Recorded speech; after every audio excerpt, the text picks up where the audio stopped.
just do it. Let's try it okay. And welcome back to our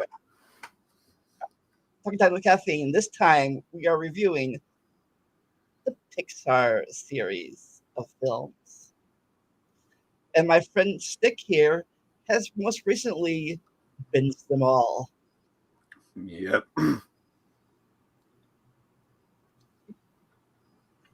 So do you want to get talking before we get started on the films itself? You want to start talking about the shared universe they all have? Yeah. Oh, the Pixar theory. I mean, my knowledge of the Pixar theory is kind of rusty, mainly because I haven't looked it up in a while. I don't even know if it's been updated to include like the more recent movies. Like, I know it has something to do with like, I think like the movies that like feature regular humans are like early in the timeline, and then I think the implication is that like Cars is like far in the future, like after all the humans died out and were replaced with like the talking cars. But like the only thing I know the Cars timeline is a complicated and bewildering thing, and like I haven't paid much attention to the Pixar theory because Pixar themselves responded, and they've basically said that it's bullcrap. The one thing we know for certain is that there is Pizza Planet across the Pixar universe. There is only one Pixar movie that does not have the Pizza Planet truck, and that's the first Incredibles. Presumably because The Incredibles is set in like the 60s and Pizza Planet hadn't gone into business yet. Well, Incredibles 2 had the Pizza Planet truck, so they must have gone into business shortly after the first movie. I don't know. Right, exactly. But beyond that, no, I don't either think that they're all in the same universe somehow, or... No, it's all about just like the funny little Easter eggs they like putting in their movies, like A113, which is I had to explain A113 to my kids recently. Yeah. Vandalia, if you don't know, A113 is the classroom number where most Pixar animators studied at CalArts. A school which was basically started by Walt Disney. Oh. Speaking of Disney, what year did Disney officially buy Pixar? Because before that, I looked that up before starting because I knew that was going to be relevant. Oh yes, they are officially listed as collaborating with Disney through 2006, and then Disney bought them in 2006. I mean, we can get into this like when we get to like the first Cars, because like it's jumping ahead a bit, but there was a point where Disney and Pixar's relationship was souring big time to the point that Pixar was looking for another distributor for their movies, but Disney was keeping like the IPs that Pixar had already made for them, like Toy Story, Monsters Inc., Finding Nemo, Incredibles, I believe. And basically that's the whole reason the ill-fated Circle 7 animation was created, because they wanted to make direct-to-video sequels to Pixar movies without Pixar. Yeah. And they didn't even get one movie finished. We only have, like, concept art and stuff. And my understanding is the 2006 movie The Wild was another attempt from Disney to find another CG animation studio to replace Pixar. Well, considering The Wild is at the very bottom of my mainline Disney binge, you know how well that turned out for them. Yeah, my feeling on The Wild has long been summed up by all means, watch the Eddie Izzard outtakes. Don't watch the movie.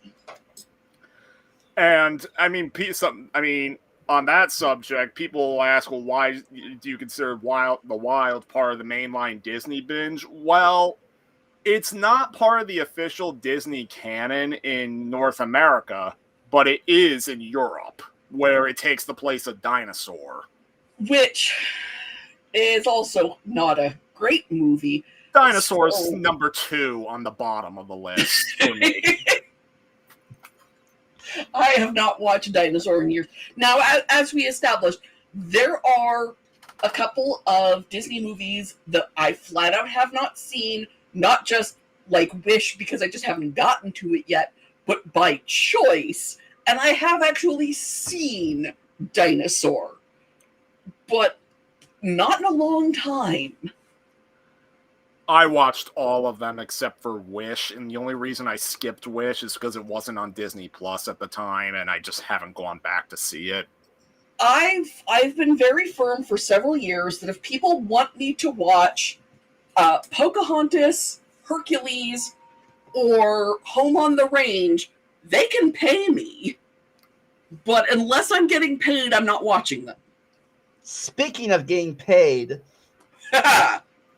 in the description below and the chat, pinned on the chat, my niece is getting married in 2 weeks. So if you want to, anybody out there watching wants to donate to her wedding fund or honeymoon fund, feel free to. Well, congratulate her for us, but Yep.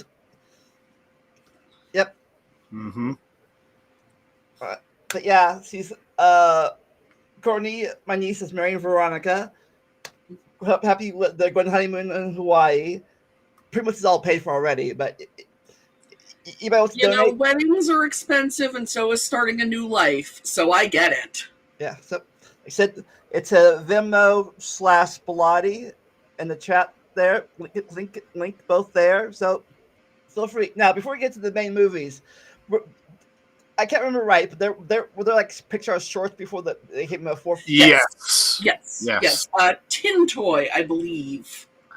Actually, it was not. Tin Toy was not the first Pixar short. I believe it was actually a short called The Adventures of Andre and Wally B. Yes. Yeah. I have the disc that has all of them. Yeah. But I don't sit in. Yeah, the first one, John Lasseter, 1983, The Adventures of Andre and Wally B.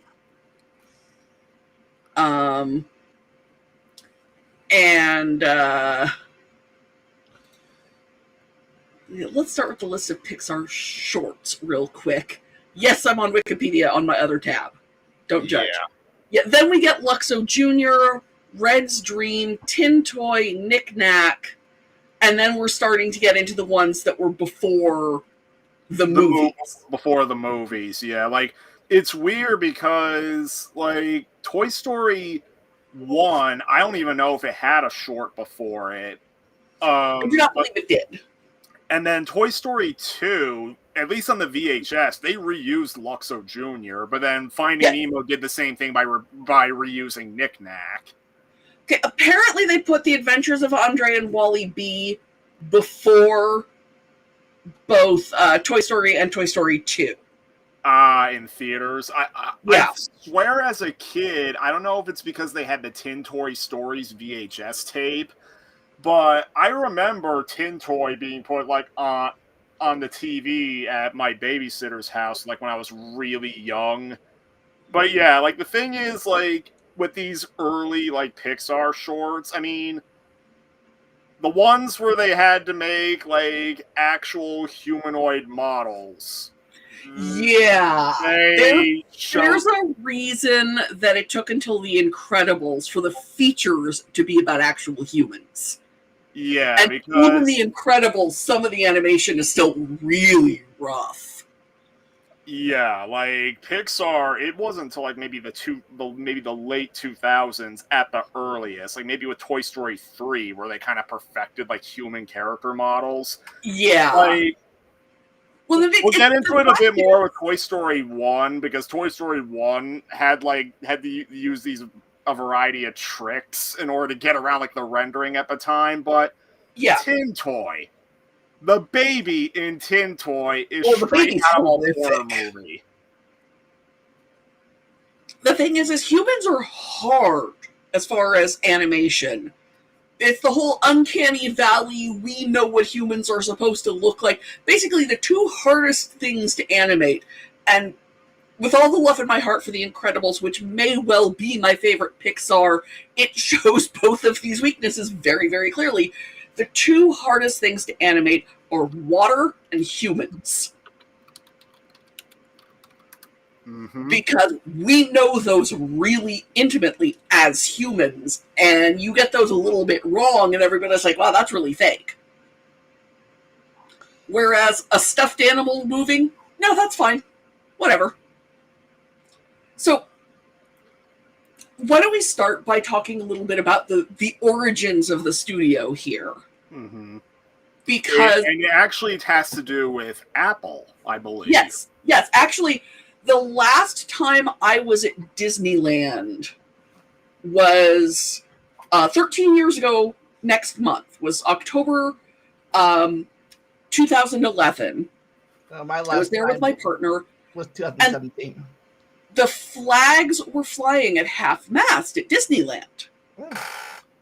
And we had been in the Disneyland hotel for several days and not watching the news. And I asked the conductor on the train why the flags were... And she's like, oh, Steve Jobs died. I was like, oh, that actually makes sense. And my partner was like, it does? Like, yeah, no, Pixar. Steve Jobs gave them a lot of money in their early days. If you watch the first Toy Story back, you see Steve Jobs credited in the opening credits. Yeah. So Disney acknowledges that, at least as far as they flew the flags at Disneyland at half-mast when he died. But the thing is there was, for many years in the United States, one studio that consistently successfully put out animated features. And most of the not for television, most of the theatrical release animated shorts were produced by either Disney or one of the major studios. Independent theatrical release animation in the United States, not for like not Hanna-Barbera here, but like theatrical, is a fairly new development. And Pixar is not the only studio that was getting their animation distributed to theaters by Disney. I mean, I think we can all agree that Hayao Miyazaki does not need Disney to be a success. But by God, his films were getting distributed by Disney for years. Mm-hmm. So when they were just doing shorts on the festival circuit, that was one thing. But when they make the move to feature animation, they needed to work with a distributor. Most theatrical release movies in the United States are at least distributed through a major studio or one of 10 or 15 independent distributors. And that's one of those things you don't necessarily notice unless you're a movie person. But when they're ramping up, they've been doing commercials and they've been doing shorts, but when they're ramping up to theatrical production, that has got to be on the back of everyone's minds, is we'd like this to be in the theaters somehow. And when you think animation in the United States, there's one company you think about before any others. Certainly this was true back in the 90s. And just so we're all clear, the entire output of Pixar as a feature studio has been during my adult lifetime. I graduated from high school in 1995. So I do not have childhood memories of Pixar. Neither do I. I do have teenage memories because I was 15 when the Toy Story came out. I got my first job working, my second job, but, working at a Burger King. And they had Toy Story toys. And some guy came through the drive-thru while one of my friends was working the drive-thru, and he said he wanted a Woody and a Buzz. And it took my friend a minute.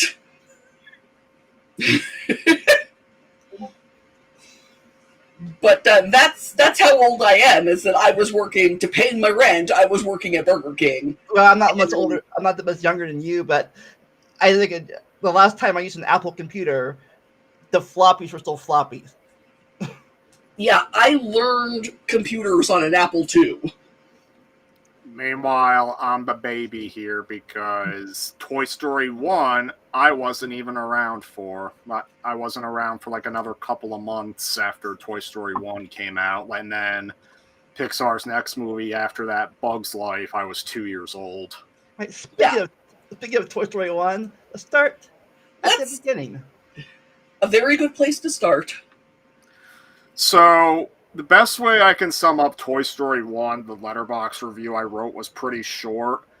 Yeah, the animation was groundbreaking at the time, and it does show its age in a lot of areas, but the movie is still holds up tremendously because the movie fires on all cylinders. Like, some of the animation is really rough because it's computer animation from 1995. Mm-hmm. But the story itself just does not relent. It's one of the most quotable movies, like, in existence. Like, there are entire scenes in the movie that I can just recite word for word. Like, it's that memorable. It's the Toy Story franchise and Galaxy Quest are the only places I like Tim Allen. And I think Tim Allen works as Buzz Lightyear because he's got that obnoxious pomposity. I actually got to see Tim Allen perform live, like at the theater I work at as a side gig. And one of his bits during his routine is that he went on about how in the mid-90s he was making stuff like the Santa Claus and Toy Story, stuff made for kids, and he went off on a whole bit how he hated kids, especially back then. Huh. Tim Allen, and I don't think this is a big secret in Hollywood, does not seem like the most likable guy. I mean, the guy did go. His performance that day happened to be on the day of a big blizzard, and he actually went out of his way to insist we don't cancel, and he actually paid money to rent his own car when his limo couldn't show up. So he's got some drive there, I guess you could say. Yeah. And he's gone a direction with his politics. Let's go there. Yeah. They originally had cast Billy Crystal as Woody. And the character of Woody was originally very, very different. Woody was going to be the villain of the piece. This is going to lead into the discussion of the infamous Black Friday reel. Well, no, actually, this is leading into some stuff we'll get to for Monsters, Inc. Yeah. Because, again, they cast Billy Crystal, and then they completely rewrote Buzz because of the Black Friday rule, and because the villainous, or Woody, rather, not Buzz, the villainous Woody was not working for anybody. Mm-hmm. And then when they rewrote him, he just was a Tom Hanks character. Especially, the kind of Tom Hanks character who has just that little hint of edge, but is still inherently a nice guy. Yeah. Which is my favorite kind of Tom Hanks character. I mean, when I was reading up, like, on the production of, like, the Black Friday reel version of the movie, like, there was a point where apparently Tom Hanks in the recording booth just shouted out that he thought Woody was a jerk. Yeah. And when you've lost Tom Hanks, man. Yeah, and, like, the one clip they leaked, the one storyboard they leaked in the Black Friday reel was, like, an alternate version of a scene from the final movie where Woody knocks Buzz out the window. In the final movie, it was just all Woody wanted to do was just knock him behind a dresser so that Andy would pick him to go to Pizza Planet. But then it spiraled out into this Rube Goldberg set piece that ends up with Buzz accidentally getting knocked out the window. In the Black Friday reel, Woody threw him out on purpose. Woody was a freaking murderer, or at least an attempted murderer, in the original version of the movie. Yeah, and of course, all the rest of Andy's toys stand up to him, and they basically want to murder him back. Yeah, no, and it's an interesting movie, but for one thing, it's not a kids' movie.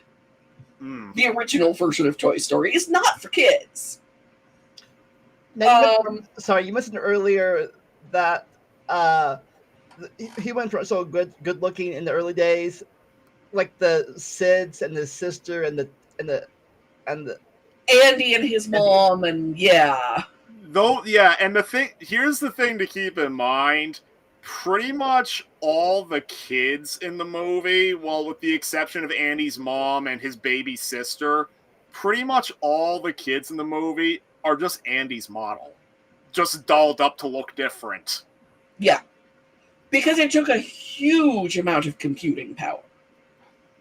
Like, people do not even know how far the state of the industry has come in the last, mumble years. I mentioned this before, but like I said before, I was when I got my first PC in '98, and it had a 5 gigabyte hard drive, and I was like, wow, that's a lot of space. 5 whole gigabytes in my computer. That's a lot. Yeah. I used to stand in the portable hard drive section of Best Buy and wonder how many of the computer that I learned how to use a computer on you would have to string together to get the computing power and memory that you could now fit in the palm of your hand. And we have reached a point where they just didn't make that many. All of the Apple IIs ever produced. I want to add to what Eddie's saying in chat. The funny thing is, the originally intended opening for Toy Story 1 was actually a 2D animated sequence. All it was kind of a version of the scene that would end up being in Toy Story 2, where it's like Buzz invading Zurg's lair and like saving the day, doing like superhero Saturday morning cartoon stuff. Mm-hmm. Like, basically, they were going to open with a 2D animated version of something like that. And then they were kind of trying to pull like a Magic Wizard of Oz, like black and white to color thing, where after the sequence was done, it would have pulled back to reveal it was being played on a TV in the 3D animated space to like kind of like give viewers like the magic of like seeing 3D animation for the first time. The reason they cut it, I mean, they did fully storyboard it, is because, well, at the start of the movie, Woody is Andy's favorite toy, and they felt that audiences wouldn't buy it if Andy's loving this Buzz Lightyear Saturday morning cartoon, and he doesn't already have a Buzz Lightyear. His favorite toy is just a random cowboy. I would have bought it. I don't know if I would have then, but as a parent, you watch the favorite toy be some damn thing they got when they were a baby, and then there's the new obsession. It happens to kids. Kids are like that. One of the scenes I find really believable is the one where the cowboy bedroom becomes the spaceman bedroom. Yeah. Because kids' obsessions shift. But I feel like a lot of people don't, even when they're parents, they don't necessarily remember what kids are like. So I can agree that a lot of people wouldn't have bought that simply because they don't see it when their own kids do that and project it onto, yes, a fictional kid would do that too. Do you remember anything you were like that as a kid, that far back? Either of you, that you're like the new thing, you had to have it? I apparently told my grandmother once that I liked any color as long as it was purple. which I do not remember saying, but to the day she died, everything my grandmother gave me was purple. Even years after that, it stopped being my favorite color. Mm.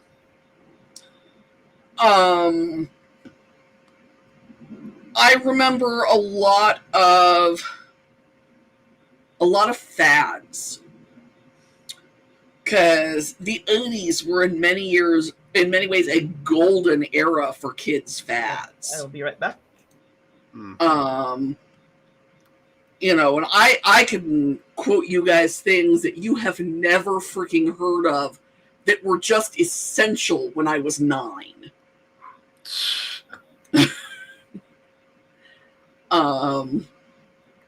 Wacky Wall Walkers is the one that most frequently springs to mind. Okay. They were these little plastic, like, octopus things, and you threw them at the wall, and they sort of walked their way down the wall, sticking one leg at a time. Mm-hmm. And they were invented by some guy in Japan. I don't remember his name, because why would I? And they were huge for like 6 months. Hmm. And then nobody who was not basically my age remembers them after that 6-month period. You know, and that's another thing, is they don't touch on this in the movies, but it's not improbable for a lot of kids that 6 months after Buzz, there would be a new obsession. Oh, yeah. Even, like, today with the internet, like, when you have, like, memes and stuff, like, those come and go on a dime. Oh, yeah. Yeah. You know, 6 months after Buzz, it could have been a new show. Mm-hmm. So, Nick, did you get to say your fad that you wanted as a kid? I got too many to name. We'd be here all day. Well, I found mine. I'm currently in the process of moving right now and packing up stuff, but I found my fad from the 80s. I still have it. It's in pretty good condition, too. Who remembers the Cabbage Patch Kids? Oh, my. I have my cat I have their cat. Oh, that's phenomenal. I have Philip. I have a pound purry around here somewhere.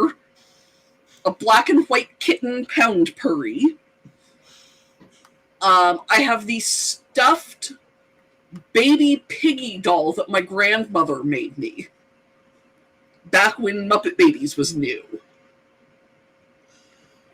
So, you know, sure, he went from the cowboy's his favorite toy to the spaceman's his favorite toy, and he seems to hold on to the cowboy and the spaceman. But for a lot of kids, 6 months later, you know, it would have been the superhero or the dinosaur, you know? Yeah. Like, kids jump around. That's a thing. Not all of them, but enough of them do so that I, for one, would have bought it solidly.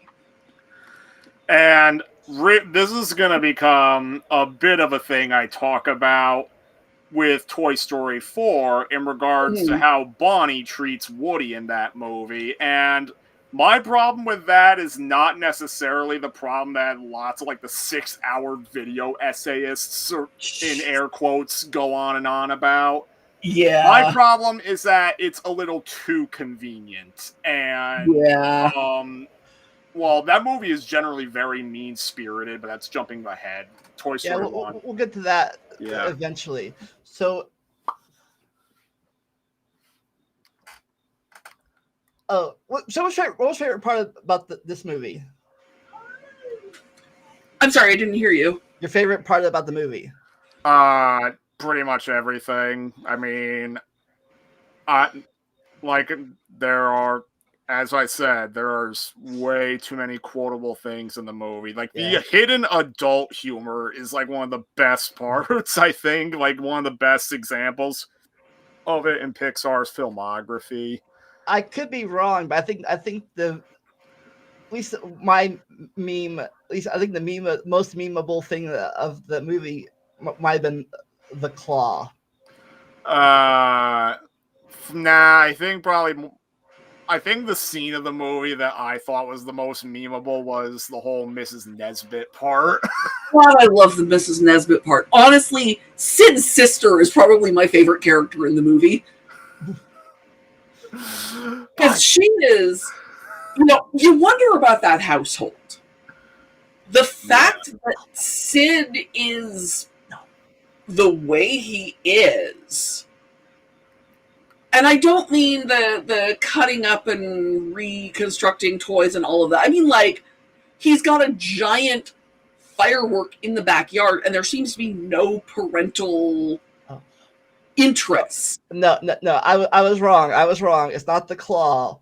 It's rockets explode. Yes. And his sister is clearly not being supported in, like, any way. She is surviving on her own in a household with a brother who's clearly, half of what he's doing is to freak out his sister. So the fact that she gets her revenge at the end is a very satisfying moment to me. Yeah, like, especially, we don't see much of their parents. From what we can tell, the mom, we don't know much about the mom other than she is there, but pays no attention to whatever Sid does. And the dad, he's implied to be a bit of a deadbeat because all we see of him is him asleep in front of the TV. And it's also during a scene where Buzz is trying to hide from the dog, but when the dog sees the dad is in there, he retreats, implying the dad's not very nice to the dog. But yeah.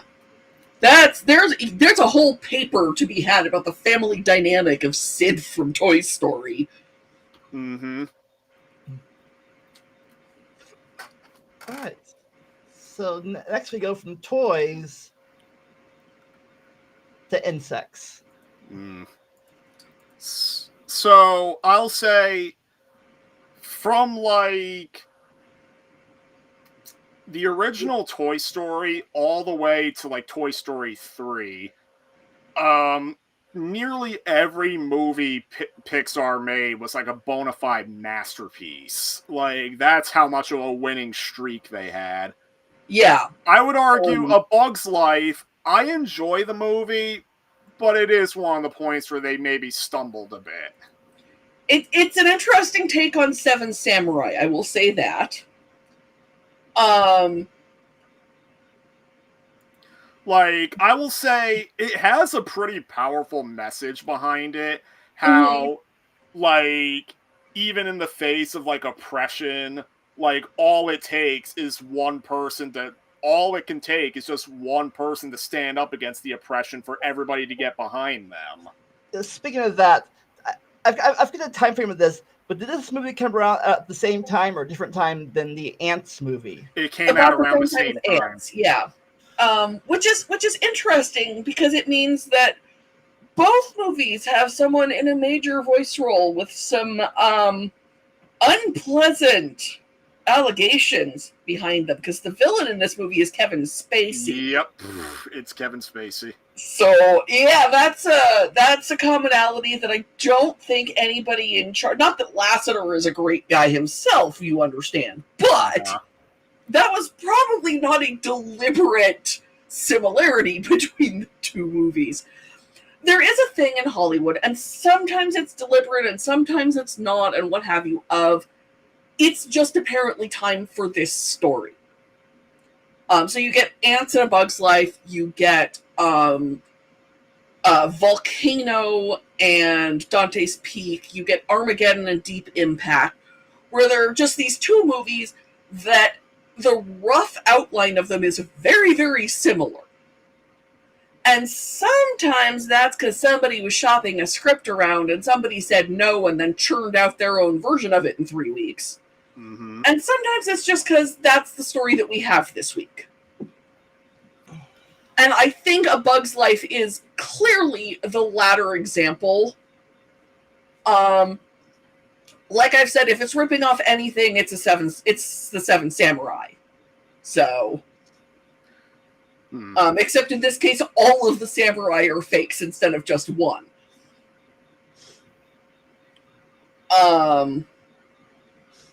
And I that same Disney trip, we went to California Adventure, the one and only time I've been, and they had this Bugs Life themed land, and all of the narration work was Dave Foley, and I was so happy because he so needed the money. Dave Foley is about the one and only man I can tell you who was definitely screwed over in his divorce settlement.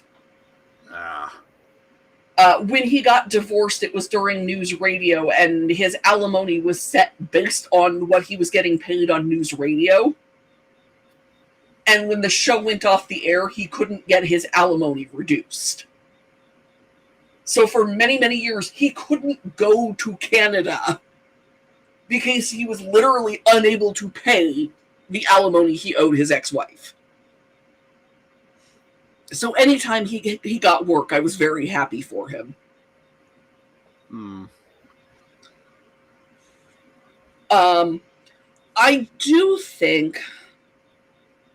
I think Pixar tends to use their celebrity voice actors very, very well. But I do think they set an unfortunate trend of, hey, look at celebrity voice actors.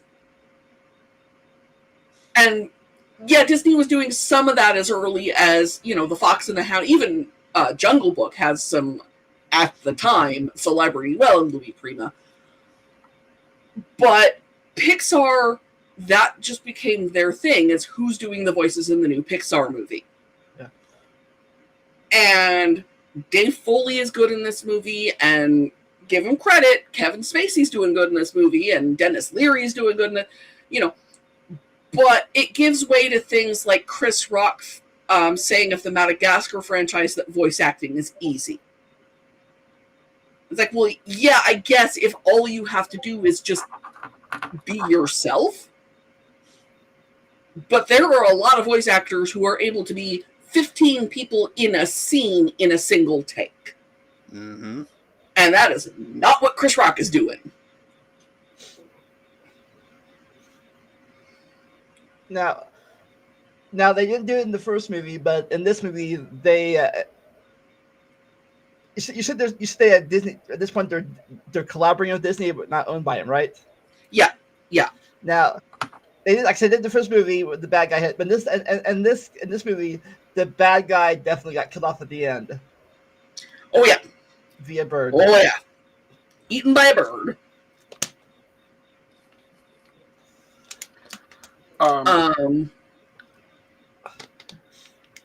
There's some really good visual gags in this one.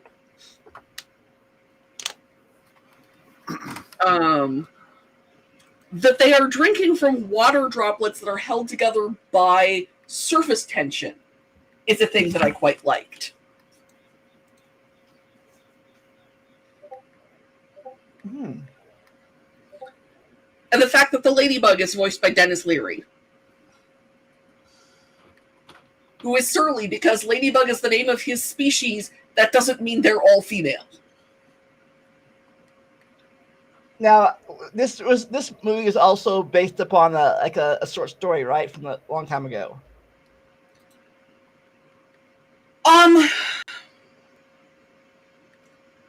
The grasshopper and the ant story. So, isn't it? They say that it's the ant and the grasshoppers. Which it kind of is, I guess. But it is basically,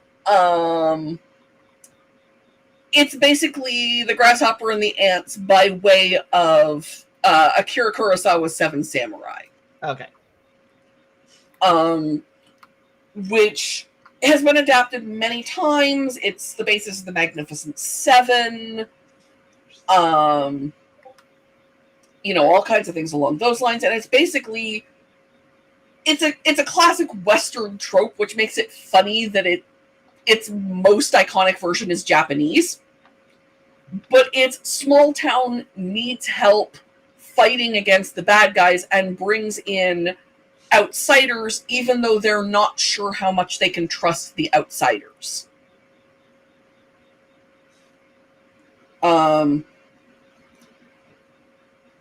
And in this case, they're circus performers, which the ants did not necessarily know going in. Like, not even Flick himself when he recruits them. Like, all he sees is that he takes down, like, all he sees is them taking down, like, coming out victorious, like, in a bar fight, basically. Yeah. And, like, he just assumes that they're warrior bugs. And that is one of my criticisms of the movie, that there's a little bit too much, like, convenient misunderstandings that, like, helps drive along things. I mean, Hollywood. Well, compared to other Pixar movies, that is. Sure. I'm just saying, that is also a well-established film trope. Yeah. And, I mean, people also go on and on about the liar reveal trope, and I will say this is probably one of the most defining examples of why people don't like it. Like, and the big reason why is because, like, when the lie is revealed, they know that friggin', like, Kevin Spacey and, like, the other grasshoppers are afraid of the bird, so they built a working bird replica to scare them off. And then when the lie is revealed, they're like, I guess we can't use this bird anymore. It's not going to work. Yeah. Yeah, like, I mean, they do use it, but I mean, it's when Flick takes, like, a bunch of the kids with him to use it. I mean, it is probably, I'm going to say, the weakest Pixar film up until Cars. Yeah, definitely. And we'll get to Cars. And the funny thing is, Cars isn't even the weakest movie in its own series, so... Well, and it's the only one of the Cars movies I've seen. I'm going to admit that now, because I disliked the first one so much I couldn't fathom watching any of the sequels. Like, I mean, we'll get to it when we get to it, but... I mean, I said I binged all the Pixar movies, and well, I meant it. I watched all of them, including Cars 3 for the first time. And yeah, the first one, you weren't missing much with the sequels, because, especially 2, the first one is where the series peaked. And it's not even that much of a peak. So if we say everything we want to say about Bug's Life? Yeah. More or less. All right, next on the agenda is Toy Story 2. I'm pretty sure the first Pixar movie I can recall seeing, if it wasn't the first one, because it was, like, brand new on VHS, like, around the time I started to, like, remember the movies I was being shown. So, when they were making this movie, it was finished, but it wasn't released yet. And they had a screening for Tom Hanks and Tim Allen.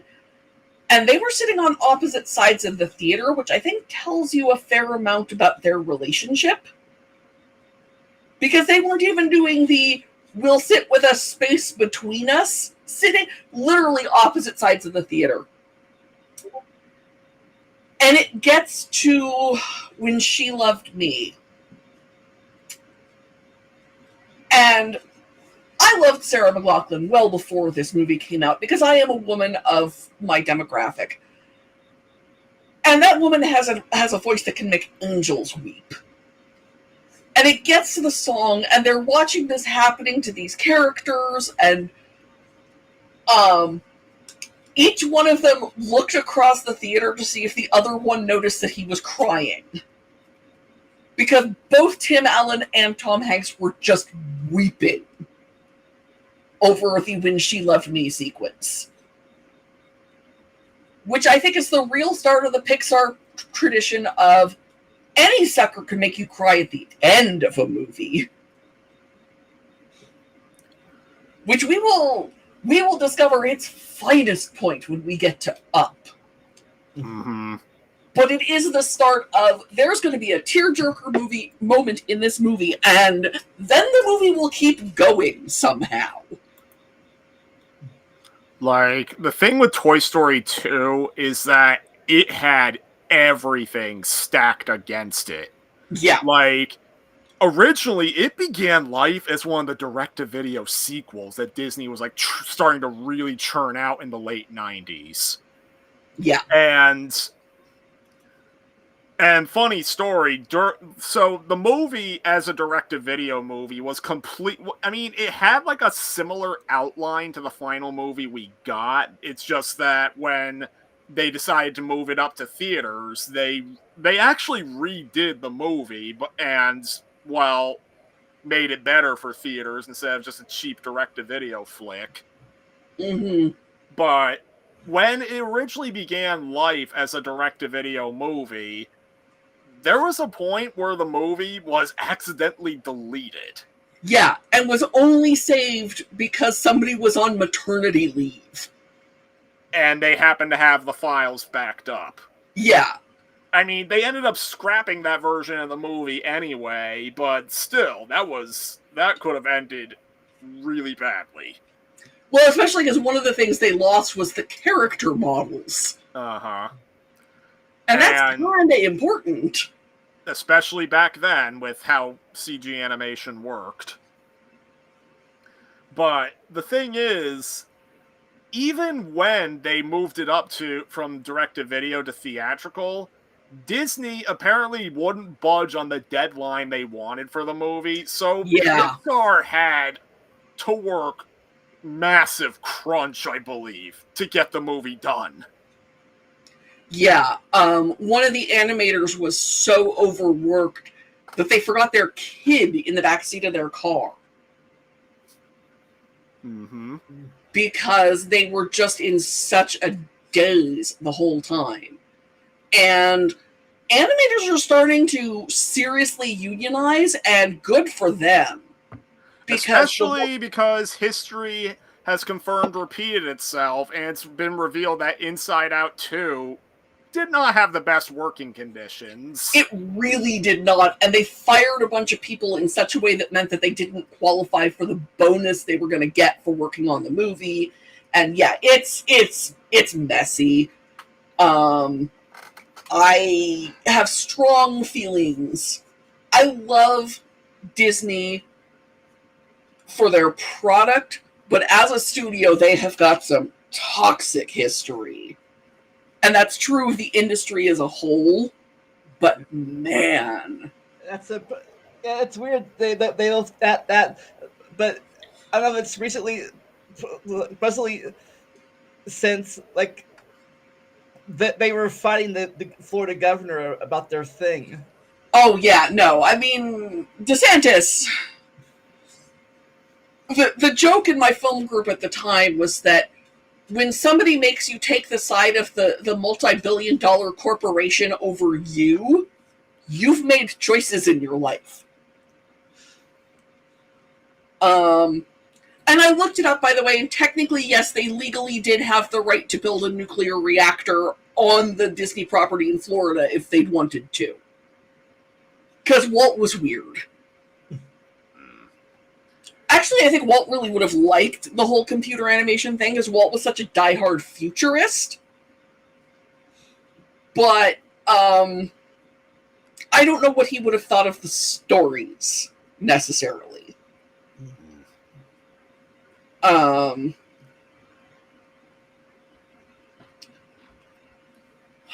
Story 2, I know a lot of people at the time were concerned that Pixar was going for a sequel that early out of the gate.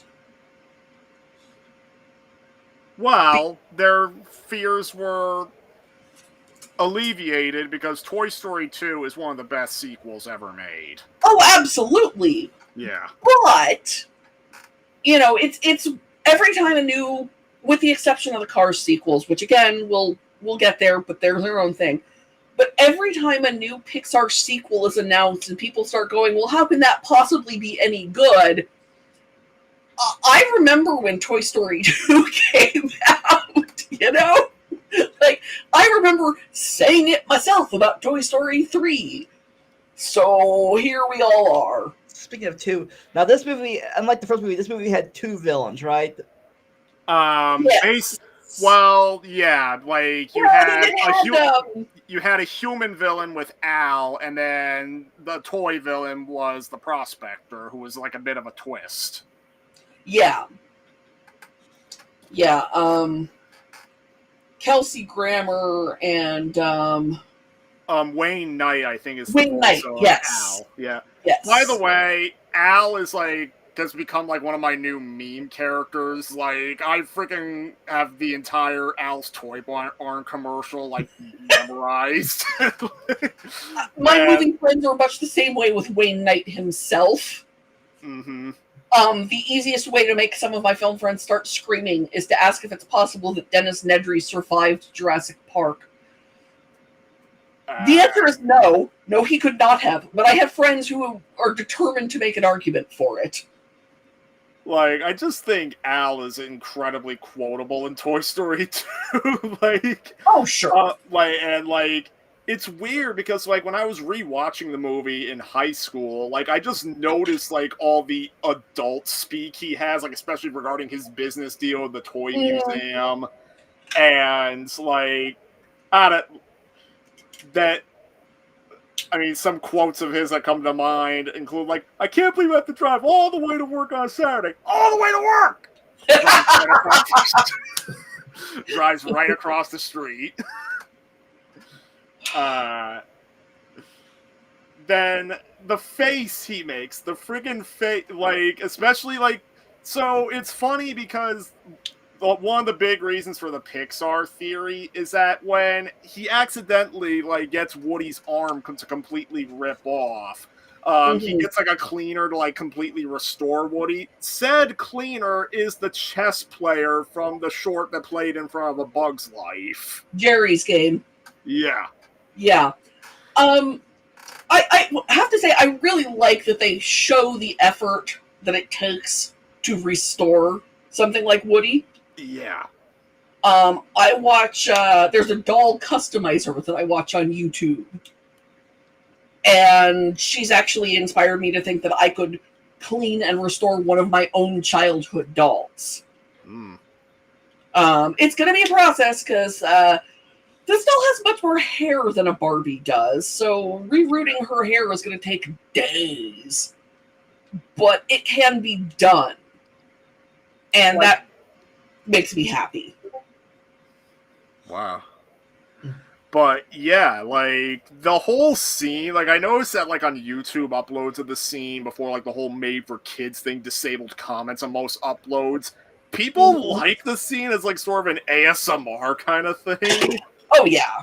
Yeah. And of course, my original reason for bringing this up is Al's reaction when Woody's fixed. Like, he just butts in, he's like, oh, it's amazing, you're a genius, he's just like new! And then he has, like, this stupid smile on his face that I have a freaking screenshot of. You know, it's a feeling that I can absolutely sympathize with, is you have done this really complicated process, and the only person around to appreciate it is you, so you're, by God's, going to appreciate it. Yeah. And that's another Pixar thing, is it lets you get inside people who, not necessarily the best characters, but you can understand a lot of their motivations, at least.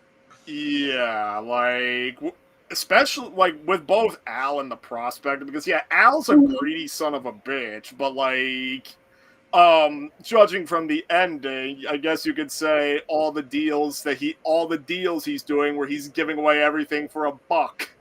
Yeah. His company's not doing so well, so he was probably banking on that multi-billion-dollar deal with the toy or million, I don't know, with the toy museum. And Stinky Pete's thing is that, well, he's been trapped. Like Kelsey Grammer's line of dialogue puts it best.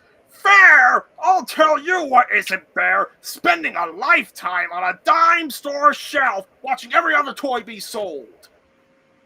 Yeah. So you mentioned Al's comeuppance. Who do you have the worst comeuppance, Al or Stinky Pete? Probably Al, because they actually did there were like these commercial breaks, I think, or some like on Disney Channel or somewhere, and there were like fake interviews with like the characters after the movie. I swear there was an interview with the prospector that they aired where he actually admitted he started to take a liking to ending up with a girl that dressed him up, that like painting him like a Barbie doll.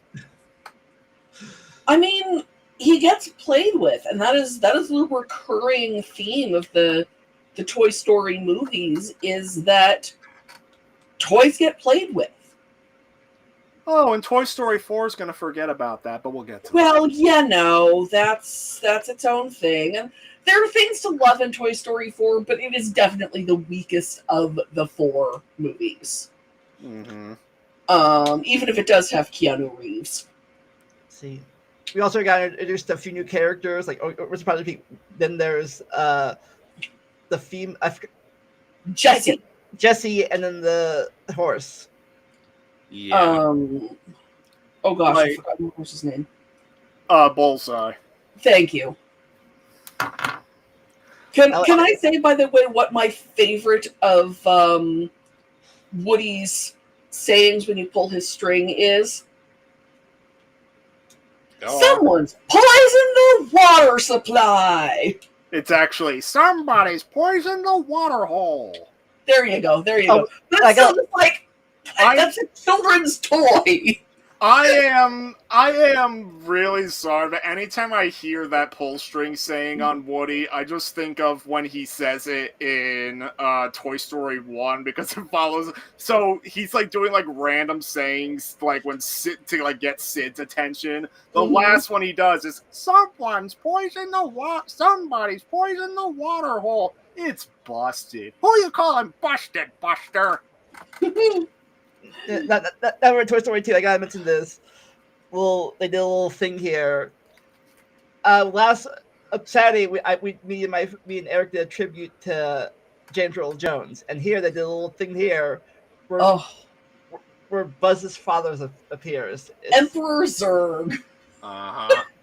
That is the greatest. I was going to mention that. That is the greatest out of nowhere moment of the movie. Like, it's funny how the first 2 Toy Story movies have, like, a lot of scenes that just parody Star Wars. Like, the whole, like, the part of the first movie where, like, Woody freaking screams, "You are a toy!" What preceded that was Buzz basically reenacting his own version of talking about the Death Star plans. Yes. Side note, you do a very good Woody. Aw, thanks. The display of Barbies, they really wanted Barbie in the first movie, and they couldn't get the rights because Pixar was a nobody studio at the time, and Mattel had not learned Hershey's lesson from the M&M Mars. Excuse me, M&M Mars's lesson from the M&M's thing from E.T. Because they had Reese's Pieces. Because Reese's Pieces, yeah. M&M Mars had refused to let Spielberg use M&M, so he used Reese's Pieces instead, and it became just this huge iconic moment that probably sold more candy than Reese's Pieces had ever sold before, them not being the world's most popular candy. So yeah, so that is why suddenly we have all of the Barbies. Tour Guide Barbie is great, though. I think the last thing I want to mention about Toy Story 4, and then I have to step away for a minute. Mainly, I consider Toy Story 2 probably a contender for my favorite Pixar movie, just because of how much it improves from the first one. You have the improved animation showing how far Pixar had come in like their first couple of years as like a theatrical animation studio. You also have the deeper emotional themes, like how, like, of course, the whole turmoil with Woody, like, the whole reason they want him to go to the museum is that he could last forever, in theory. Yeah. Because he's starting to realize that Andy's not going to be around to play with him forever. So, especially with him getting wear and tear. But then, like, Woody's big lesson he pulls away is that, yeah, he's not going to be with Andy forever, but he's not going to miss his childhood. Like, Yeah. just enjoy it to its fullest while it lasts. There's a lot of parenting in the Toy Story movies. Yeah. So you gotta let your dog out for a walk. That's what I have to do. Right. But yeah, like, probably one more thing I can mention about Toy Story 2 that I just thought of because I was going through my Letterboxd review again. Yeah, I understand why they cut one of the bloopers in the credits. I am still not happy with it because it is relevant social commentary. Yeah. Anything casting couch has some, especially given Lasseter. Yeah, my understanding is they cut it because of the revelations with Lasseter. It wouldn't surprise me. I seem to recall that being the case, and I have a couple of books that have introductions by Lasseter because of when they were printed, and it's still awkward coming across them. Yeah, like, Ooh. I happen to own what's probably the final Blu-ray release of the movie that had the blooper intact, and personally, again, I think the blooper is relevant commentary because it shows that it's like a joke of, like, the darker side of Hollywood that it probably still remains relevant today despite more awareness, but yeah. When I have feelings about Disney's tendency to whitewash their own history, so trying to cover it up like it never happened. Yeah, like, it's one thing to have, the old Warner's cartoons when they got released, you have Whoopi Goldberg standing there saying, this stuff is in these cartoons and we have to come to terms with this fact. And the Disney releases, you get Leonard Maltin pretending it never happened. Yep. So, yeah. I mean, after all, you have stuff. They've censored a handful of their older movies, like how Make Mine Music does not have a full release to this day, and stuff like Song of the South have no release at all because they want to pretend it never happened. Make Mine Music is the only one that's not on Disney Plus. It's not. Fully animated pictures. When I did my mainline Disney binge, I had to seek out a third-party upload of the movie that was complete. Yeah, my running joke has been that my copy that when I wrote about it for my column for I was still on the Salute, my copy fell off the back of a truck. But it fell off the back of a truck intact. Yeah, it's the best you can do when they try to erase their own history. Yeah. Well, Stick, go to your dog. Yeah, I'm gonna go do it, and then you can chat, finish Toy Story 2 or get started on Monsters Inc., and I could chime in when I get back. All right. Yeah. All right. So, you last thing to say about Toy Story 2, Julian? I will say that my weirdest theatrical viewing experience was the Toy Story movies, which I saw in re-release shortly before 3 came out. They re-released 1 and 2 in 3D. And I went because I'd never seen either of them in the theater. Because they came out at a time when I did not have a lot of discretionary income. And I think they played Toy Story 2 first and then 1.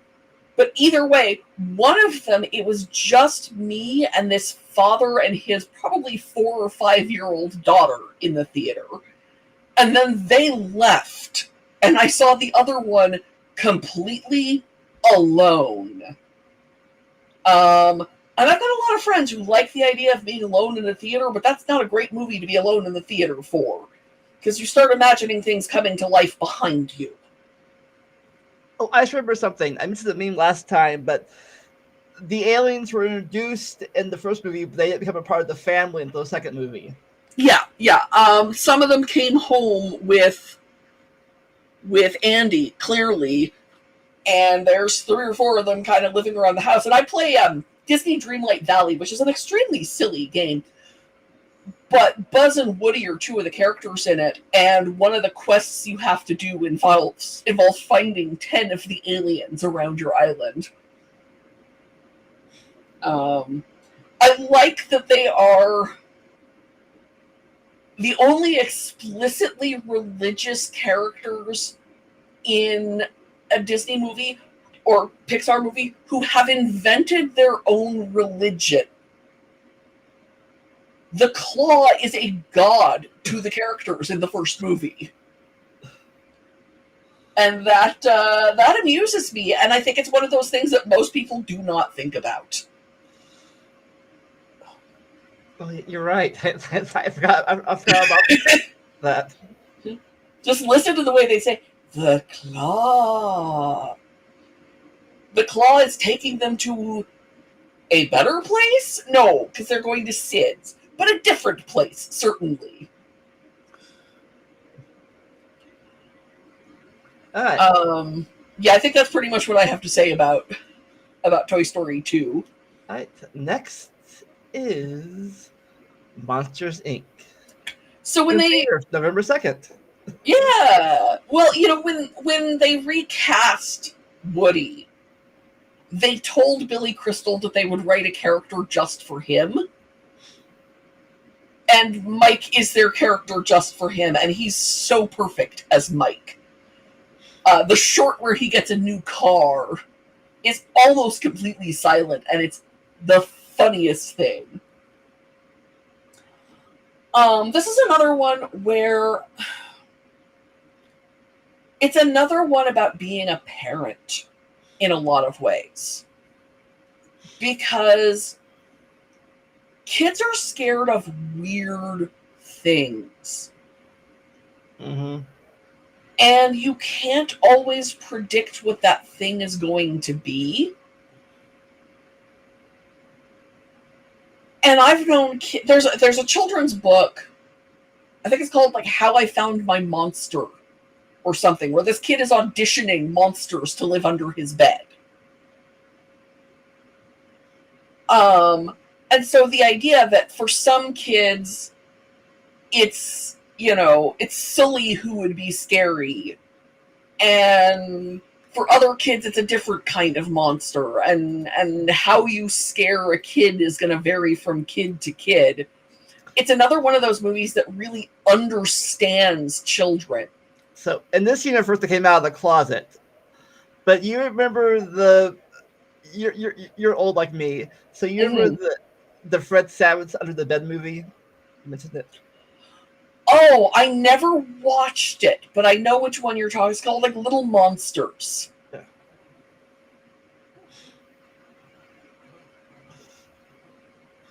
Yeah. This is another one. She just got the best cast. John Goodman, Billy Crystal, Steve Buscemi, James Coburn, Jennifer Tilly, Frank Oz. Like, this is... Yeah. This is a great cast. And I mean, James Coburn as Henry J. Waternoose, the CEO. That's some fantastic casting. It's got that Chinatown kind of feel to it. I don't know if you've seen Chinatown. I have not. Okay, so that's another one where let's not delve too much into some of the people involved because it is a Roman Polanski movie. But it's about water rights in Los Angeles. The movie Rango is kind of like, what if you crossed the Seven Samurai movie with Chinatown in a lot of ways. It's very weird. Real fast, I got my history real fast. Was that the guy whose wife was killed by Manson thing? Yes. Yeah. Roman Polanski, one of his cousins was a Schindler Jew. He himself survived the Holocaust in France. He went back to Poland after the war. He started making movies in Poland. He for some reason, felt oppressed by the government in what movies he was allowed to make in mid 20th century Poland and managed to emigrate to first the UK. I think he had French citizenship. Yeah, he's got dual citizenship. He is a French citizen, which is how come he's still there. And then he came to the US and started making movies, and he married the lovely and, as far as I can tell, talented, though she never got much opportunity to use it, Sharon Tate. And then she was 7 months pregnant when she and a house full of people were murdered by the Manson family. And I have a great deal of sympathy for what Roman Polanski has gone through in his life as far as, Holocaust survivor, wife murdered by the Manson family kind of thing. But also, when a 13-year-old girl says no and you drug her and keep going, you're a bad person. I don't make the rules. That's just the way it is. So, yeah. But Chinatown is a classic movie, and it's a classic for a reason. And it is about water in Los Angeles history, which is a major, major, important thing. And there's a lot of that kind of, we have to keep this going, and if our methods are less than clean, well, so what? Going in Monsters, Inc. And having James Coburn as your theoretically avuncular lead character makes it perhaps not the most surprising when he turns out to have a secret or two. There are 2 movies from around this era that used him to great effect in that way. The other being Maverick, which is one of the only Mel Gibson movies I still watch. But, I don't care what happens to you because our society rests on my not caring, may kind of take a bastard. And it's just that it turns out that he's wrong. The movie would have a very different ending if he were right that they had to keep going with scaring. Now, this also has a subplot, not a subplot, but like what's it called? Like a second subtle message about energy thing too, I think. Yeah, that's the Chinatown thing. Is instead of water, it's energy. Because in theory, the main plot is, Mike and Sully have accidentally let a small child into their world, and they've got to take care of her and try to get her home without anyone knowing about it. That's our main plot. The little girl was played by an actual 3-year-old girl who they just kind of followed around with a microphone. The voice actress is the daughter of one of the film's story artists. And,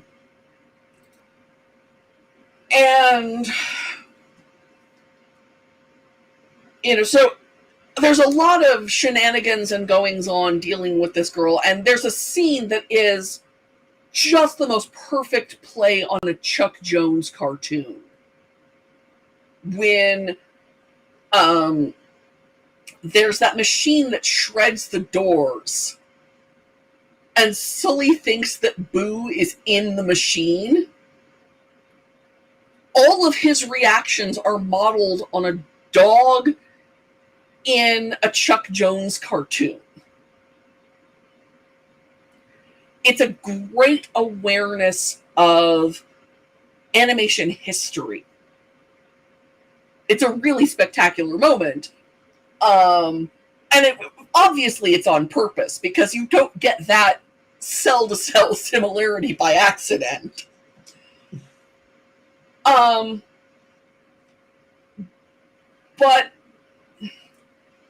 I have a personal distinction between children's movies and family movies. Okay. And children's movies are movies where everything is aimed at kids. And family movies are things where there's a little more thought behind them and a little more stuff that maybe the kids aren't going to get, but the adults are going to.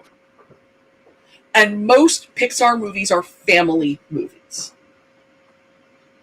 And that's why you have these two layers of plot where the kids can enjoy, you know, the guy who keeps getting stuff from the human world stuck to him and has to be decontaminated all the time.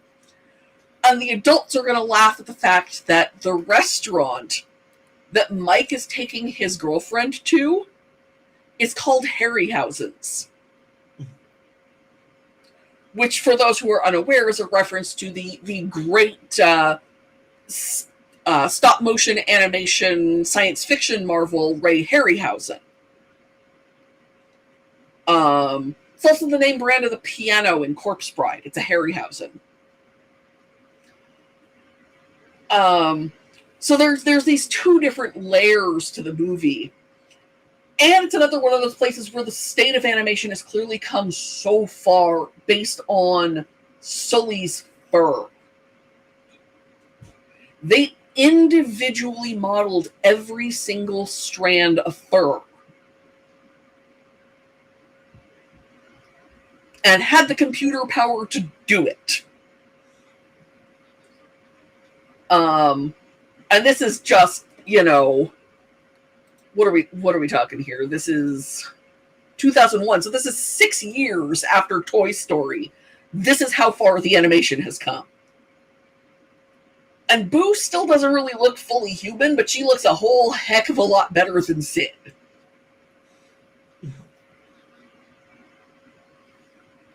Yeah. You know, as I recall,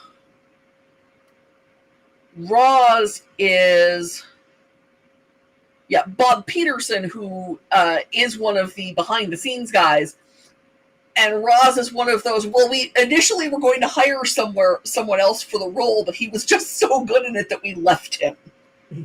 The second one's going to come in The Incredibles. Well, we've already had one because the caterpillar, whose name I can't remember, in A Bug's Life, was one of those. Yeah. Do you agree with that? Do you think laughter is more energetic than scaring? Yes. I think that we are actually seeing that play out in a real world scenario right now. What is hurting the Republicans more right now? Being called threat to democracy or couch jokes?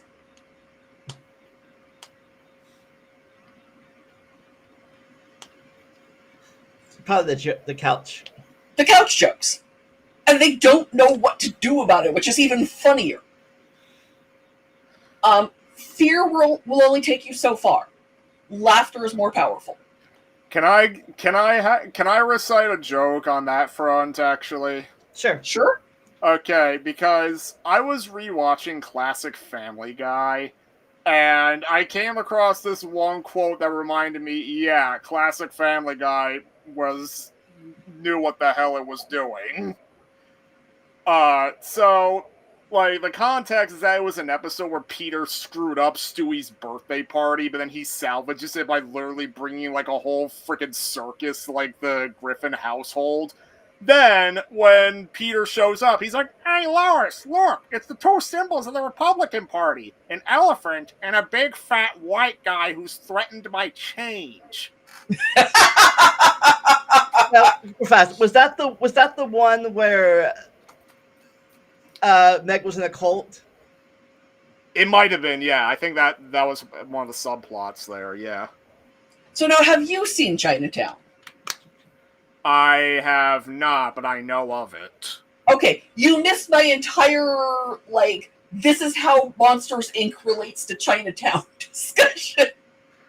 Because it is one of two animated movies that has some very close parallels to Chinatown. That and Rango. Well, I've seen Rango before, but not for a long time, so yeah. I think I've seen more. I do have it.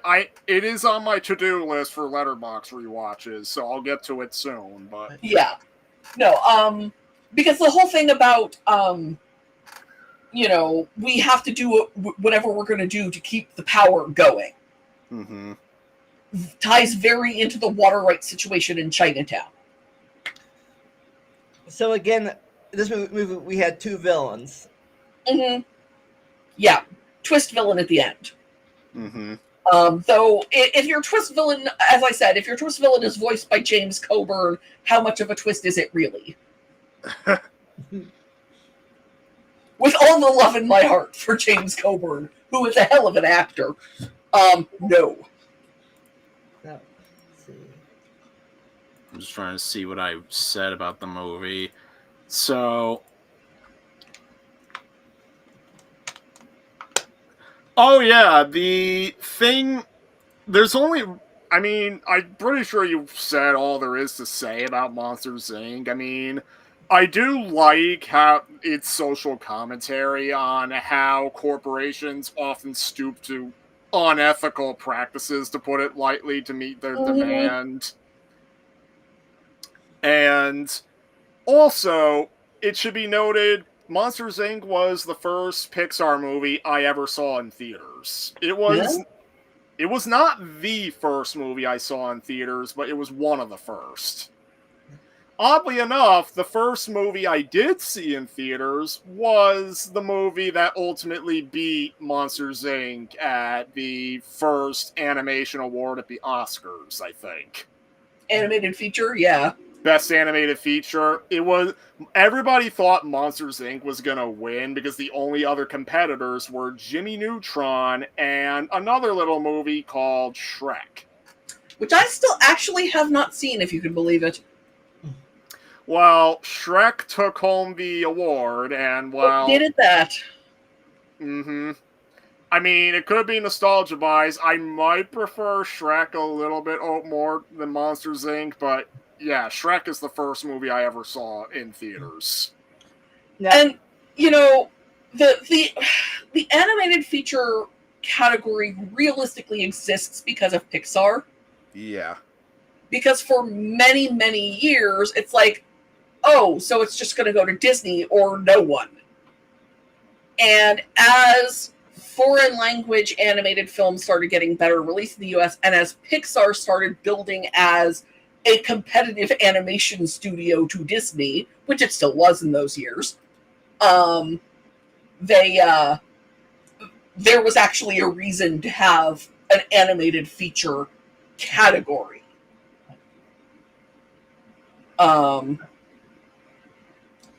Even if I don't always agree with who wins, but I mean that's what the Oscars that's award shows for disagreeing.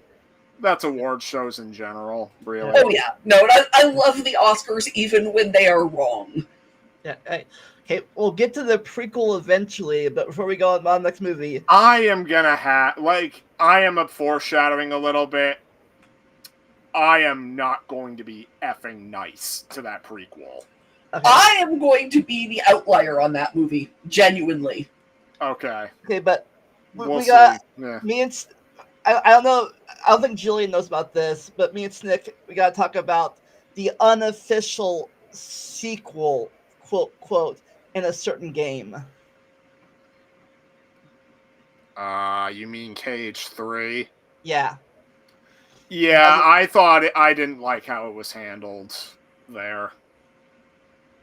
Well, I can tell you that Mike and Sully are also both in Disney Dreamlight Valley. So you don't think it was a good follow-up to the movie then? No, like literally it screams as though they wanted to just do the plot of the movie where they're helping Mike and Sully get Boo back home. But they weren't allowed to do that because I think Pixar had in their contract where they couldn't just repeat the movie. So they made up a quote-unquote brand new plot where Sully literally just pulled Boo out of the human world just to spend time with her again. I was like, oh, now it's time to bring her back home, so let's go bring her back home. And it still does all the beats from the movie, including Randall chasing after them banishing Randall again, and it's like, it literally screams they did the bare minimum to make it a brand new plot while still doing all the beats from the movie. Now, not to mention, it doesn't make a whole lot of sense because the ending of Monsters Inc. implies that Mike didn't rebuild the door to see Boo until Boo was a little bit older. Yeah. Whereas the game Cage 3, the game, implies she's the exact same age as in the movie. yeah. Any final things about the original Monster Inc. you guys want to talk about? No. All right, then next on the list is Nemo. It's fine. It's not my favorite. It's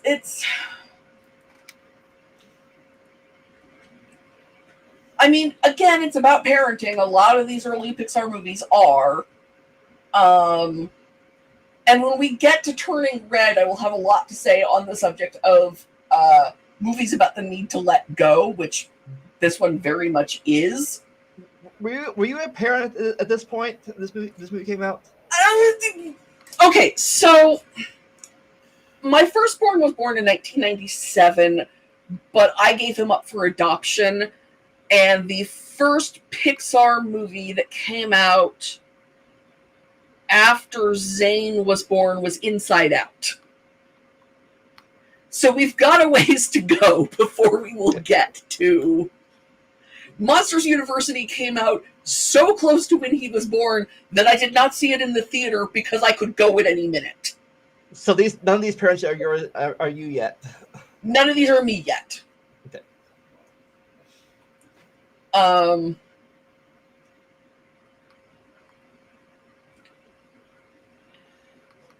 Finding Nemo never really gels as a movie for me.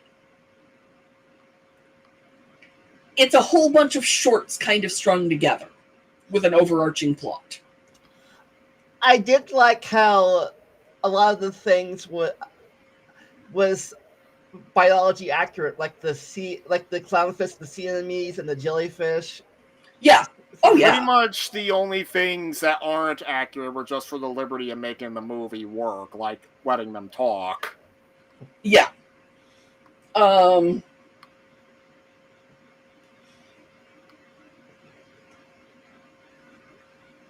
You know, I do believe that it is possible to do an animated movie that is a lot more biologically accurate than a lot of other movies. And yeah, okay, so they talk, and I have complicated feelings on the subject of movies about animals where all the animals speak the same language. And this is actually one of the only ones that approaches one of the problems that you have with that setup, because the sharks are having to process the fact that all of their food talks. And that's why they don't want to eat fish anymore, because fish talk.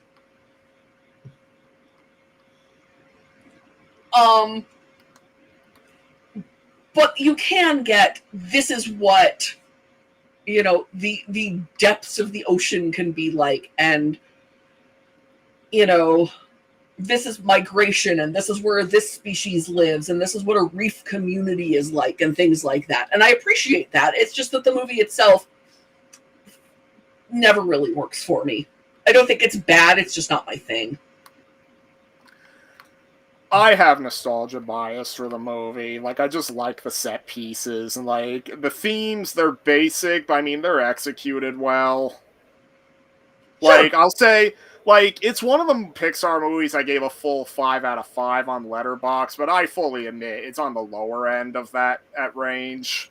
It is that rarest of things, a Pixar movie that I think has an undeserved Best Animated Feature Oscar.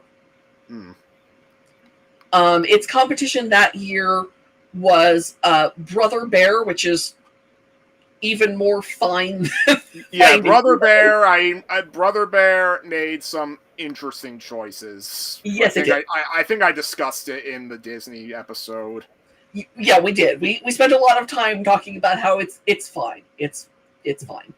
But the third movie in the category that year was the bizarre French film The Triplets of Belleville, which I adore. It's French animation goes places. Triplets of Belleville doesn't 100% make sense, and I don't care. Also, there's a dog that they use to literally replace a truck tire at some point because of how round the dog is. For animation. No, animation, but I'm sure, again, we're old, so you remember the Red Balloon movie? Oh, yes. Oh, yes. I have that, actually. I have the Criterion edition on DVD. One of the categories on my own Letterboxd account is Weird Damn French Crap. And that is an affectionate title, and not everything in it is even actually French, but there's a reason I refer to the category as I do. Snick, do you want to link your Letterboxd review in the chat?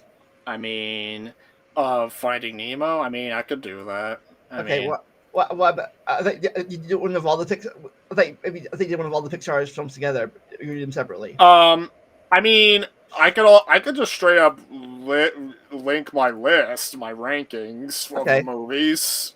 Yeah, I'm gonna do that. Yeah, I don't know how many of these I actually reviewed on Letterboxd because I have been reviewing movies so long that I used to do it in the fan section of Rotten Tomatoes, and then that just became non-functional. Yeah. So, was there really a villain in this movie? Not necessarily. I mean, there's an obstacle with the dentist and wanting to give Nemo away as a present to his niece, who should not have pets. Yeah. I would say that there's not a villain in any kind of classic sense, because we'll say antagonist does not assign agency to any of the other characters. So he's not trying to hurt Nemo or thwart Nemo's plans, right? He's trying to give his niece, who shouldn't have pets, a fish. That's it. That's, And she has no idea, like, how damaging she is, and even she doesn't know how damaging she is. No, but I do think that she's, somebody should be noticing that she's not a good pet owner. Yeah. Oddly enough, that leads to a real-world parallel, because when Finding Nemo was a box office hit, and it was a hit with the critics and the families and everything, lots and lots of kids wanted to have fish as pets, and that especially clownfish. The clownfish population got a pretty big punch done to its population because lots of kids were not ready to be owners of fish. Not only that, but as I recall, clownfish don't really breed in captivity. So they have to be caught wild, which is, it's. And this happens anytime a real-world species factors in a movie that is really popular with kids. It happened with Dalmatians, with 101 Dalmatians. It happened with owls, with Harry Potter. People see the movie version, and they think, oh, I could have that. So the opposite of what Jaws was. Yes. And don't get me wrong, Jaws was bad for world shark populations. But everybody wanting it in their home as a pet isn't good for these animals, because the movie makes it very clear that saltwater aquariums are really hard to maintain. Regular aquariums are hard to maintain. I couldn't keep a fish alive for more than a few weeks, a month, until I got one of those bubble filter aquarium things as a kid. Yeah, I just read something earlier today about how goldfish are actually not a great pet because they take more work than people realize, and the reason they die so quickly is because they're being mistreated. And lots of times people don't know, like the stereotypical depiction of a goldfish is putting them in a bowl, and I mean, it's like, yeah, you can do that, but you gotta know there's more to taking care of fish than just feeding them. You have to filter the water because, well, fish go to the bathroom just like us, and, well, if you don't clean that water, it's not gonna be a happy time for them. That's on top of making sure the water's the right temperature. Right, which at least goldfish do live pretty well in human room temperature water, but a lot of other fish don't. So yeah, fish are not a problem-free pet, kids. Oh, and don't lose out in the wild because goldfish are carp, and the carp can eat a lot of stuff. Oh yeah, well, and apparently a lot of clownfish got released into the wrong habitat. Mm-hmm. Because people realized that clownfish are actually a lot of work. So, yeah. I mentioned this in 2021, but I could be wrong, but I think it wasn't until this movie that again, a meme happened, and this time the meme was mine. From the seagulls. Yes. I actually bought my Ren Fair boss a seagull that had it had a fish, and the scales were in the pattern that it said mine on them, and I bought it at Disneyland.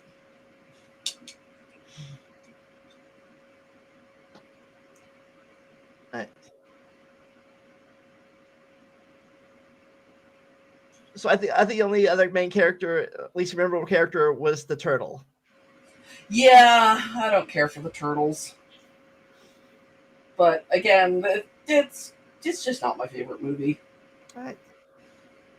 And that's perfectly fine because I have a lot of nostalgia bias for it, but I could see it not doing a lot for people. Yeah. So. Right, so the main plot of the story is the father doesn't want to let go, overprotective, yep. and the kid's and super independent. Yeah, the father can only see his son's disability and is not letting the son explore what he can do because the father's too afraid of his getting taken away.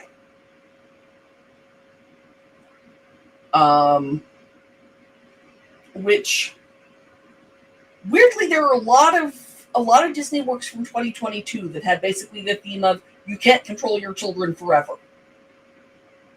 I wrote up my third Disney Byways article for the month on that theme this week. So, Finding Nemo, basically the same plot as Strange World and Turning Red and one of the Baymax shorts.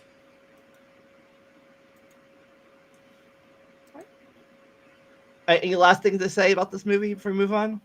Mm. All right. Nope. In that case, next on your list is The Incredibles, the first fully human movie. Mm-hmm. This is the first Pixar I saw in the theater. For me, it was the third. My partner and I were together by this point. And he and I started talking because we're both superhero fans. And we're both Disney fans and Pixar fans. And when Pixar released a movie about superheroes, I think we saw it opening weekend. This is also the Pixar movie where I have met, for a given definition of met, but let's, let that go, one of the main performers. Because I went to a book signing, a reading and book signing by Sarah Vowell, who plays Violet. She does NPR, and she writes creative nonfiction books. My favorite of hers is Assassination Vacation, which is touring important spots to do with the deaths of Lincoln, McKinley, and Garfield. Mm-hmm. So that's my little brag about this movie. Now, did you ever hear about the Violet Boo theory? No. Is the theory that Violet is in fact Boo? Because she's not. Yeah, that was the rumor theory thing. No.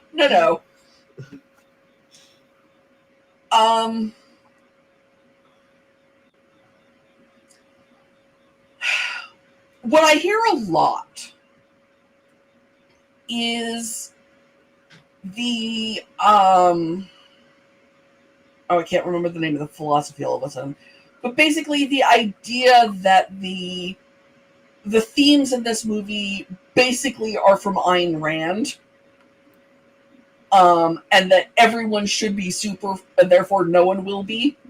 Yeah. And that's some hot garbage. That's not what this movie is about. Well, the movie argues against that philosophy. Yes, it does. You'd be amazed how many people don't notice that. Just a few days ago, I was watching like an analysis video on the Insuracare guy. Mm-hmm. And how it ties into the movie's themes of like conformity and why that's a bad thing. Yeah, well, and also I think the idea is that everyone is special in their own way. Like, does Edna Mode have superpowers? Probably not. It's never mentioned, certainly. Is Edna Mode the best at what she does anyway? Yes, she is. Yep. Could Syndrome have used his intelligence and creativity and done things that actually helped people who weren't, him? Yes. Yes, he could have. And his ego just wouldn't let him. Yeah. Like, everyone is special. But the way you're special may not be a flashy, noticeable way of being special. Also, I think the plot was I think people I think you might have mentioned that. I play with the thing is be careful what you say to kids, because that could yes. To quote Stephen Sondheim, children will listen. I love the character of Kari, Violet's friend who babysits Jack while the plot is happening. And there's eventually a short showing what she goes through during the whole process. It's one of the funniest Pixar shorts, honestly. Oh, it's hilarious. And she is on the ball. Like, I would argue that Kari handles it better with no real preparation than the child's actual father will in the second movie. Like, I did not know that Violet and Kari knew each other. Yeah, they're friends from school. Well, after all, she was the one that got her to look after Jack when when Violet had to chase after Dash on the plane. Yeah, Violet calls Kari in to babysit. And it's nice that this is a movie that shows friendship, which not a lot of movies really do unless it's explicitly this is what the movie is about. Because, Christ, I can't remember Frozone's real name. But, they're friends. And yeah, part of their friendship involves we were superheroes together. But Lucius, yeah. Bob and Lucius are friends. Is that the God, what's his name? Frozone. No, yeah, I know his name. Samuel L. Jackson. Yeah, yes. Where's my super suit? Yeah, and he's got a whole life that we don't know anything about, but yes. Yeah. And he's friends with Helen, and you get the feeling he's probably the kid's godfather, and he is a friend of the family who's just another part of the family, and I think that's really sweet and wholesome. And he's Samuel L. Jackson. But Dash is frustrated because he's not allowed to be special in the way that he is actually special. And that is frustrating. But at the same time, you kind of wonder, well, maybe is there something else that he could be special about too? If he actually did his homework, could he maybe find a love in academics somewhere? Like, why is the only use for these superheroes as superheroes? Imagine what good you could get out of somebody really strong and powerful if that were his job. If instead of saving people as a superhero, he were just off being really strong as a job somewhere. Yeah. Now the other the movie is about wasted potential. I think the other subplot or main plot, I forget, was somebody forget. I confuse the two. Is all the superheroes are now in hiding? Or yeah, which is how they don't notice that they're starting to disappear. Sandy, put her down. Okay.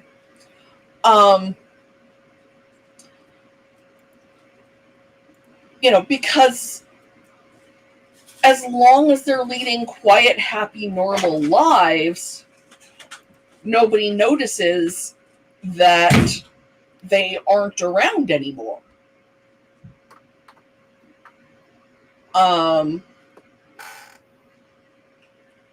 And all of the potential that these superhumans have is being wasted because people can only think of them in one box. Because somebody got sued, I think. Well, so Bob gets sued, and so they can't have superheroes anymore. But that means that they aren't allowed to be special anymore.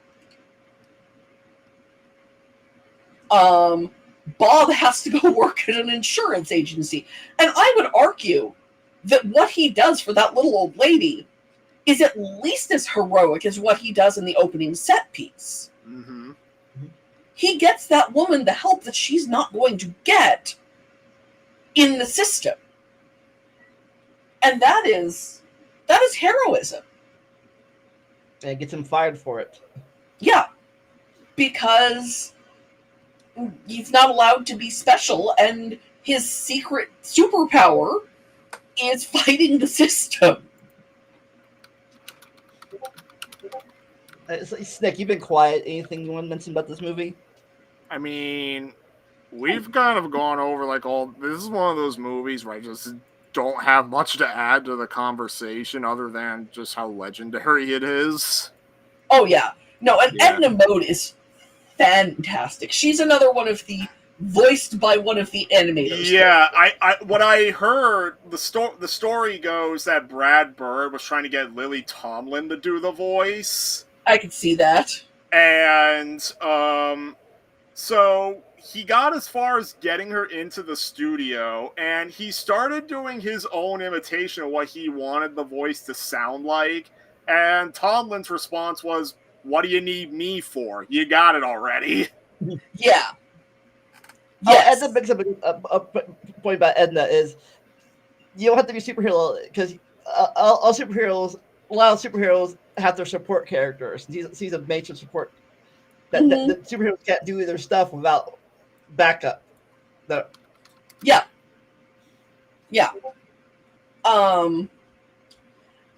And Edna is actually based on a real historical figure. She is based in many, many ways on the great Hollywood costume designer Edith Head, who appeared on an episode of Columbo and criticized his tie. And the only reason it doesn't have every Oscar she ever won sitting on her desk in that scene is that she won one for a movie that was after that episode was filmed. But imagine a world where the choices weren't being a superhero and being perfectly ordinary, where one of your choices was, and then you use this ability in some way that isn't just, foiling bank robberies and whatever.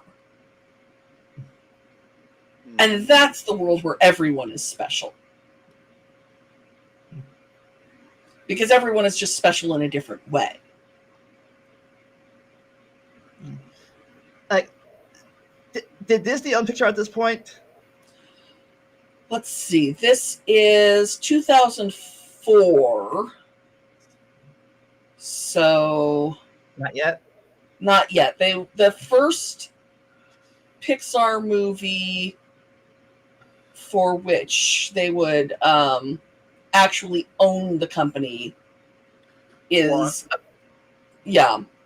I feel like Cars may have been the last. Like, Cars is like around the point they would just acquire them.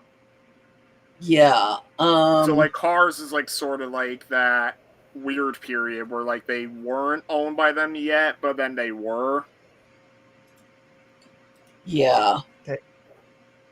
And this is the first movie, I think, since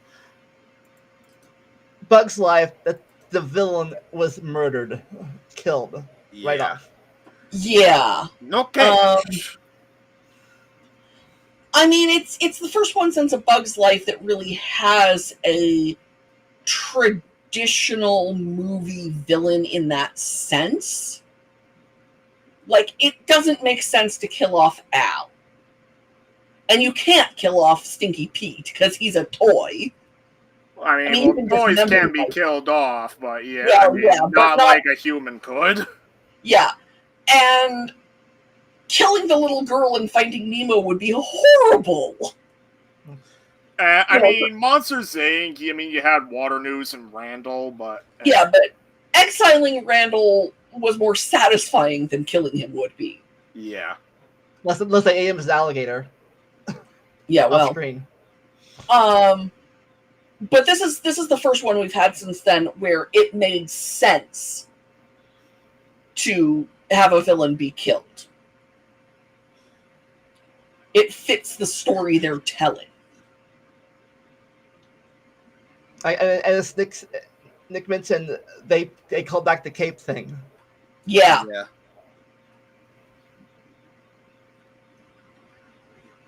Right, anything else to say? No. Not really about Incredibles 1. All right, then next is the Cars. I will say I'm gonna try and sum up what I think of the original Cars. So I think the movie is fine, but when you compare it to all of Pixar's previous movies, you had basically a collection of utter masterpieces and A Bug's Life, which had a lot of great merits still. Mm-hmm. And then you have Cars, which basically was just kind of a typical kids movie at the time. Yeah. Like, one thing I can say right off the bat is that it's pretty interesting to watch the movie today compared to when I watched it as a kid. Well, first of all, I need to say I did see this movie in theaters, but it came out in theaters in like June of 2006. I didn't see it in theaters until the middle of August. It had a long theatrical run. It was hugely popular with kids. Yeah. And now, get to the contrast. When I was a kid, I actually felt really bad for all the stuff Lightning McQueen goes through. I didn't understand why all the people in Radiator Springs were, quote-unquote, unfairly being mean to him over an accident. Nowadays, when I watch it, I'm like, the guy's such a jerk. Thank God they're punishing him. Hillbilly Hell's gonna do him in. Yeah. It's like I've seen those memes of people watching Disney movies as kids versus watching them as parent thing. Well, and this came out.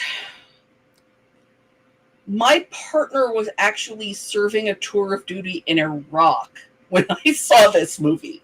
I was an adult when this movie came out.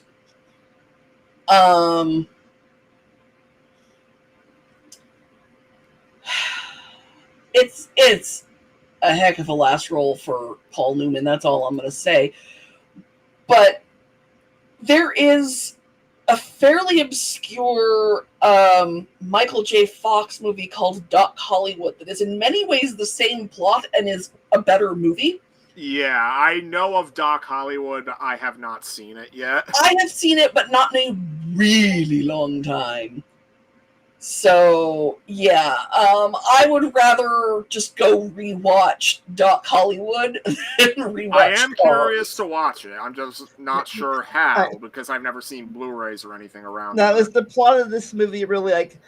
Sometimes you gotta slow it down a bit and watch the small stuff because he was like so focused on being a star that he can't see anything else.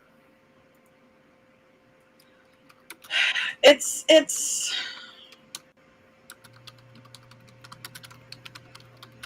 no matter how flashy you are,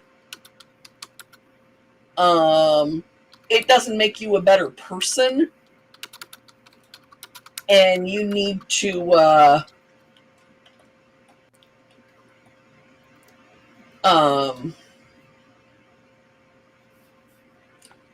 take on those old-fashioned small-town values.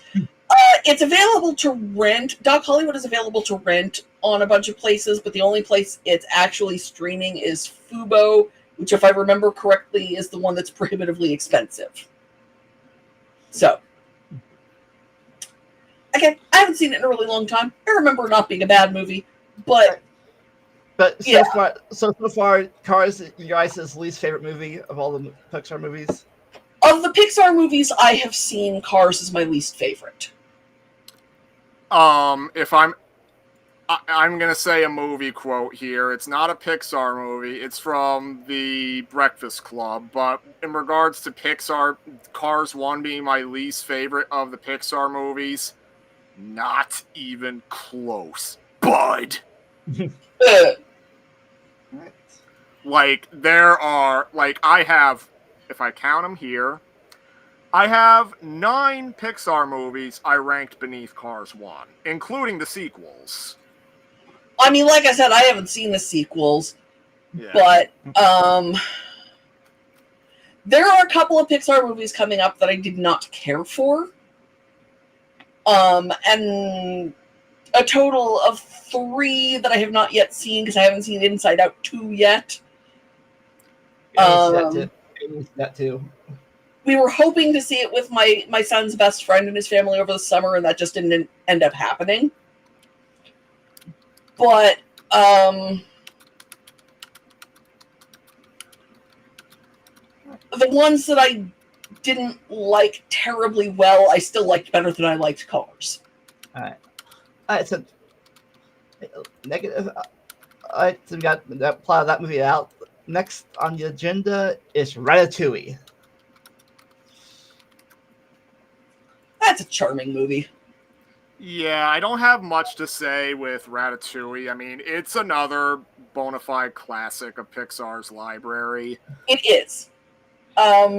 Should not have... I think Persepolis probably should have won Best Animated Feature that year, but it's not out of there's something wrong with Ratatouille. It's Persepolis.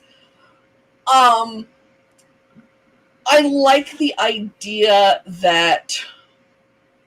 I think it carries on that kind of the feeling that I get from Incredibles, which is everybody has the potential to be good at something. Yeah. Everybody is special. You just have to find your special. Mm-hmm. Does it hurt to be controlled by a rat? I mean, hands down, the funniest part of Everything Everywhere All at Once to me is the Raccacoonie thing. And that's a funny movie and I love it, but just the whole raccoon on the head of a chef at one of those Japanese restaurants where they cook everything in front of you, that's brilliant. Oh, if Ratatouille were a horrible movie and had given us Raccacoonie, it would be worth it. Some good voice work. Like I said, I don't like the tendency to do nothing but celebrity voices. I think that really hurts the industry.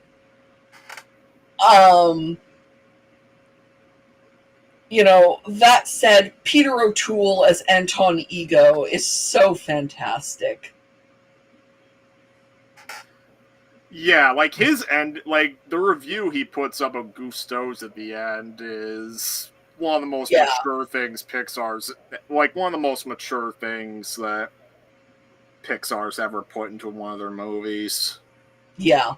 Yeah, we mentioned this in the Monsters Inc. review, but I did not do well in this mini game at Kingdom Hearts 3. I did not do well in the game at all. The only tough part of the mini game is the eggs. Mainly because the timing on the eggs is really off. Mine was the salt shakers. Well, one of the first characters you have to get in Disney's Dreamlight Valley is Remy, after which point Remy's restaurant is in your village. And you serve food to the various characters as a way of earning money. Now, that was the Linguini guy, was he like a grandson or great-grandson of the old chef? Supposed to be, or? Illegitimate son. Okay. Which is, makes it the only Pixar movie where a character is expressly born out of wedlock. Like, everybody else's parents, so far as we know, are married. They don't talk about it much with the various animal characters, because that goes into a whole weird area. But of the humans, Linguini is the only illegitimate child. And is there a real villain in this movie or not? Oh, yes. Oh, yes. The villain in this movie is Skinner. Mm-hmm. In the late, great Ian Holm, who takes over Gusteau's when Gusteau dies. And he is named after psychologist B.F. Skinner, who, among other things, experimented on rats. And he knows that Linguini is the rightful heir. Well, he doesn't find out until like halfway through. No, but he does know well before he lets anyone else know. Yeah, there's a whole scene where he finds out about it, and like he even calls like a lawyer to figure out like what it means. Yeah. And certainly he doesn't go out of his way to let Linguini know. Yeah, like he doesn't find out until like around the time he gets kicked out, and that's what gets him kicked out. Yeah. Yeah. So there is definitely a real villain. He doesn't die because, again, that's not the story we're telling. Yeah. And it would be weird if they killed him at the end. Yeah, the thing is, lots of Pixar movies do have a real villain. Most of them do not get killed off. Like, there's 3 I can recall getting killed off, and we've already covered 2 of them. Yeah, and to be clear, fewer Disney villains die than people think. Yeah. But it is still more common in mainline Disney movies than in Pixar movies. Yeah. I once crunched the numbers on Disney villain deaths. for an I article. mean, if we get into Pixar's more recent output, just like the mainline Disney movies, actual real villains are becoming increasingly rare in these movies. Which I do have feelings about both ways. Like, Yeah. it's like it's not so black and white villains. Yeah. Well, I would argue in Pixar's movies, there's not even really a villain figure at all. In a lot of these, like, there's like maybe obstacles, but like maybe people who sort of take the role, but they're not really a villain. It's like, just difference of opinion, maybe. Like, but so far the only two, like the ones that died are probably the two ones that were killed, or you think are straight up villains, like the grasshopper and Sid, not Sid, Sidrum. Yeah. I almost said Sid. Yeah, I would say that Sid is a real villain. Even if he doesn't give the toys agency, he is still deliberately trying to cause harm to his sister, if no one else. Yeah. I mean, there's some people who try to make the argument that Sid's not necessarily a real villain because, yeah, what he does is messed up, but at the same time, he's a kid doing stuff that he thinks is cool and arguably may not even recognize the damage of what he's doing. Yeah, but he steals his sister's doll. Yeah, like, that's why there's an argument for it, not that... That's why there's an argument. But I think killing Sid off would be a really, really, really bad move. Even if he was a villain, killing Sid off, like, they killed Sid off in the movie. I do like, and he'll be coming back. Most people may not realize that, but we will be getting back to Sid in a bit. Yeah, Sid, we don't see the last of him in the first one, even if it's not very substantial. Yeah, so. It's subtle, but it's there. So, would you want to, before we move on, does anything in this movie make you hungry? Not really. I don't gel with the food they really make. I'm not a huge fan of the food that they make. I've got weird food issues. Yeah. But it does make me want to cook for people. Yeah, I want to try it because I always like to try everything new at least once. Every food that's one of my goals is something new to eat at least once in my life.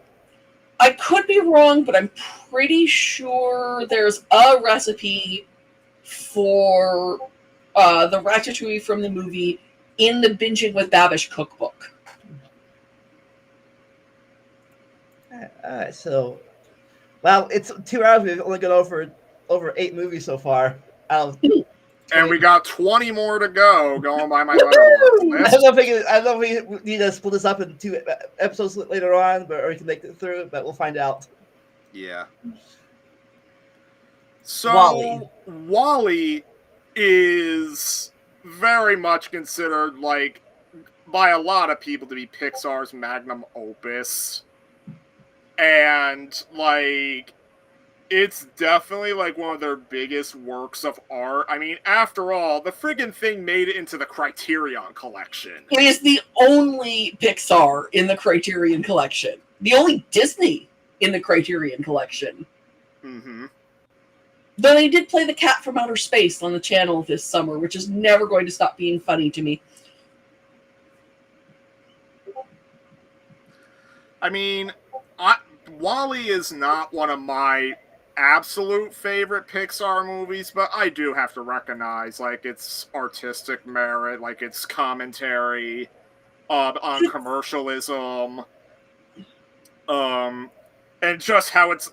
I mean, easily the best part of the movie for a lot of people is the part on Earth, which doesn't even have much in the way of dialogue. Yeah, no, the first 10 or 15 minutes, it is obvious how much time they spent watching silent movies. Because, my God, the artistry.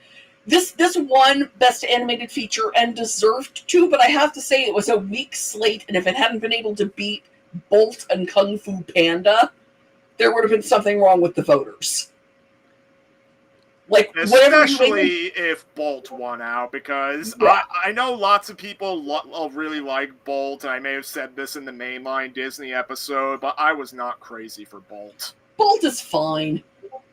But between Bolt and, yes, this deserves to be in the Criterion Collection, that's not much of a choice as to which one should have the Oscar. Personally, I think the only thing Bolt had going for at the time was it was during Miley Cyrus's big come up, big role as a actress person. Yeah, it was during her Disney era. Yeah, WALL-E has that beautiful opening that shows a lot of thought into silent film comedy and silent film drama, and the love story between WALL-E and Eve is so charming. Yeah. And one thing that the movie captures beautifully is joy. Joy and wonder. Like, WALL-E's out in space with the fire extinguisher is so beautiful. And the captain learning about Earth and learning all of these new things that had just sort of been forgotten by their perpetual cruise ship lifestyle. Yeah, and that brings up the two subplots. Starts with an S. Subtlety. Yeah. About trusting the planet Earth and being too lazy and letting the robot take care of everything. Yeah. Because we saw how fatter and fatter each of the generation has gotten throughout the years. Well, and I've always felt that wasn't just about fat; it was about atrophy. Yeah, that because fat is not going to eliminate your bones. True. And if you look at that at the movie itself, it shows that their bones are actually getting less dense because they're less necessary. Because all anybody ever does is sit around and watch screens. Like, even when they're face to face, they're not talking to each other face to face. They're talking to each other on their screens. Yeah. And cupcake in a cup, and the new color, or red is the new blue, or blue is the new, whichever direction it goes. That whole thing where it's just like all these people are doing is following trends and running around doing nothing. We have a pool is the line that always kind of strikes me, because you see these characters sitting next to the pool and they don't even notice it's there. But when they stop and take a minute and look around, they start developing this whole sense of appreciation and wonder. And WALL-E should not have a personality. Like, there's no reason to build your cleaning robot with a personality. But WALL-E keeps finding beauty in humanity's leftover, cast-off junk. I think there's a name for that called droid effect. The robots getting a soul, or whatever, or a heart. Mm-hmm. Yeah, sometimes, well, when they want one, it's the Pinocchio syndrome, because, What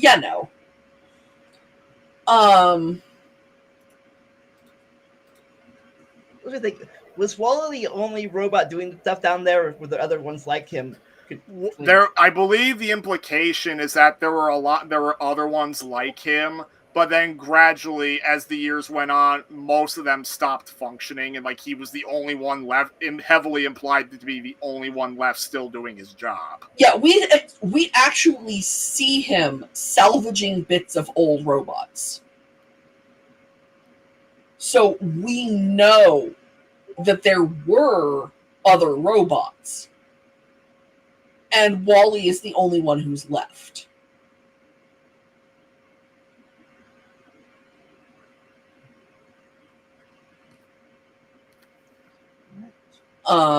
Because the Earth has been left as such a mess. So how long has it been since they left Earth? 500 At years. least, yeah, I was about to say like at least several hundred years. Yeah, no, it's been, I think it is explicitly 500 years. So It takes place in the 29th century. Okay.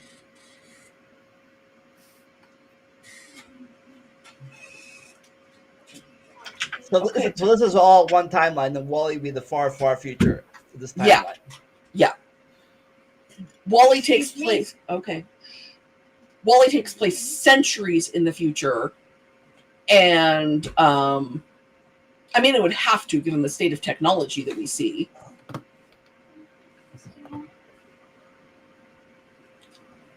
But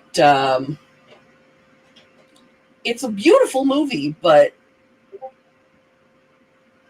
you know, I can see why it wouldn't necessarily work for people because there's so little going on in a lot of ways. So, again, think this: is the robot captain the villain of this movie, or is there a villain? The autopilot? No, Yeah. The autopilot doesn't have. I would say doesn't have free will. Okay. He's following his programming. And if there is a villain, it's the Fred Willard character, who is dead centuries before the movie starts.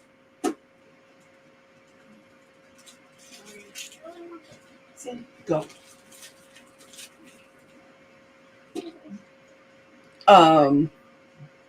Because he's the one who sets in that final directive.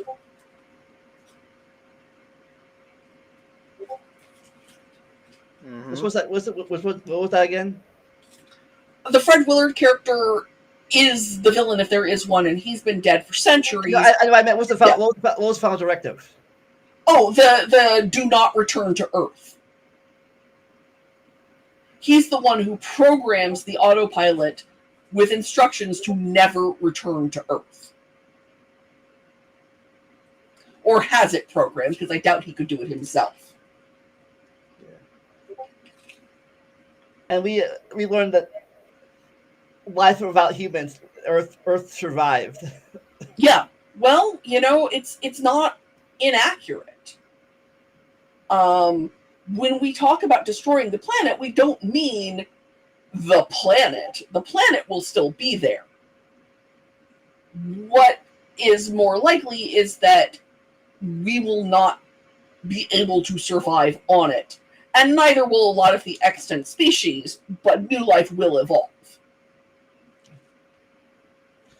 Did you ever see that series? I forget where it was, but Life After Humans things where they go 50 Some years. little of it, yeah. My favorite part was how plants take once humans do stuff. I've seen it around my neighborhood. There's a parking lot of an old factory, and now that thing is a grassy field and trees there. Nobody did anything. Nature took over again. Yeah, a building that I used to work in burned down after I stopped working there, and it's just a vacant lot now, which admittedly also gives me a great deal of pleasure on a personal level. It's a terrible job. But, you know, pavement actually is not forever. So, Snick, anything last thing you want to say about this movie? Or anything that you've said? I've said basically everything I have to say about it. All right. Then get to Up.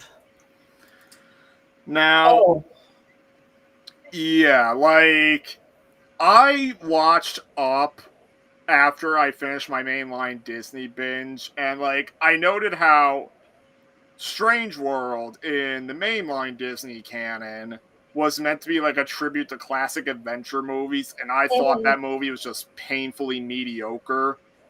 Up is a better tribute to classic adventure movies. And you were saying? Up is also the ultimate in the anyone can make you cry at the end of a movie. Forget the end of the movie. How about the start of the movie? How about you'll be weeping with 15 minutes runtime gone? Like, the opening montage of Carl and Ellie's life, it's considered one of the most beautiful things Pixar ever made. I will die on the hill that not only is she infertile, but she had a miscarriage. That, like, they leave it to the imagination, but yeah, that's what's heavily implied. It's obvious that they can't have children, but I think that they find that out when she has a miscarriage. Or I mean, after all, like, the implication you get that it was a miscarriage is the fact that they got as far as dressing the baby's room, implying that she was actually pregnant. Yeah. And I think that it's even possible she miscarried in such a way that meant she couldn't get pregnant again. Which can happen, especially given this would have been a few decades ago, and obstetrical care was not perhaps what we would have liked. So, you know, I mean, I saw this one in the theater and I just sobbed. Oh my God, I cried. And let's just say the trailers did not imply that's what the movie was going to be about. Then the movies none of us saw that coming. Yeah, the trailers implied it was just going to be a silly adventure of a crazy old man putting balloons on his house. Oh, look, it's Ed Asner. He's always surly and wacky. And, yeah, like, even, like, when you get past, like, the opening minutes of the movie, like, I still like the themes of the movie, like how, yeah, you can pursue your dreams, but it's mainly just about living life to its fullest, finding adventure in that. And really, when pursuing your dreams, they should not progress to where it's an unhealthy obsession where you just throw everything else away in pursuit of it. Opening sequence has its own Wikipedia page. That is how iconic it is. Yeah, well, but still, I like how, like, the movie's big theme, it's sort of illustrated, like, in the parallel between Carl Fredricksen and Charles Muntz. Like, you have Mr. Fredricksen trying to put his house, like, on Paradise Falls, but, like, gradually he realizes that's not necessarily what Ellie wanted for him after all the years they spent together. Like, ultimately, their life was the adventure, not just going to Paradise Falls. And then you have Charles Muntz, who in Carl's childhood was hailed as like a big hero. Mm-hmm. But then he had his reputation tarnished, and then he dedicated his sights to getting the bird. And he spent the entire rest of his life going crazy, flat out implied to be killing people who stumble upon him, just out of paranoia that they're going to take the bird back first. He's been slowly going insane in those woods for decades. And by the time Mr. Fredricksen comes across his childhood hero, pretty much nobody in modern society even remembers him. Yeah, he's blown his entire legacy on this thing that no one cares about anymore. And, you know, I like how it slowly unfolds that Russell's father is not in his life anymore. Yeah.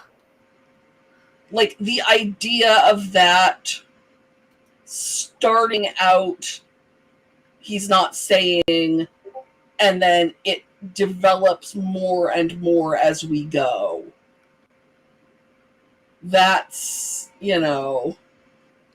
Like, you also get the one scene where Russell's talking about his dad with Carl, and at one point he refers to somebody called Phyllis, and then Carl's like, "What? You call your mom by her own first name? Your own mom by her first name?" And then Russell's like, "Phyllis isn't my mom." And like Carl, and like we never find out who this Phyllis is, whether it's like a social worker or like maybe Like the dad's girlfriend is what I've always dad's assumed. girlfriend or like a step parent or something. Or a scoutmaster. Yeah. Yeah. And Up won animated feature that year, and this is one where any one of the movies that was nominated could have won, and I would have been okay with it. Because the slate that year was Coraline, Fantastic Mr. Fox, The Princess and the Frog, The Secret of Kells, and Up. That was a jam-packed year. That is possibly the best year in the history of the category. Now, was the Bird Hunter a true villain or not? Oh, yes. I mean, he literally tries to kill our hero. So, no. He's... And isn't he voiced by Christopher Plummer? He is voiced by Christopher Plummer. Yeah. There's like 3 characters in this movie. Well, 4 characters, because there's Doug. You know, for most of the movie, there's really 4 characters. And 2 of them are Stone Cold legends. Because it's Ed Asner and Christopher Plummer. In the old man fight for the ages. Oh, yeah. Their fight at the end of the movie, like, how they make it both a serious fight, but then they throw in, like, their old coot jokes. Oh. It's so fantastic. And, you know, Carl slowly thawing over the course of the movie, because you get the feeling that he's an introvert and has always kind of let Ellie be the one who keeps them having friends. Whatever friends they had because of Ellie. Like, even before he meets Ellie in the opening, like, you can tell that he didn't seem to have a whole lot of friends. Like, he just got lucky the one time stumbling upon Ellie in the abandoned house. Yeah, and so now that there's no one, now that she's gone, he has no one left. And having Russell and Doug is the best thing that could have ever happened to him. So, yeah, it is, I would say it is the sweetest Pixar movie. Yeah. Like, it's just so caring of its characters. Even Months, there's a level to which it's like, well, yeah, he's a total loon now. But you can understand how he got there. Yeah. And the dog society is so perfectly what a dog society would be like. The cone of shame.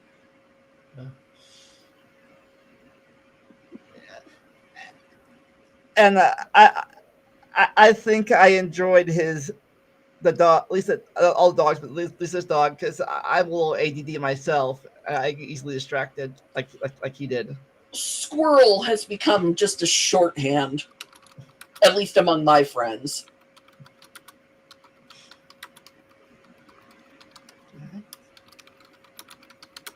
Any final words to say about Up? I think we about covered it. Yeah. All right, then next is number 3. Toy Story 3. Like, I was very hyped for this movie when it first came out, because, I mean, I was too young to have seen the first 2 movies in theaters. I wasn't even around when the first one came out. Mm-hmm. But yeah, when I heard like the murmurings that they were working on Toy Story 3, like, I was very hyped to see it. I even saw a double feature of the first 2 movies in theaters. Like, that happened a couple of months before Toy Story 3 I was saying out. while you were out, I was saying that I had done the same thing. Yeah. Alone. For one of the movies, I was the only person in the theater. It was creepy. Well, when I saw the double feature, it was just me, my dad, my sister, and a single birthday party of kids who were sitting in the front. One of them, it was me, a dad, and his like 5 or 6-year-old daughter, and they only stayed for one of the movies.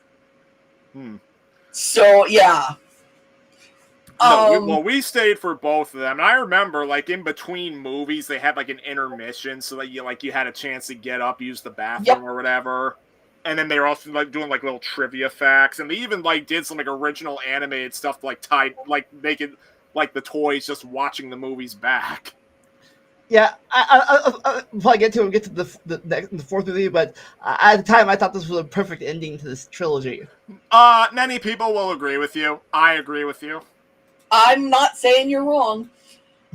I actually was hesitant about whether or not the movie needed to exist. Because I thought that 2 ended very nicely, and I wasn't sure, and it had been long enough at this point since they had done a sequel. Because the only other sequel they had done to this point was Toy Story 2, and then it was known when they announced, by the time Toy Story 3 was out, it was known that their next one was going to be Cars 2. Oh, and Cars 2 is going to be a doozy to talk about. Well, and Cars was, regardless of what you think of the movies we've got coming up, Cars was their worst movie to that point. Yeah. So there was conversation that perhaps they were a little bit creatively bankrupt by making this choice.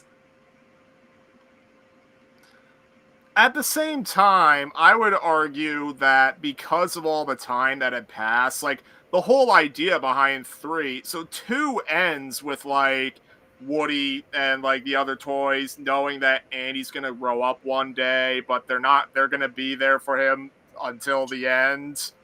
Yeah. And, well, the whole idea behind 3 is that time has come. Like, Andy's about just graduated high school. He's about to go off to college. Fun fact, they got the original kid, now all grown up, to come back to voice Andy.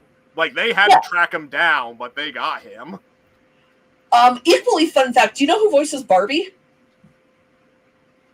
I feel like I knew, but Jodie Benson. Jodie Benson, okay. Who is the voice of Ariel, for those who don't know. Yeah, no, this is another one where the cast is really outstanding. Ken is voiced by Michael Keaton. Yes, he is. Lotso Huggin Bear is voiced by Ned Beatty, which I don't know if anyone but me has seen Network. But Network is another one of those, like, oh, I see what you're doing there kind of plays. Having Ned Beatty as the villain in this movie definitely calls to mind, like, oh, I'm not sure if I trust that voice. And of course, Wallace Shawn is just adorable as Rex. Yeah. So, yeah, the whole idea behind 3 is that enough time had passed that all the kids who grew up watching the first 2 movies, well, they're now young adults themselves watching this movie. Like, basically, the whole idea behind 3 was just to kind of explore that idea and, like, sort of be like a swan song to it. No, and I get that now. I'm just saying this was the thought process before it came out. Yeah. And I wanted to see it in the theater anyway because, I like seeing movies in the theater. But my partner doesn't like Toy Story much. It's one of his failings. And a friend of mine didn't like Toy Story either, so I went and saw the movie with her husband. And it's one of the times I liked him most, actually, because at this movie's big tearjerker moment, which is about 15 minutes before the end, he was crying and did not care that I saw him crying. And I liked that. I admired that about him. Yeah. But it is the idea of,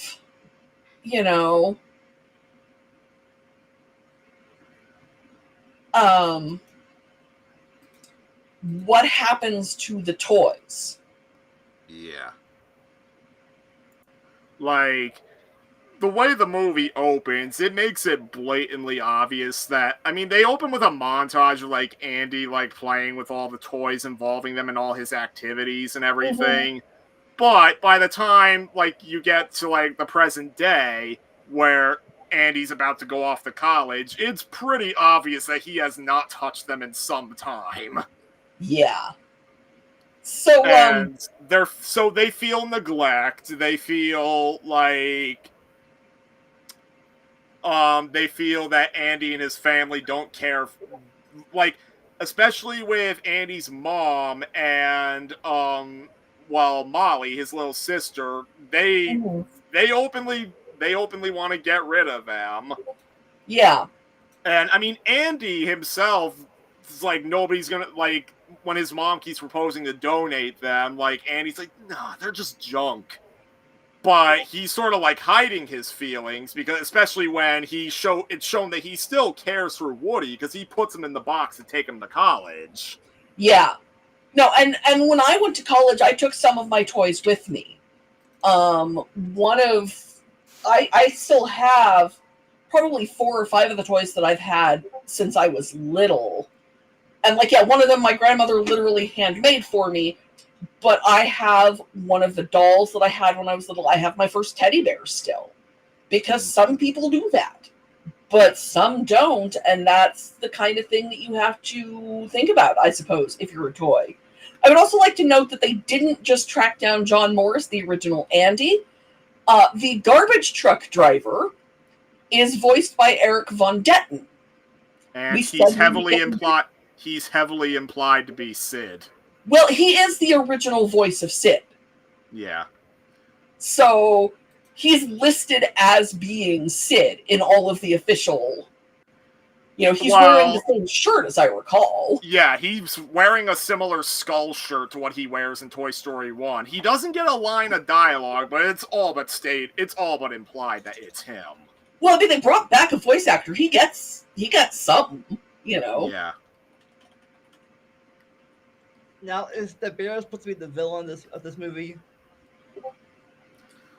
Lotso is the villain. He is by far probably I would say, of all the villains in the Toy Story movies, he's probably the best one. Oh, he's fantastic. Yeah, like, he has a tragic, like, they give him a tragic backstory, but they still make him cruel and relentless. Like, he doesn't get a redemption or anything. Like, he is fully committed to his worldview, where if he couldn't have his owner, no other toys deserve the happiness of it.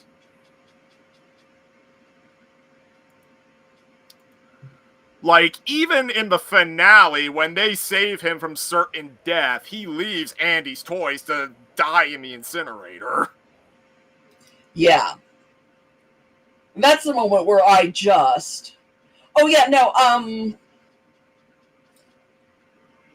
No, that's the moment where I was crying and the guy next to me was crying, was the incinerator scene, because that is just, if they're going together. It's such a beautiful, heartwarming moment for me. If I could be, it's a very powerful moment, but if I could be darkly humorous here, I remember there were old YouTube videos where some people pranked their family members by changing the ending to where it gets to that moment where, like, they're holding hands, just bracing themselves for the end. It fades to black and goes straight to credits with a somber version of You've Got a Frenzy playing, and, like, they prank their family members, like, oh, that's how Toy Story 3 ends. Oh my!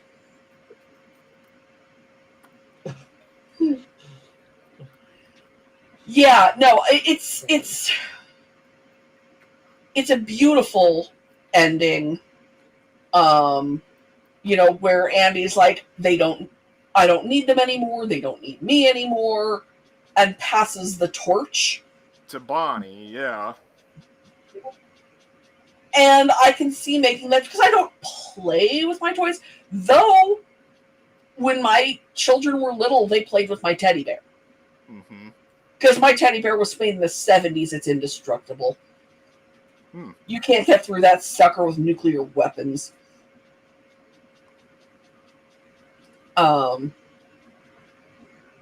But, you know, I have to say, I also like the running joke about Buzz's Spanish mode. Oh, yeah. And the Gypsy Kings cover of You've Got a Friend in Me is really good. There's also the fan theory that when Buzz got the TV dropped on his head, which finally resets him back to normal, there's a fan theory that that TV dropping on his head made him suffer some kind of brain damage, considering what happens to him in Toy Story 4. I mean, what happens to him in Toy Story 4 is that the writing isn't as good. Yeah, and I am gonna rip that apart when we get there. If we do tonight. I hope we do, because I have my, like, out of when, best way to describe when I do Letterboxd reviews, lots of times it might be just a short paragraph. Sometimes I might type up enough to fill out a Discord message to where I hit the character limit. Toy Story 4, I hit the character limit like 4 different times typing that review on Discord before putting it on Letterboxd. I made a freaking essay about that movie. Alright, so then now we go on. Julian, you have a time limit? You have a time limit right now? It's 3 hours? No. Remember, okay. I'm on the West Coast, so. Okay, so making sure you have your kid, you doing kids or anything or something. So, all right. No, they're fine. I don't have a time limit either. Like, I pull all-nighters. Right, then free to go then. I just want to make sure either one of you had to do something later at night. All right, then. Yeah, like I said, I like the Bonnie, and I also, not really funny, but well, were they kindergartners or preschoolers? Preschoolers. Preschool. Like, you gotta start on this. You gotta work your way up, but you gotta start in the bottom barrel. Thing. But anyways, all right. Next is everyone's favorite movie, another sequel, Cars 2. Haven't seen it.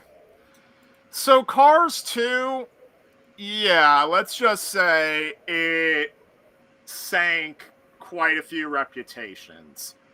It sank John Lasseter's reputation. It was the final movie he directed for Pixar. I mean, he was going to direct Toy Story 4, but then he dropped out because of, you know.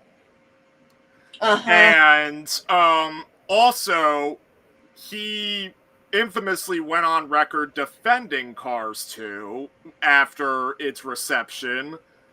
The thing to keep in mind about Cars 2 is I'm not sure if another movie has come out and done the same. It was the first, and to my knowledge, only Pixar movie that got thrashed by professional critics. Like, it's the only movie. It was the first Pixar movie, and as far as I know, the only one, unless there's another one, a recent one I'm missing, that got a rotten rating on Rotten Tomatoes. Yeah. And let's just say Pixar, their winning streak of masterpiece after masterpiece, with maybe the occasional stumble into good territory, that came to an end here. And let's just say Pixar never really recovered. Like, sometimes they'll get a masterpiece out, but their quality is very hit and miss now. Like, Cars 2, like, I knew how bad it was, because, I mean, I was in high school at this point, but I had a tradition of seeing every Pixar movie in theaters, because I had been doing that since Monsters, Inc. So I didn't want to break the tradition just for Cars 2. It didn't last long. I didn't go see Brave in theaters. I did, and I'm glad I did, but we did not see Cars 2. We'll get the Brave in a second. Yeah, so the thing with Cars 2 is I wouldn't quite say it's as bad as its reputation has led on. I mean, that's not Like, exactly the world's highest bar. oh, hi, Eric. Are we here? Hey, yeah, I'm so sorry for joining late. I've been really busy today, and I just got home. So yeah, well, there's that saying: it's better late than never, right? Yeah, you're just Do in you time happen? for peak Pixar. Yeah, you got here just in time when we just in time for the absolute best of the best. The movie that, it soared Pixar to grand new heights. Yeah, matter It's of fact, I believe that Cars 2 was actually the first Pixar movie to get a rotten score on Rotten it Tomatoes. might be I to don't. this day it might be the only one that has a rotten rating. And the thing is, after a streak of masterpieces on Pixar's part, this was their first real stumble, and I would argue they've never really recovered. Here's a fun fact. It wasn't nominated for Best Animated Feature. It was Oh, it was? it was not. It was a 5-movie slate that year. And Cars 2 didn't make the list, but Kung Fu Panda 2 did. Well, Kung Fu Panda 2 deserved it, but yeah. Yeah, Kung Fu Panda 2 is a lot better than Cars 2. I mean, I've never seen either. I'm just saying that if you were going to pick without knowing anything except which studio they were from, which one would be nominated without knowing the title, just, the Pixar movie and the DreamWorks movie, which one's going to be nominated? You'd pick the Pixar movie every time. That just shows you how damaging Cars 2 was to, Pixar's reputation at the time. Yeah. So, now, like I was saying, I would argue the movie might not quite be as bad as the reputation would lead you to believe. It's still pretty bad, but I'll kind of try to describe it. So, on one hand, it focuses, basically, they try to make it a spy movie. That I knew. Yeah, the weird espionage plot they do, they commit to it at least, with Michael Caine Carr doing all these badass spy stunts as Cars, but yeah. And the action, I guess, is well animated, and I mean, Michael Caine and Emily Mortimer, who plays the lead female car spy, they give it their all with the material. But where the movie comes crashing down was the decision to make Mater the main character. I cannot stand Mater. The thing with Mater is that, well, in the first movie, he was the comic relief sidekick. Cars 2 illustrates how making comic relief sidekicks the main character in a story almost never works. And it doesn't help that Mater wasn't even that funny in the first movie. Yeah. Oh, guess whose idea it was to put Mater front and center in the whole damn thing? This is his voice actor? John Lasseter. No. Oh. It was Lasseter.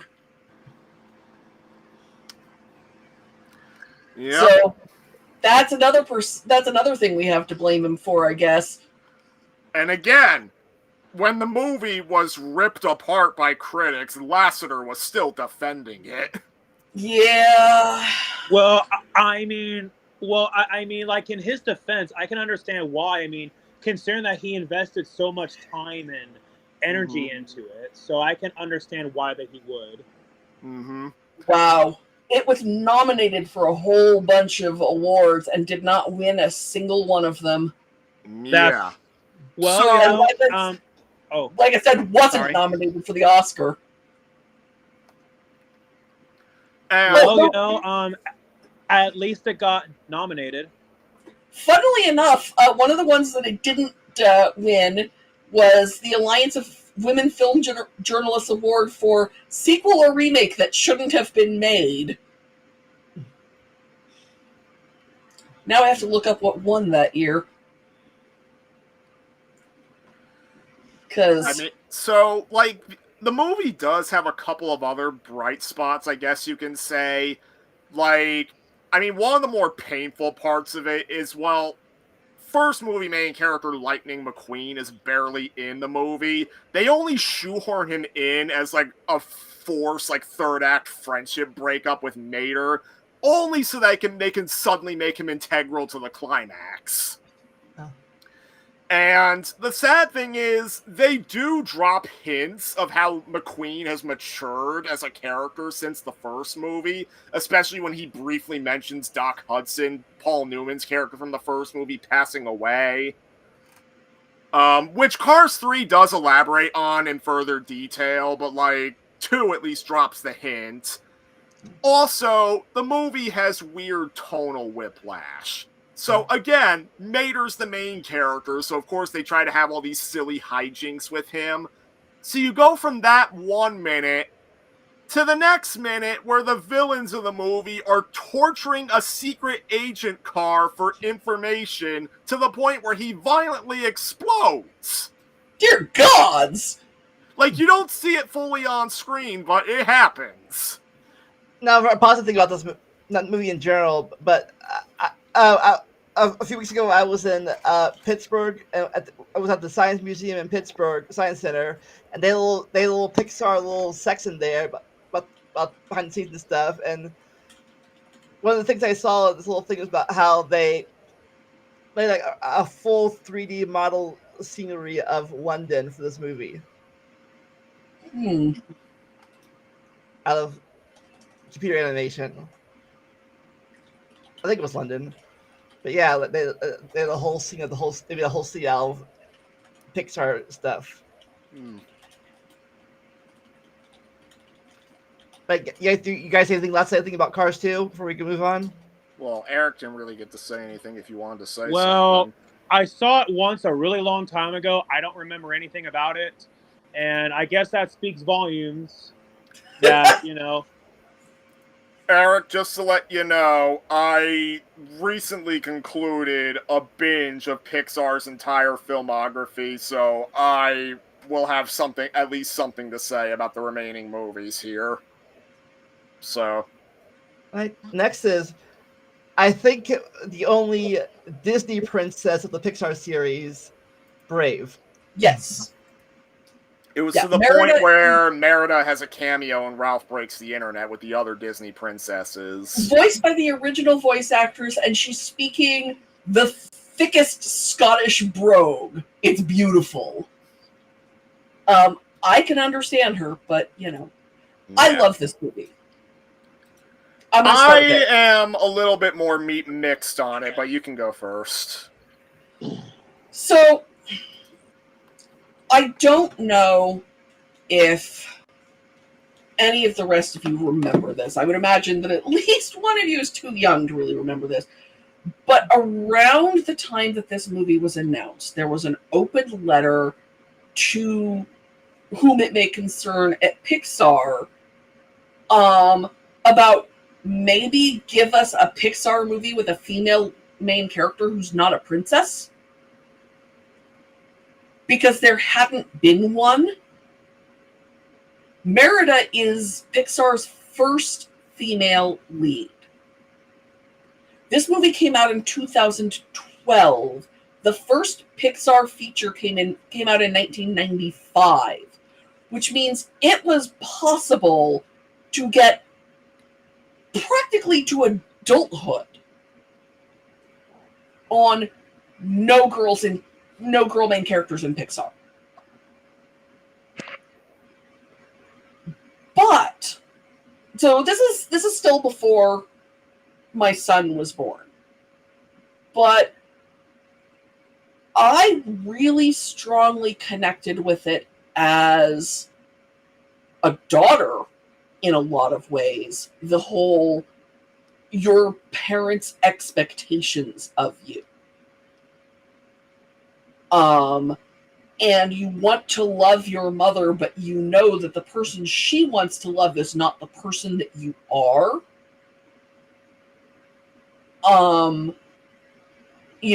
That felt really important and valuable, and it's a well that we're going to be coming back to. But it is the idea of like, I am hedged in by all of these requirements, and I want to be this person, but I can't because everybody expects me to be this other person. And given some of what we know happened in the background of this movie, it's not terribly surprising that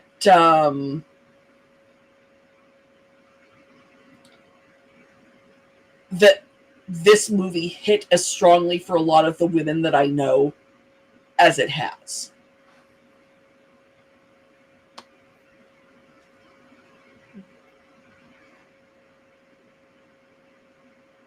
So, you mentioned Cars, but is there a villain in this movie at all? No. Okay. Yeah, Brave. I never actually saw this movie, so You're breaking up a little bit. I said I've never seen Brave, so I Okay. can't say anything about it. So I'm a little bit more mixed on Brave, but again, I don't have that same perspective, I guess you could say, because well, I'm a guy. Yeah.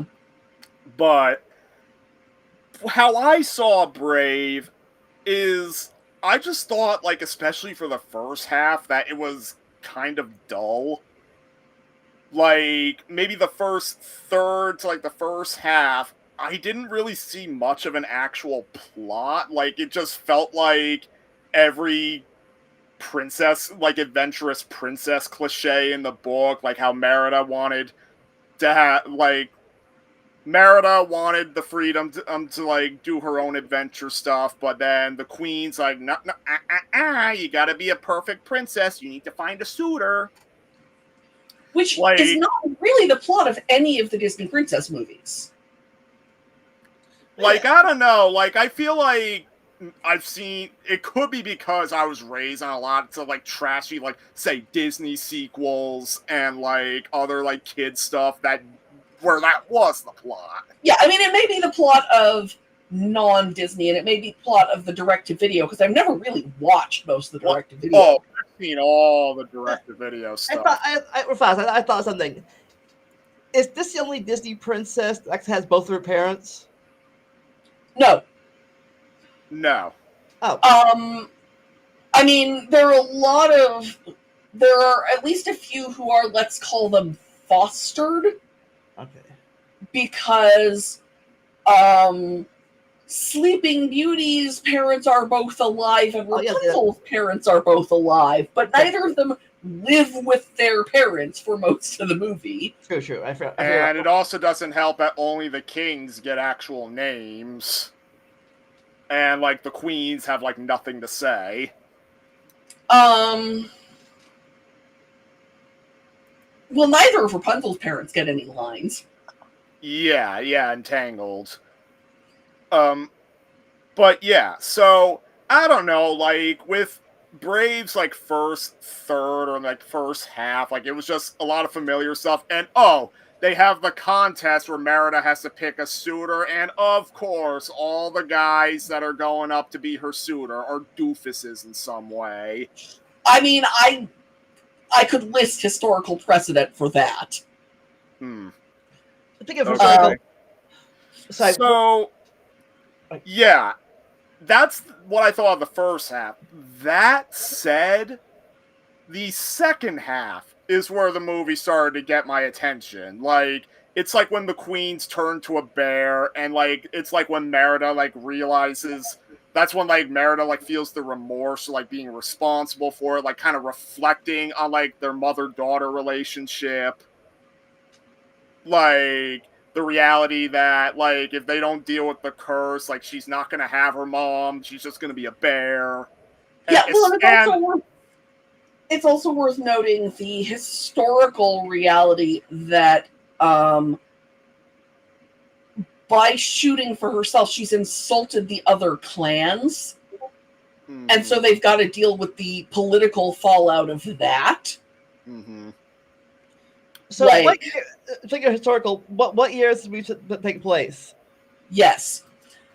The closest they get is medieval Scotland. The thing is her dress is 15th, 16th century, I would say, because of the slashed sleeves. But the Scotland divided into clans is more, several hundred years prior. Her, as I recall, her saddle has stirrups, so that puts us at least the 14th century. Like, the answer is yes. Okay. And I say this as an amateur medieval historian. There is no year where this could be set. Which It's is set sort in of par fantasy Scotland. It's sort of par for the course with a lot of like historical movies like that. Oh, absolutely. Get me started on King Arthur. Any version. I think the movie that came to mind for me is one that makes historians pretty mad. Braveheart. Oh, gods. Mm-hmm. Yeah. I'm gonna wear woad because I like the look, even though no Scots warrior had worn woad for 4 centuries. Yes. I look at how they implied. I think they implied that King Edward III was his son, but really wasn't. Yeah, no, as I recall, the actual princess was like a literal child at the time that the movie is set. So that's not my era, but I know enough to know that the history in that is appalling. This one is just fantasy. Yeah. It's set in the past. Since none of these people are historical, although they did register a tartan for Merida's clan, Disney holds the register for 2 tartans with the official registry office. The other is for Clan McDuck.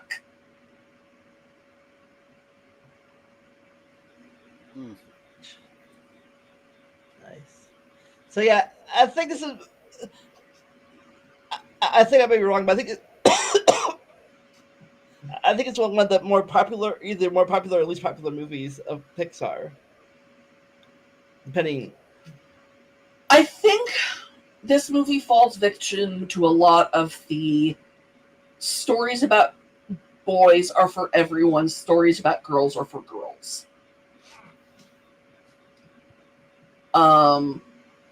Because when I told people that I was going to show it to my son, they expressed utter astonishment. Because isn't it about a girl? Yeah. I have to say, I fell through the same trappings as a kid. I didn't care about the Little Mermaid or Beauty and the Beast, but once Aladdin came out, like I wanted to see that movie. Yeah, no, and I know that that's a thing that happens, and that's one of the reasons why I showed him this kind of thing as a child. Well, in my case, it helps that the movie for me that I used to break that tradition was that I friggin' loved Mulan as a kid. Yeah. Yep. For obvious reasons, I did not.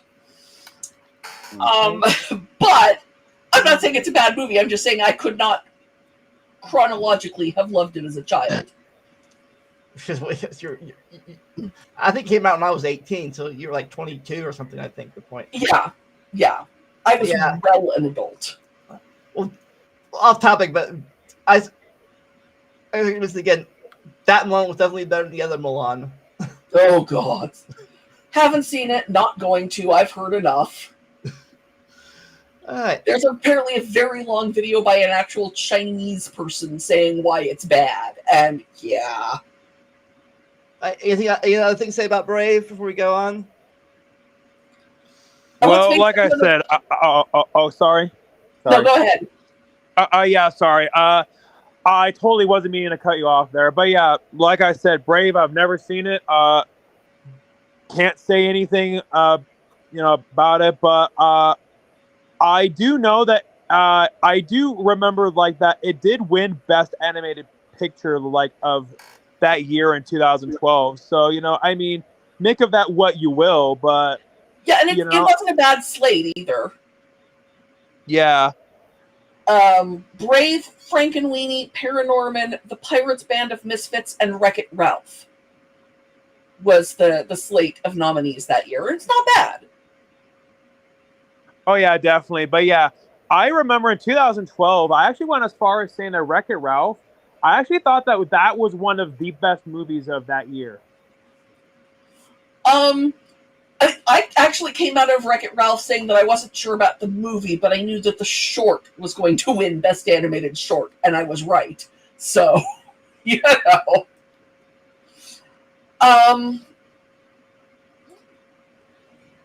I made a Merida Halloween costume for a friend some years back.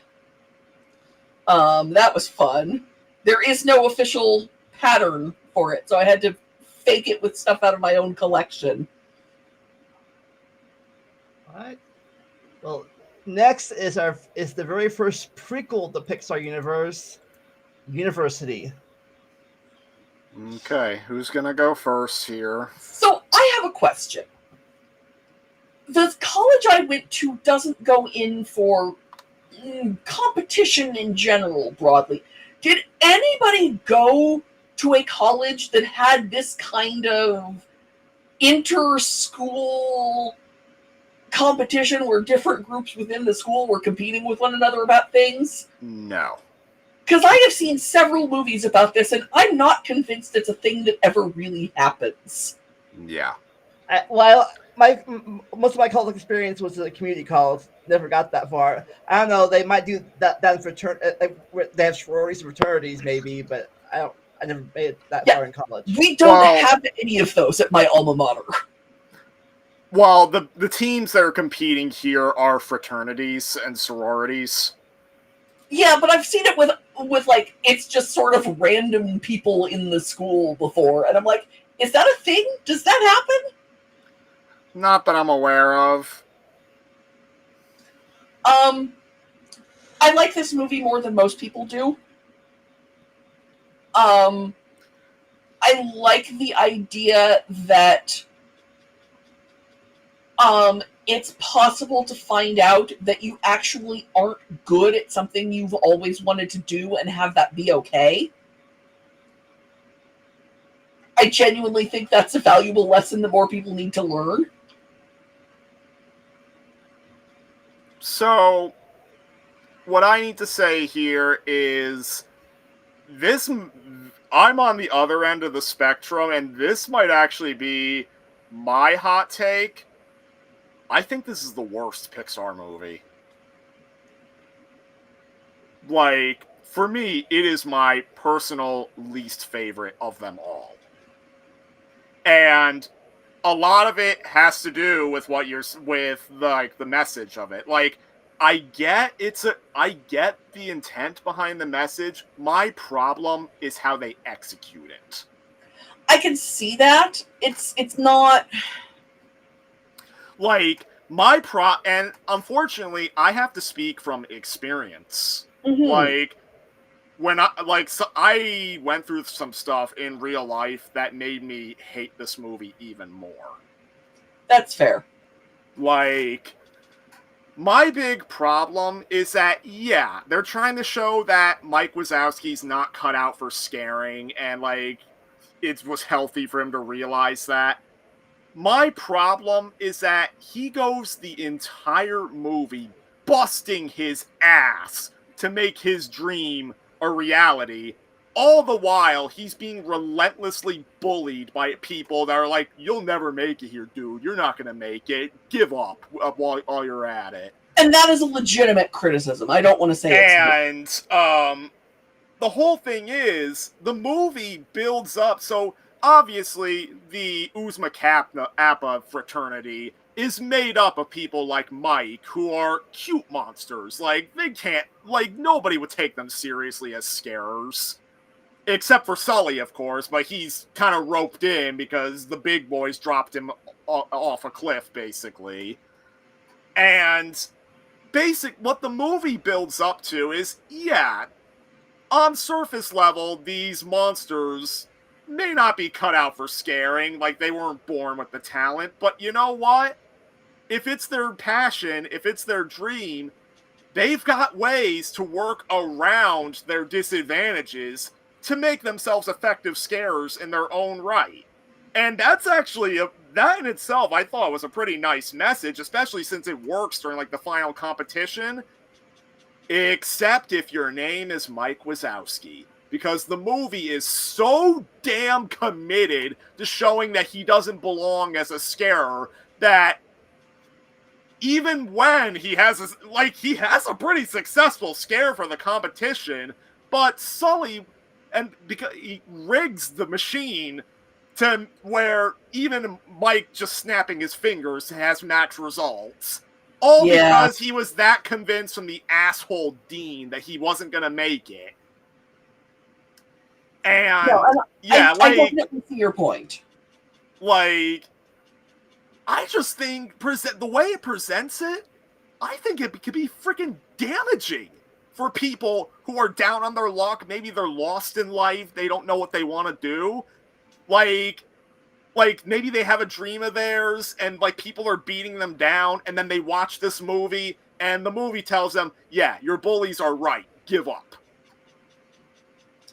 And my personal experience was when I went for my master's degree. Mm-hmm. Like, I was doing really good in my classes, but like in actual practice at like an internship I had to do, it was a new field. I was behind other people who came into it with a lot more experience. Of course, I was one of the younger people in there. And then COVID hits. There was another internship I had to do. It got canceled due to COVID. I contacted my university supervisor, or like the head of the program, just for advice on like what could I do to circumvent like getting around COVID, like when am I going to be able to try again. On the phone, she told me to give up. Jesus. She told me, and I can totally see where you're coming from with that, and I do agree. To me, I think that the fact that he turns out to not be a good scarer, but he's so good at the technical that he's what makes Sully as good as he is. Mm-hmm.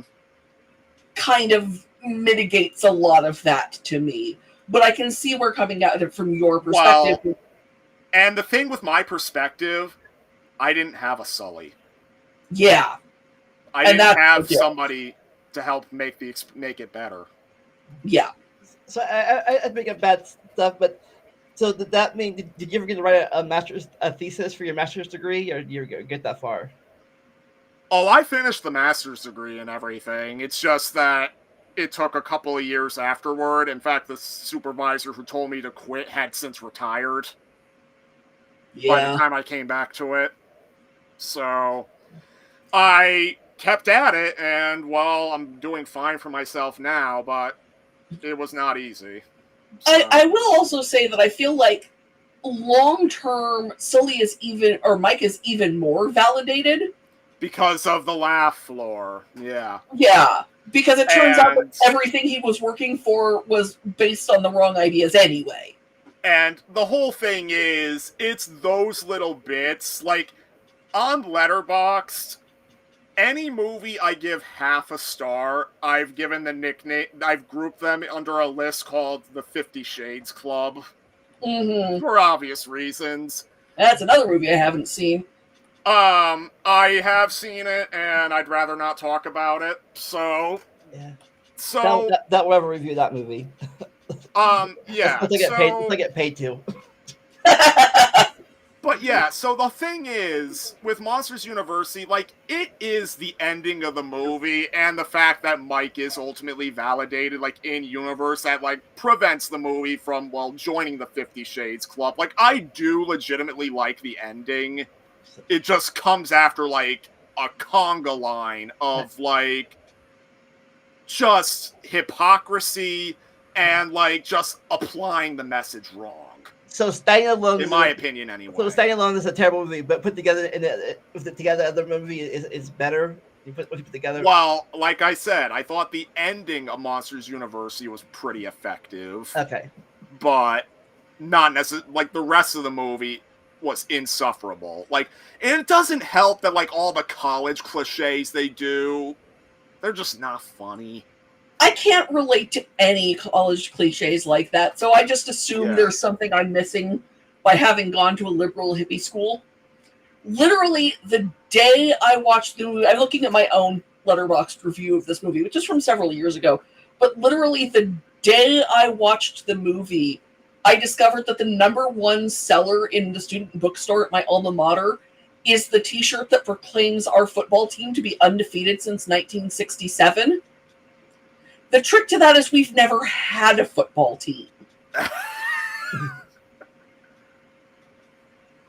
So, nice. And I've talked about it with friends, and we have no idea where you would even put a football team. There's no stadium on my campus. Like, where would they play?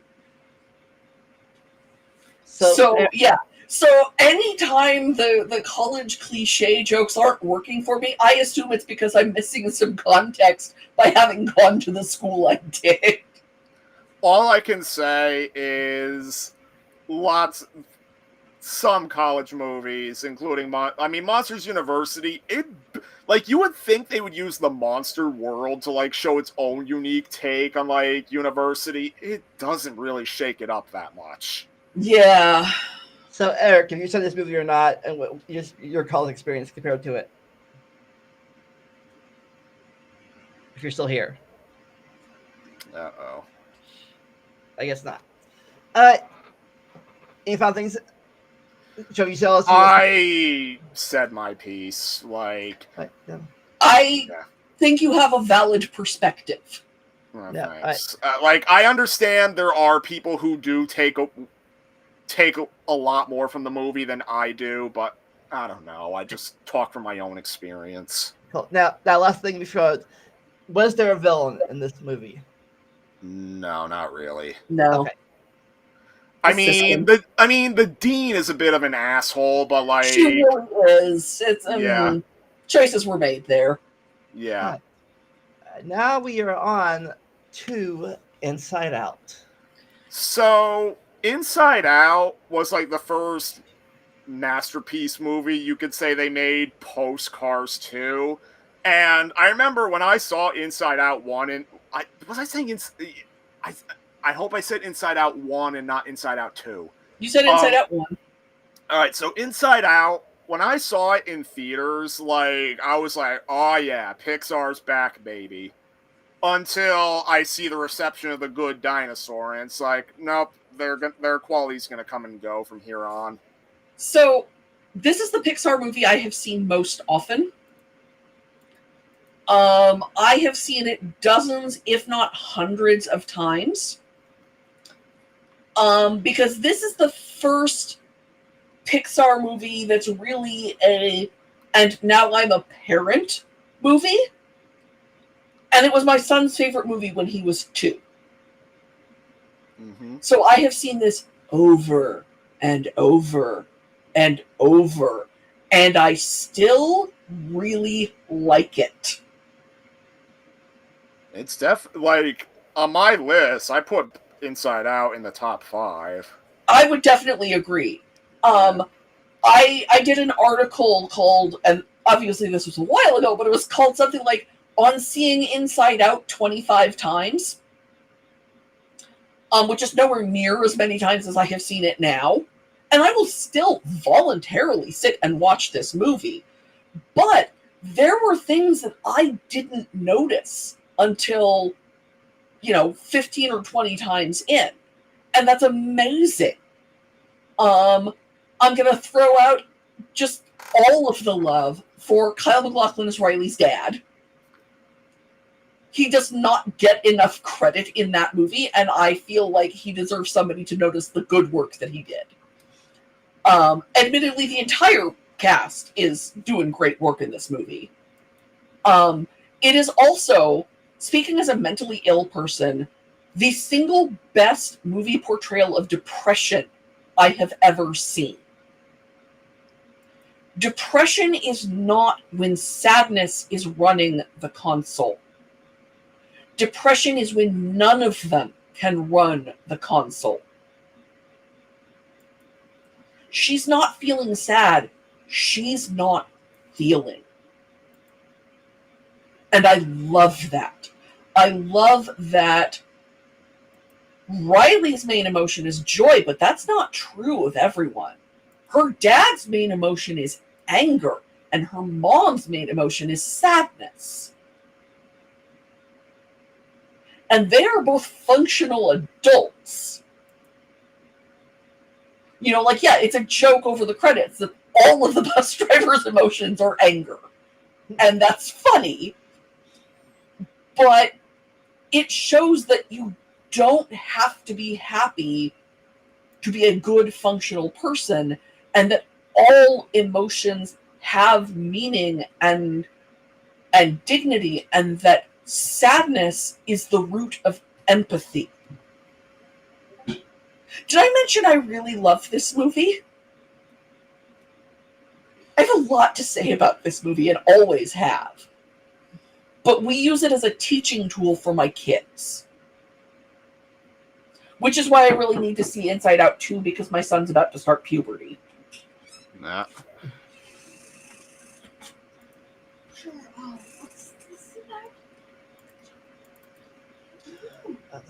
Yeah. Okay. Yeah. Like I said, I liked it, the little look, you know. Yeah. We'll get to it later in the future. We get to the final movie in this list, but wait, as a teenager, later on they get more emotions. But what do you think about them still having only 5 emotions as adults, or they're just hidden better? I think that the first movie really sets it up so that you only need the 5 and everything else is shadings. Okay. And I'm willing, again, I have not seen the second one yet. It just didn't end up happening, and we'll see it soon because I think it's on Disney Plus now. Yeah. And if not, it will be soon. But I'm willing to see that, oh no, they make it work. But, you know, as you start to see Riley, as things get more complicated, it's not that she has more feelings, it's that the emotions are more than one feeling. And the fact is, no, she'll never be able to look back on those core memories without sadness, because of course she won't. They're back in Minnesota.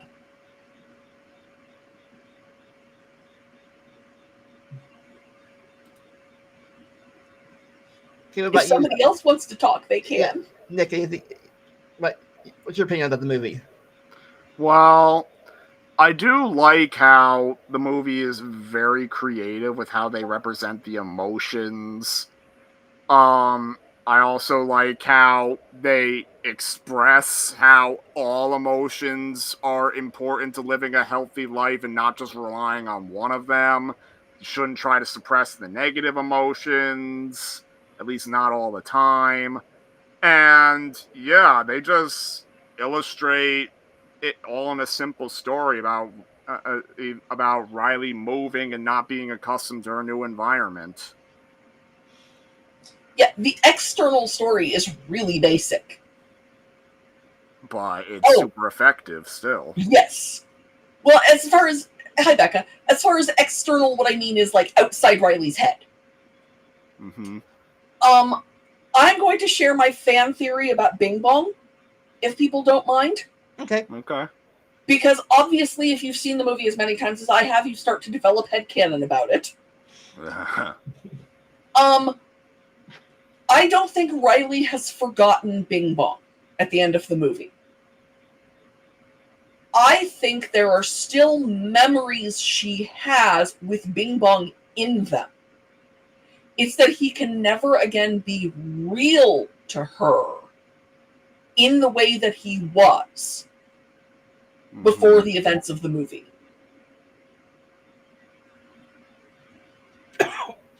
Which is still sad, but it's not as, oh no, Pixar, just have my heart. I didn't need that.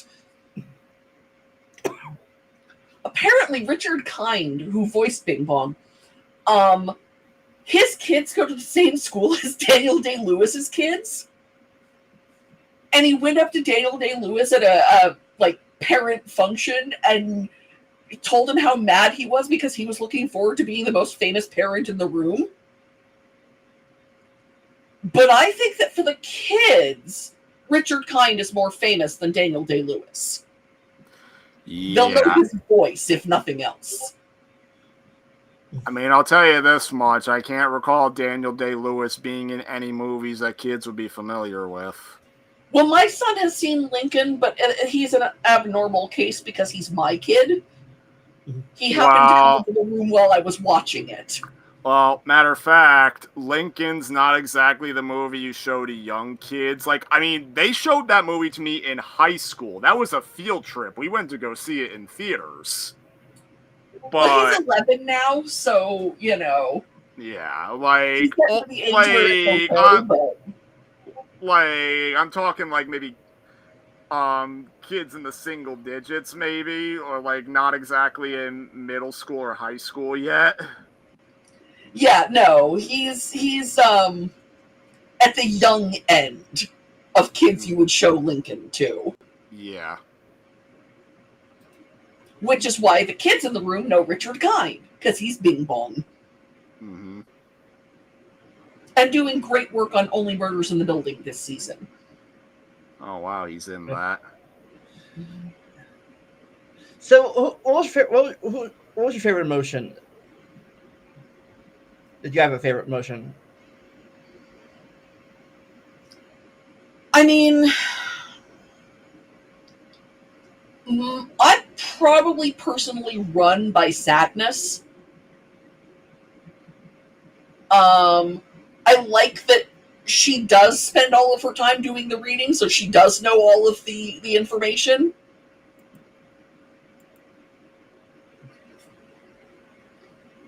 I also like the running gag of the headlines on Anger's newspaper.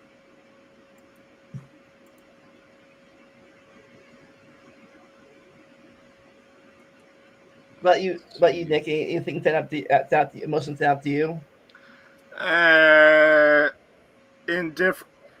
think fear and disgust didn't really stand out to me in the first movie all that much. And it's ironic because their voice actors would be changed in the second movie.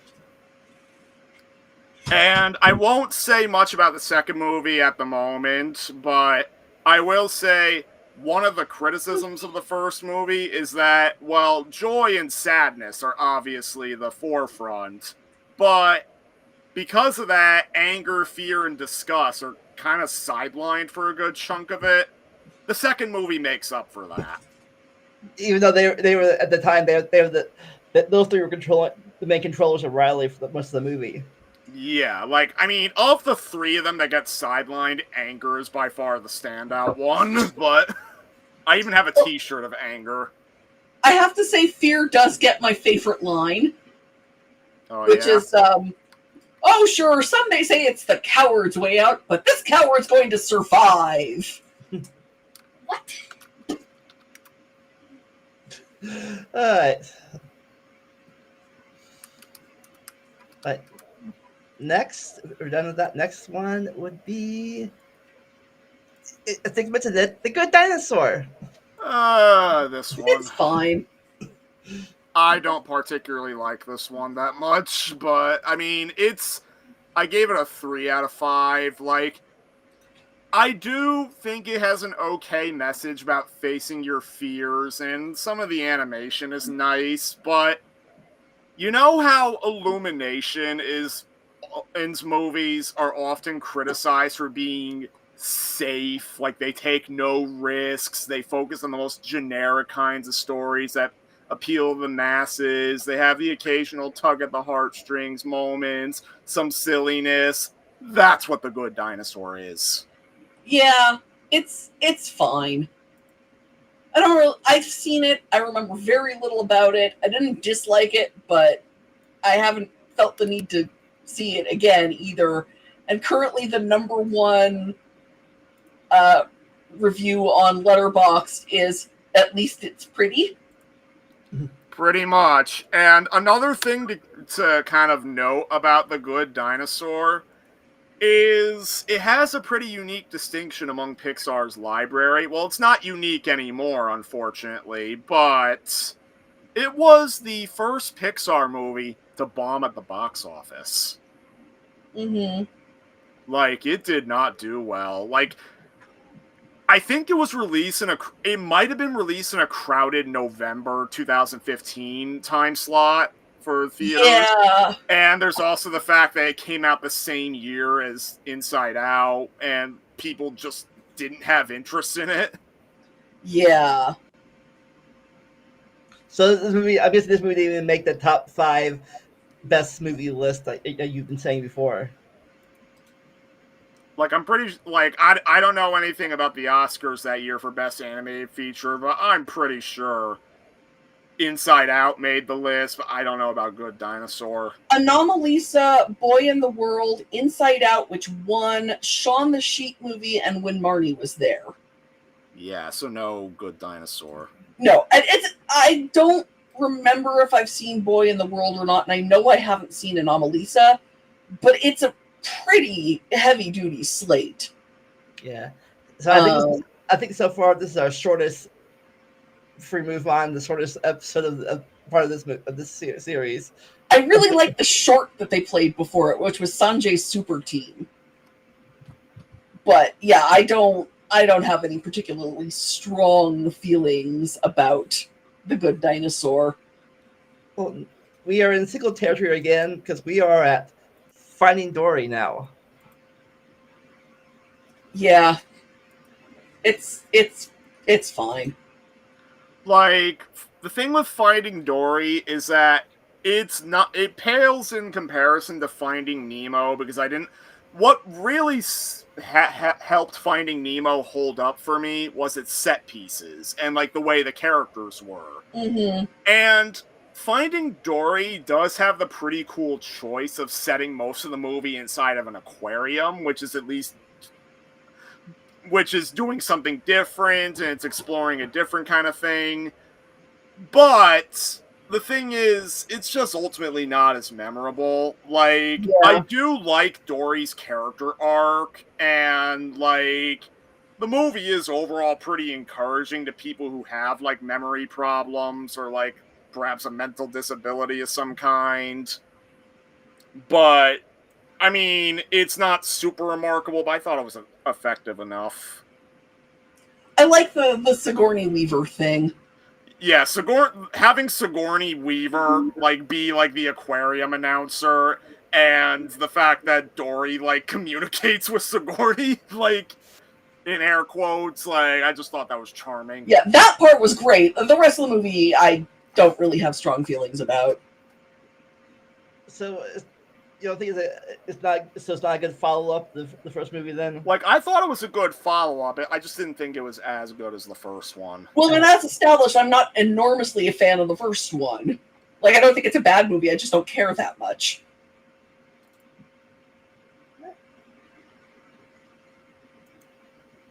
Next, a movie I didn't know existed. I didn't know they made Cars. Okay, Cars. I knew it existed. I haven't seen it. Why would I bother seeing it? So I guess I'll have to take over for this one.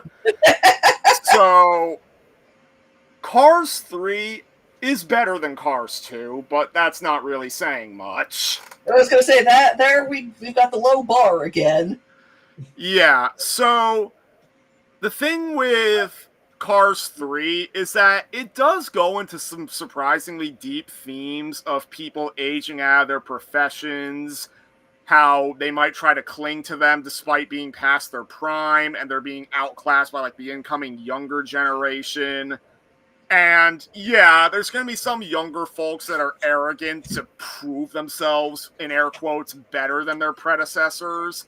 But then there's others that look up to them as mentors, which gives the older generation a newfound purpose. Like, yeah, they can't really do what they were once great at much anymore, but now they can be the inspiration to the new generation. Yeah. And that's like the story arc that Lightning McQueen goes through in the movie. Like, the one scene they play up in the trailers is like when he's competing in a race and then he gets into a pretty violent wreck. Like, it's got a good cast. You know, I'm looking it over. It's got a good cast. I can say that for it. So in this movie is Lightning Queen like the now the Doc of the movie? He essentially takes on a Doc Hudson style role, and easily some of the movie's stronger points is like, so Doc Hudson's passed away. Like, he's mentioned to have passed away by the time of Cars 2, and that's because Paul Newman had passed away. Which side note, that's a whole weird metaphysical thing. Yeah, like, they don't explain how he died. They just, like, it's funny because they actually were gonna have his death scene in a flashback. But then they cut it because they thought it was too sad. I wouldn't even say sad, I'd say bizarre. And the thing is, like, they do have a couple of flashbacks with Doc Hudson, and they actually made use of unused Paul Newman recordings to fill in these scenes. Yeah, looking at this, there's two people who were dead when the movie was made who they used unused material from. Because Tom and Ray Magliozzi were both in it, and Tom was dead. Mm-hmm.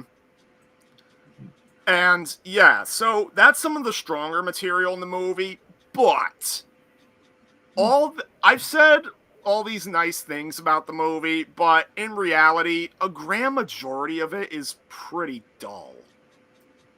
Like, most of the movie are just these training sessions. Like, they're trying to be like these training montages that are trying to be like a Rocky movie. Like, first it's McQueen trying to train to get himself back into shape.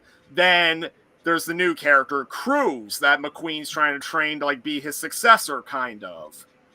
And yeah, like, a lot of all that training all the training montage stuff is just not really engaging.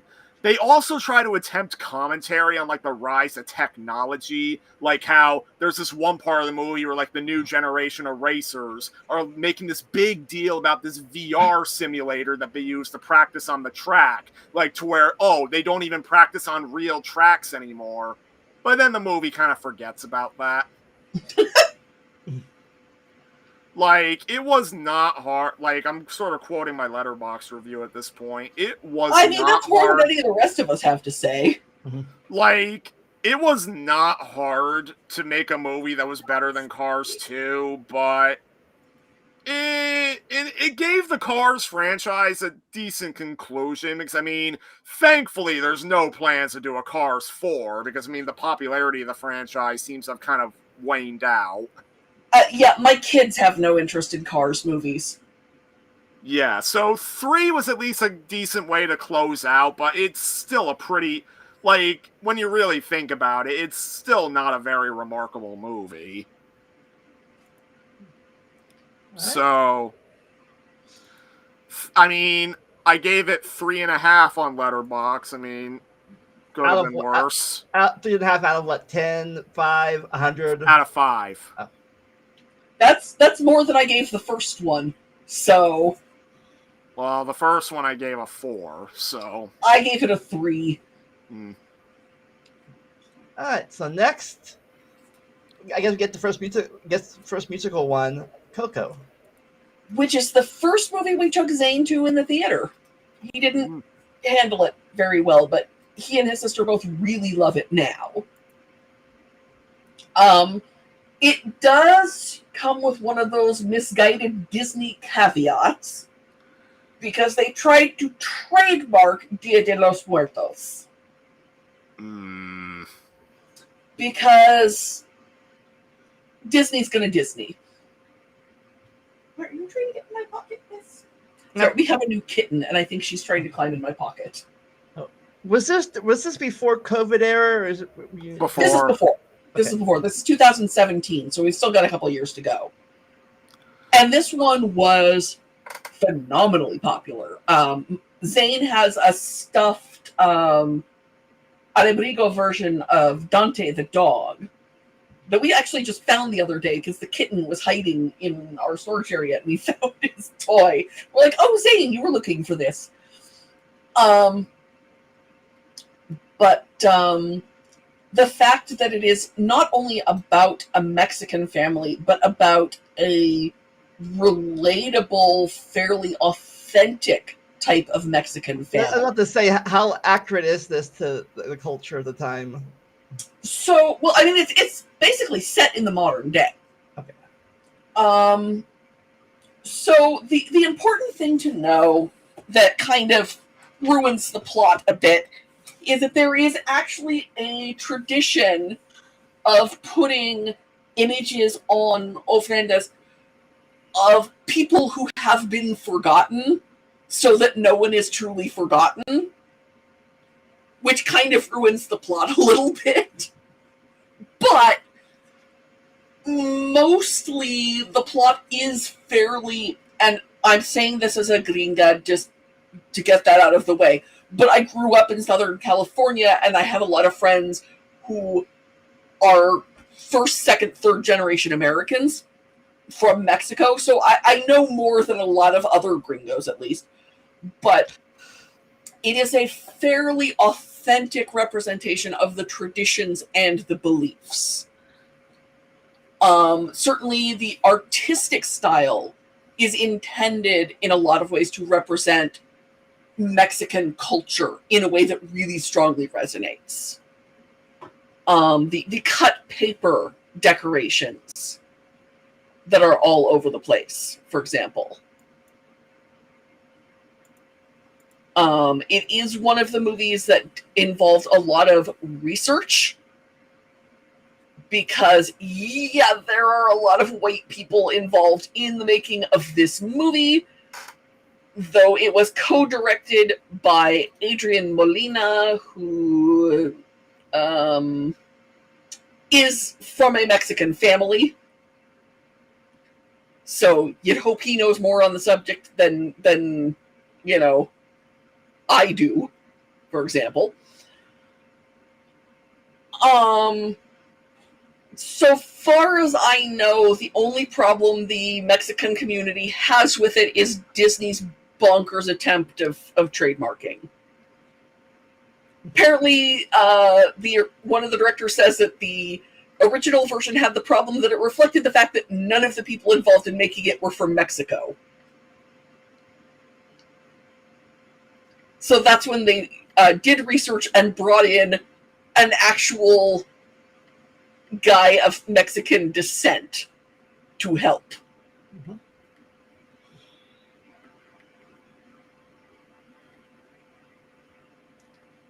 What about you, Nick?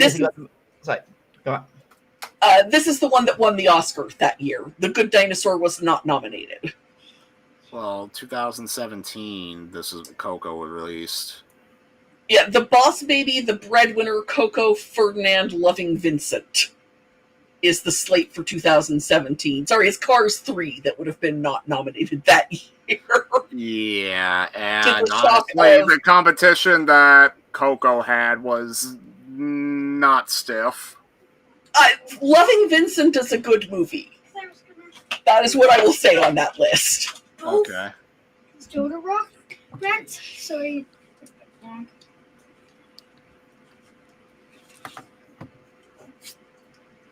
Anyways, I wanted to speak on Coco briefly. Okay, go on. So, yeah, I do like how the movie is a pretty touching celebration of Mexican culture and the bonds between family and the memories they carry after relatives pass on. Like, I almost got teary-eyed, like, in the finale part, like, where Miguel's trying to get Mama Coco to remember Hector. Oh God, yes. And that said, I didn't give it the full 5 on Letterboxd. I ended up giving it a 4.5, only because it fell into a lot of painful Disney tropes at the time. Like, one of my big problems with modern Disney movies of like the mainline variety is that their humor can be pretty cringe. Like, and that boils down to kind of the writing, I guess. Also, another thing that mainline Disney gets a lot of shit for nowadays is the infamous twist villain. Yeah. And Coco uses it. I like how they used it, but yes. Like, I get, maybe it's because it got spoiled for me, but I saw it coming from a mile away. So, yeah, like even when I had the context of the movie, but yeah, like it's still like a solid 4.5 for me. Like it's one of Pixar's strongest recent efforts. Yeah. All right, next is the last movie I've currently seen in the theaters. I've seen the movie in the theaters since then, but that would be last movie I saw at the theaters. It was Pixar, The Incredibles 2. Ah, dear.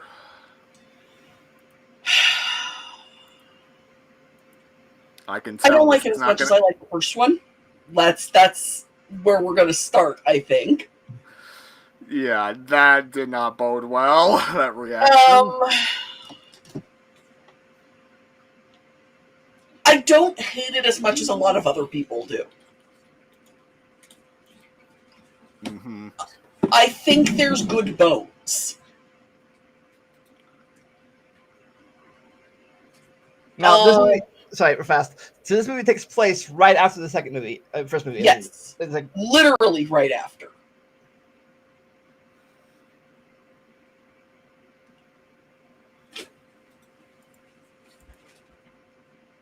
So, I guess what I can chime in with, really, the movie's big crime is that it's underwhelming. Like, the thing is, of all the classic Pixar movies that wound up getting sequels, Incredibles was probably in the most demand for a sequel. Like, nobody wanted sequels to Cars. Toy Story eventually ran its course. Nobody really asked for Monsters University or Finding Dory either, even if Finding Dory was a pleasant surprise for some. But the thing is, everybody wanted a sequel to The Incredibles just because the premise really allows for it. And really, the fact of the matter with the reaction that Incredibles 2 got is that the first movie came out in 2004. Mm-hmm. Incredibles 2 came out in 2018. It took them 14 years to finally make a sequel, and people were like, that's all you had? Yeah. So it was nominated for Best Animated Feature. A superhero movie did win for Best Animated Feature. It was not Incredibles 2. It was a movie. It was a little movie called Spider-Man Into the Spider-Verse. It was indeed, which, yes, is objectively a much better movie. Yeah. I like that. I like that it shows how much work is involved in being a parent. Mm-hmm. I would say another one of its strong points is that I did like how they centered a lot more around the politics concerning the superhero ban. Yeah. Like, there's lots of parallels, like real life civil rights movements. You want to hear my hot take about this movie? Mm-hmm. It doesn't matter if supers were around or not. The way those parents died was his own damn stupid fault. Yeah.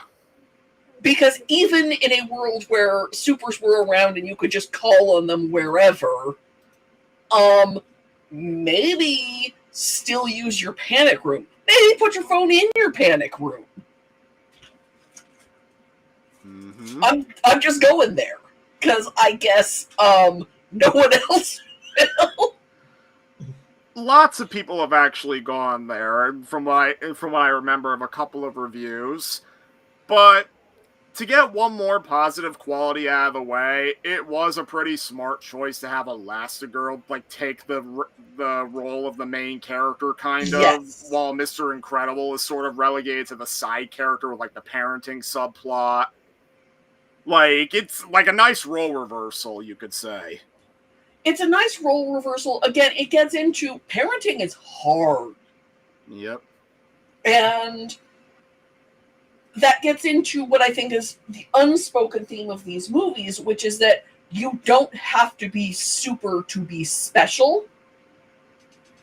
Because, yeah, okay, Elastigirl, Helen has been using her powers to help with parenting.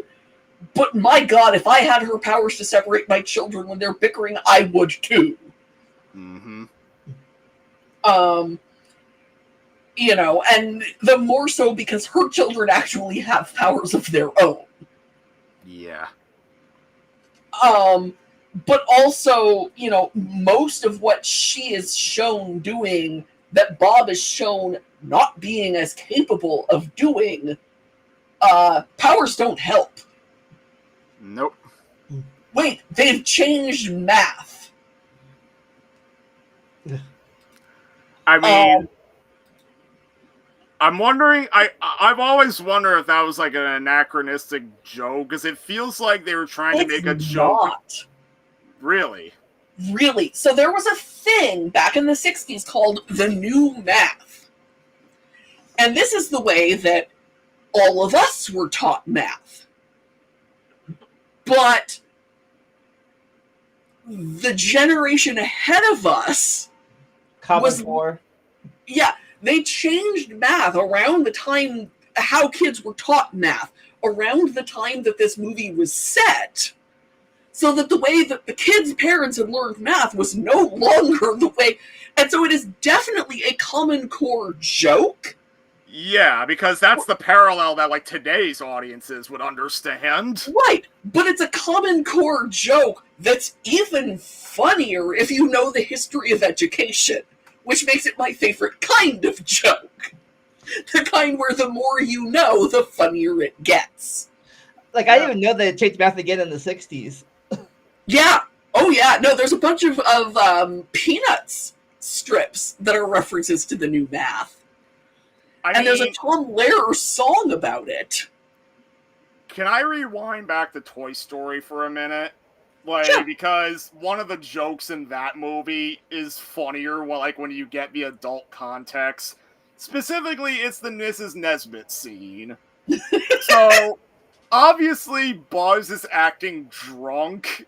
Oh, yeah. And, like, you don't see it as a kid, but then you see it when you're in adulthood, or even, like, as, like, a teen, because you kind of recognize what being drunk is like, even if you can't drink yet by that point. Mm-hmm. But, anyway, so at one point, one of Buzz's lines is, 1 minute you're defending the whole galaxy, and suddenly you find yourself sucking down Darjeeling with Marie Antoinette and her little sisters. So that's double.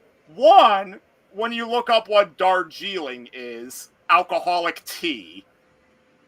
And second, Marie Antoinette, a French monarch or something like that. Yeah, she was like by France, right at the beginning of the Revolution. The French Revolution. She's most famous for how she was executed by beheading. Yes. And the doll that Buzz calls Marie Antoinette is headless. Yes. Her last words were, "Your pardon, sir, I did not mean it." She'd stepped on the executioner's foot. Oh, God. Yeah. So, this is not my perspective on it, but I have friends who really strongly and personally connect with the character of Void, who is one of the other superheroes. She's the one who creates portals. Yeah. And a lot of people read her as trans. I could see that, yeah. And I'm not saying she's not. I mean, first off, I'm not one of the writers of the movie. What do I know? But second, if you want to take the character as trans and connect with her that way, more power to you. Matter of fact, it doesn't even have to be trans, even if it's just like LGBT. Yeah. In some way, she is clearly an outsider and has been made to feel less than. And it's like all the people I know who strongly connect to Elsa in Frozen for finally, being herself as much as she can. They see Void as part of that same, trope of not explicitly queer, but we're going to take them as being one of us because what they're saying is what we feel. Mm-hmm. And so I didn't see it in that context when I saw the movie, but I've had friends since tell me that that's how they see her, and I'm totally saying that they are probably not wrong. Mm-hmm. And I want to give them a shout out because that's one of the few fan theories that doesn't annoy the hell out of me. A lot of them do. That one I can see and I can respect. Yeah. This movie is not about objectivism. I will not be taking questions at this time. So I don't think we quite covered the reason why this movie is so underwhelming, so I can go over my reasons. Okay. There's two big ones. One, the screenslaver, she's no Syndrome. I'm just going to put it like that. She's not. And second, and this might just be for me, the movie is way too concerned about being funny. Yeah. Especially the climax on the boat. It's meant to be That's not a place that should be funny. It's meant to be a tense scene where the supers legit could be ruining their reputation, but then they're focusing on a bunch of gags with Jack, and the fact that Violet and Dash had to bring him on the boat with them. Yeah, no, I agree. Again, the new math line is a great line, but just because it is a funny movie does not mean it needs to constantly be a funny movie. That's one of the lines I could have stayed. Yeah, keep that line. That line's gold. And it does cover a lot of the frustration of parenting, even if you don't know the context, where it's wait, I'm trying to help you with your homework, but I don't understand it myself. So I'm guessing you've had that experience of helping your kids with their homework? Honestly, I find the way they teach math for Common Core to be fairly intuitive. Okay. I think a lot of people I know kind of taught themselves Common Core math style without realizing that that's what they're doing. But I'm also a lot more academic than a lot of the people you'll see complaining about Common Core. Yeah. But I will say that one of the reasons that I don't homeschool, and there's a lot of reasons I don't homeschool, but one of the reasons I don't homeschool is that I know we would get to the point where I would stay up all night trying to figure out how to help them do the work that I'm supposed to be teaching them. Yeah, I think my main problem with Common Core that I've seen before is somebody got in trouble or wrong. Instead of saying the answer was 5 times 3 and they wrote 3 times 5, it was wrong, even though it was the same answer.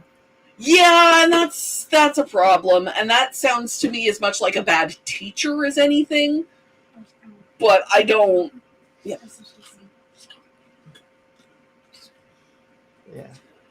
But,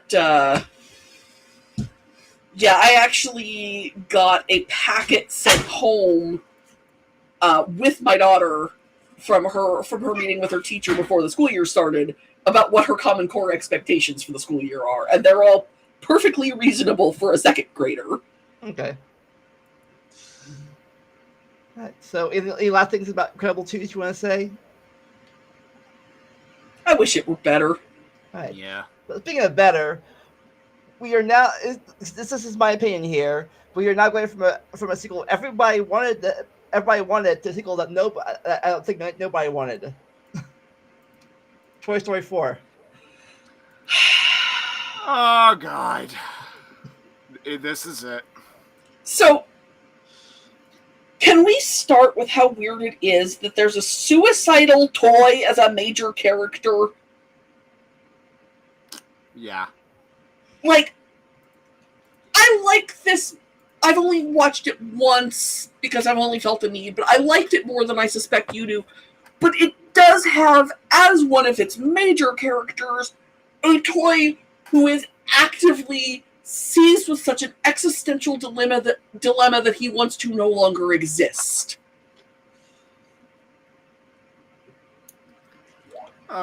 Like, my history with this movie, like, I went to go see it in theaters with my sister, and I didn't, like, she enjoyed it to the point where she was asking me to get a Blu-ray. Even back then, like, the movie just felt off to me. Like, then I went to go see it a second time when I was going to visit some friends, Mm-hmm. and the second viewing, I liked it even less. Okay, so I'm going to start by saying a few things that I really did like about the movie, because there were several of those, and I feel like they're worth commenting on. If I can find my own review here. We're going to start with Keanu Reeves is just having such a great time. Like, say what you want about the character, say what you want about anything else. Keanu Reeves is having the time of his life, and more power to him. I'm not as high on the Keanu Reeves as a great actor. I think he's a good stay-in-your-lane actor, and there's nothing wrong with that. But he seems to be a really great guy, and I'm all for let Keanu Reeves have a good time. Now, for those who don't know what that means, I think I said before, what's the difference between stay in your lane and a typecast thing? The difference between stay in your lane and typecast. Stay in your lane is you're really good at a specific kind of performance. Keep doing that. Typecast means you are good at multiple things, but you're not allowed to show that because the only kind of role you get is one specific kind. And there are good actors who are in both categories. But the best stay-in-your-lane characters are the ones who know, or stay-in-your-lane performers are the ones who know they're stay-in-your-lane performers and stay in their lanes. John Wayne gave some great performances when he was in his lane. And then he tried to play Genghis Khan in a script that was written for Marlon Brando, and admittedly, nobody could have done good things with it. I've seen that movie, but, you know, anything where you're like, why is this a John Wayne movie? That's him out of his lane. So I feel a lot about Keanu Reeves. He's fine in his lane when he tries to go, like when he did Shakespeare. It could have been better. So yeah, Duke Kaboom, Canada's #1 stuntman. I like that. He was having fun. That was adorable.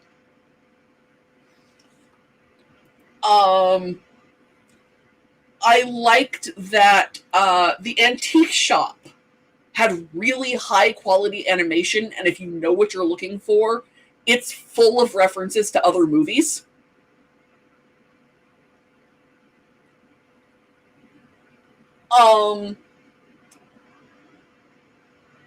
I liked that there was a reference. Giggle McDimples was not my favorite character in the movie, but the women working on the movie had her added because she's a reference to Polly Pocket, which is a toy that was around when I was a kid, who a lot of girls played with, who's the kind of toy who isn't in the original Toy Story movies because Andy's a boy.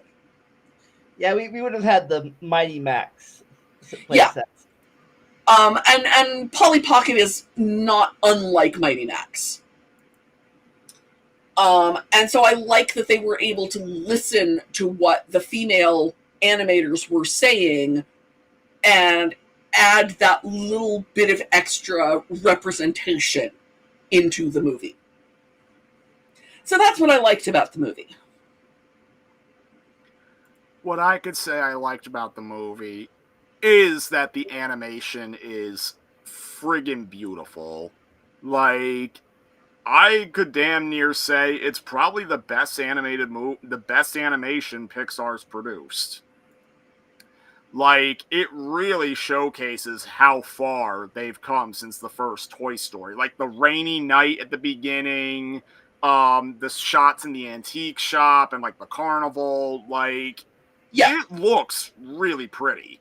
And I would argue that no non-Toy Story movie would ever be able to successfully demonstrate how far they've come from the first Toy Story. Simply because you get the full comparison. Yeah. And now, Bo Peep's return, I like the idea that they did. Like, I like how they explore a new side of the toys, like how she's chosen to embrace being a lost toy versus be the fate worse than death it was treated in the first 3 movies. Like, that is like a new angle that had some potential. It's just the way they kind of go about showing it has some problems, but yeah.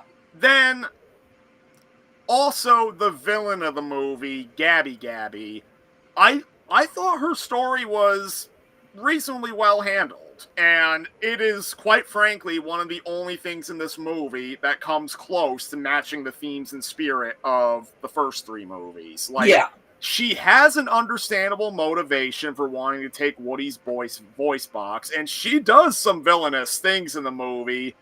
But despite all that, like, she has her eyes set on one kid who keeps coming into the antique shop, and she wants her voice box to work so that this kid will play with her. And she succeeds. She puts herself in position. She gets the kid's attention, and the kid rejects her. Yeah. Like, that's actually a moment, like, despite all this movie's problems, that moment does actually kind of hit you. Can I do you a hot take? Yeah. This would be a better Toy Story movie if it didn't have the original Toy Story characters beyond maybe Bo Peep. Can I say one thing? I completely agree. Yeah, I don't think it's a hot take at all. Because I think the problem is I think other people's problem, mine was like Woody's. I say Woody changed of heart or anything, but it's off his character, I guess. Well, really, the movie's big problems that heavily sink it is how they incorporate, like, for one, most of the original characters aren't focused on. Woody, Bo Peep, and Buzz are, like, the only ones who get, like, significant screen time. And the thing is, they kind of had to assassinate Woody and Buzz's characters to make this movie work. Yeah. Like, and some defenders of the movie go on and on about how, it works because it's character development for Woody. That argument, in my opinion, goes out the window when the opening sequence where Woody almost considers abandoning Andy to go with Bo Peep right then and there. Yeah. So, interesting note. Buzz and Woody, I think I mentioned, are in Disney Dreamlight Valley. Woody is voiced by Jim Hanks. Jim Hanks is normally the guy who voices Woody, like, in the video games and stuff. When you don't have Tom doing a voice for a Tom character, you have Jim. Yeah. Buzz is voiced by Tim Allen. Tim Allen, from what I have read, desperately wants Toy Story to keep going. From what I And have read, he clings to the character because it's basically the last popular thing he's got going. yeah. Whereas Tom Hanks is off being America's dad. Mm-hmm. I refer to him as, which confuses my mother, because literally I think my dad was old enough to be Tom Hanks's dad.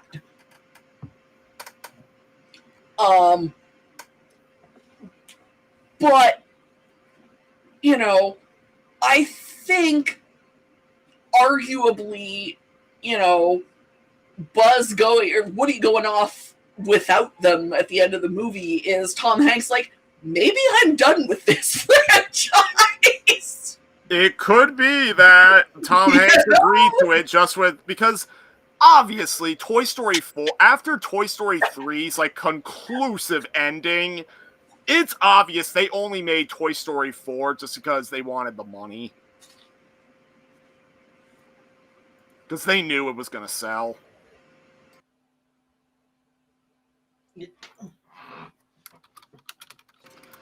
Yeah,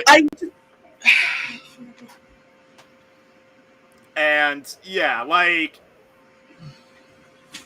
I did not like how they, like, Buzz, they make him into a complete idiot who back in Toy Story 2, he friggin' leads a mission to go save Woody despite having to piece together where he's been taken through guesswork, and when everybody else wants to give up, he's the one that keeps pushing them.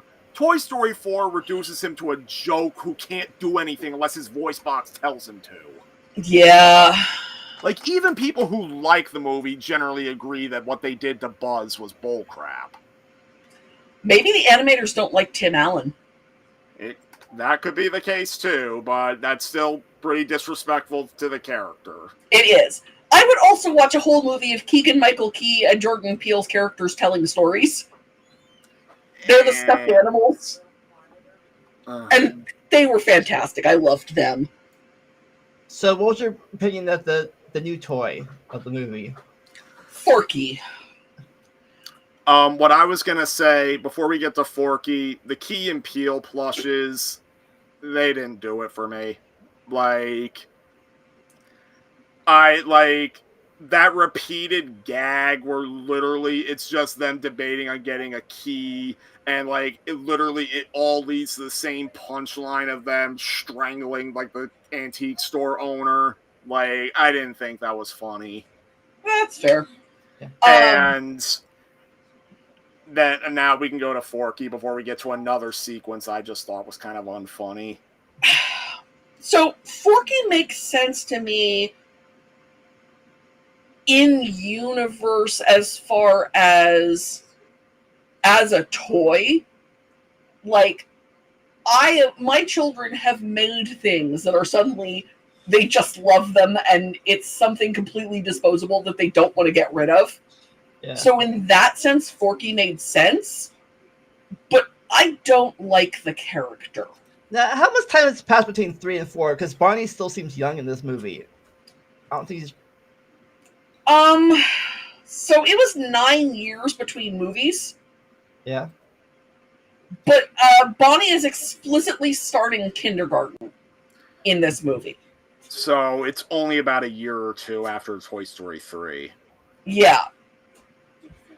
And really, another one of my big, I implied this in, it was Toy Story 1 or 2. So one of my big problems is that Toy Story 3 goes out of its way to show Bonnie loving Woody to death, to the point where when Andy's like presenting his old toys to Bonnie, like, Andy was still intending to take Woody to college, but then Woody ended up in the box.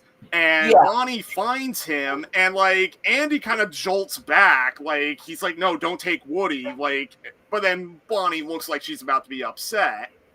Toy Story 4, she don't give a shit about Woody anymore. Yeah, no, it's really inconsistent characterization. And like, the movie's defenders defend it by saying, "Well, she's a little kid; their interests change on a dime." My problem with that, is that it's a little.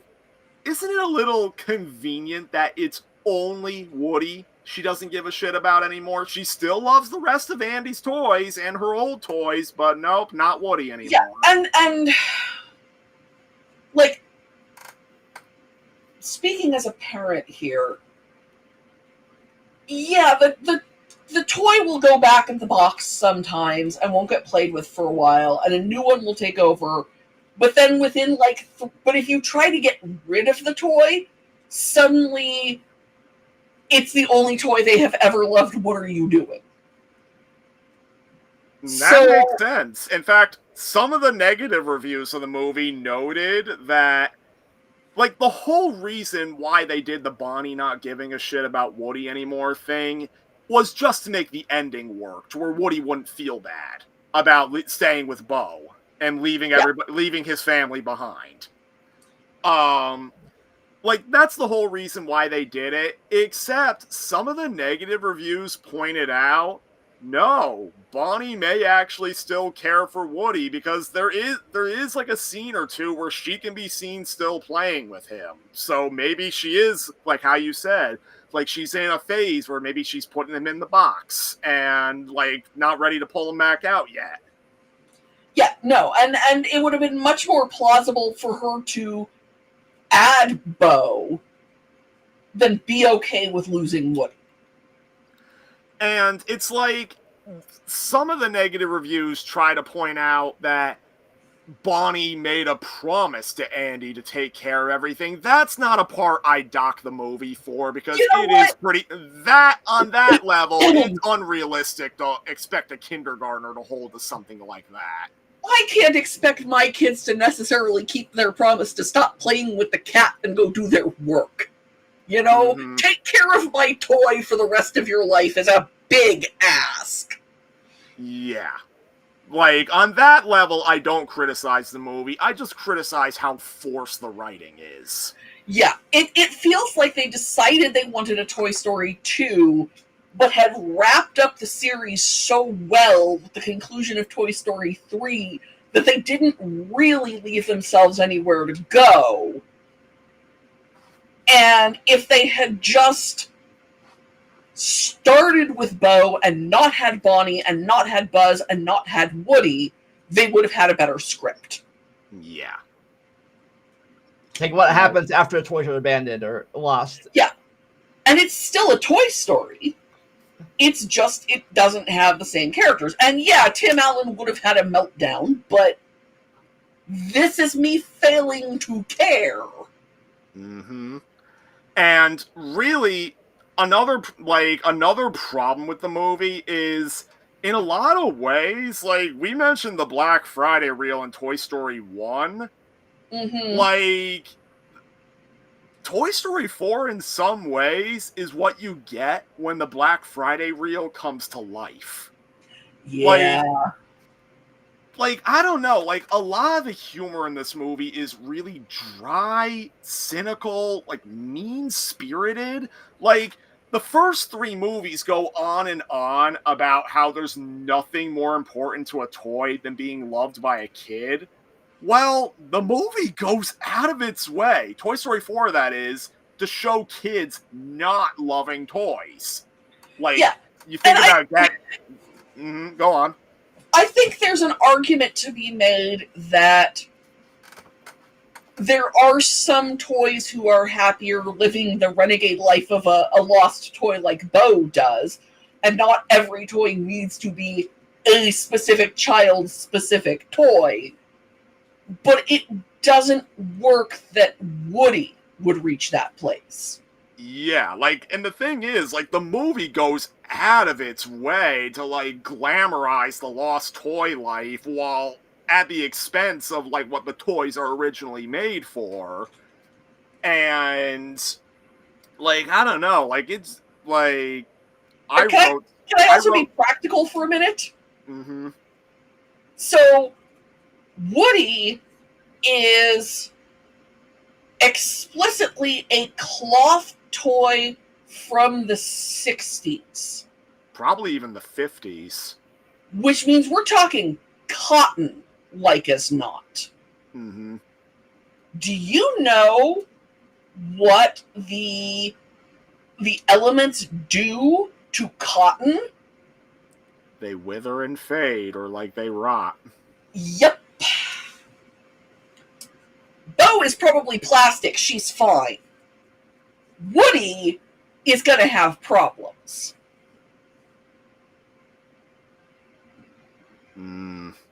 That kind of makes it worse. I mean, Doesn't I don't it, know. though? Like, and the thing is, like, I don't know if you've seen some of the preview images for Toy Story 5. Originally, it seemed like they were going all in with the fan theory that Toy Story 5 was going to be basically, in the imagination of audiences, it was going to have the subtitle Andy's Revenge. Where Andy finds out that Bonnie lost Woody and he goes out to look for him. But now it seems like they're not doing that. And now they're doing a generic plot of, now Bonnie doesn't care about all her toys because she's addicted to technology. And Jesus. And the preview pic we got for that was Woody being back in Bonnie's room. So I guess they're overriding 4's ending now. I guess. And the thing about,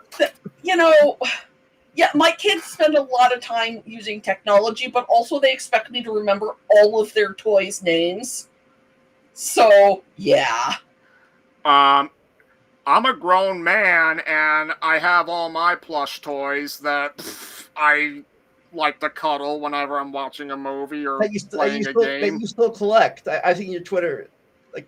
On my Twitter, I freaking role play that they get me my movies and games. Like, I just pretend they're like my little children, basically. Oh yeah, no, and I still buy some for myself occasionally, and I've got this stuffed Maleficent that I bought actually right around the time the first Toy Story movie was in the theater.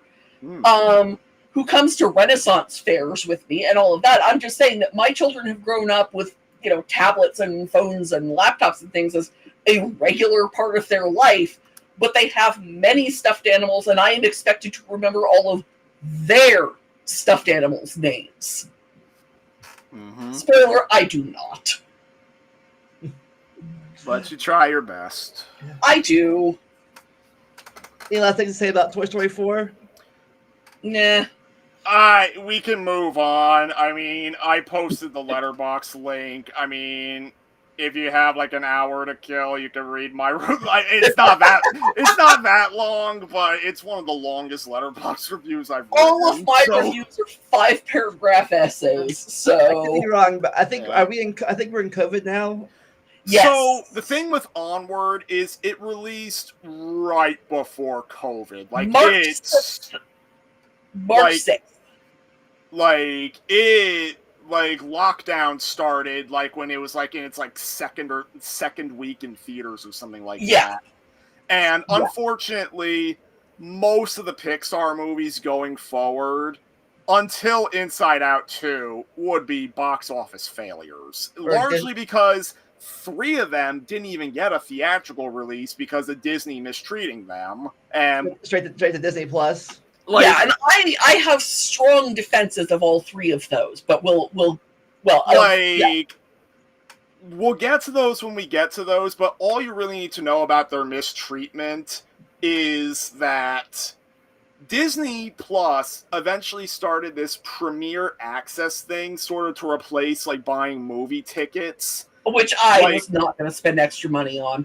Yeah, like basically it was like if you want, like they did it for their live action remakes, their animated movies, and their Marvel movies. They never did it for Pixar. Yeah. And that lost, like, say what you will about the Premier Access paywall thing, that lost Pixar lots of money.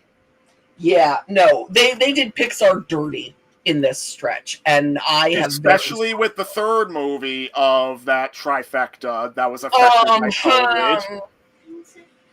Yeah, which I have a lot to say about because I just rewatched and wrote about it this month, so we'll get to that. Yeah, but first, Onward. Onward, I thought was kind of mediocre, but I mean, it had some pretty great ideas. I just thought they weren't realized to their full potential.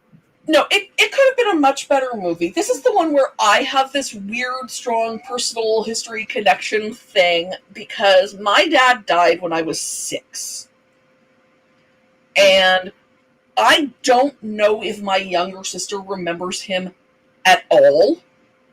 She said something, we had a family reunion over the summer, and she said something that implies that she doesn't. She has no memories of our father. So it took me a while to get around to watching Onward because I knew I was not in an emotional place for here are your specific daddy issues on a platter. And I think it handled that aspect of things fairly well. What I'm grieving for is not even entirely my father so much as the memories of my father that I'm never going to have.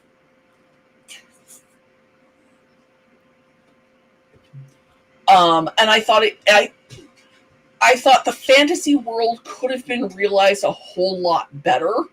Mm-hmm. But I joke a lot about daddy issues in movies because there's a lot to joke about there.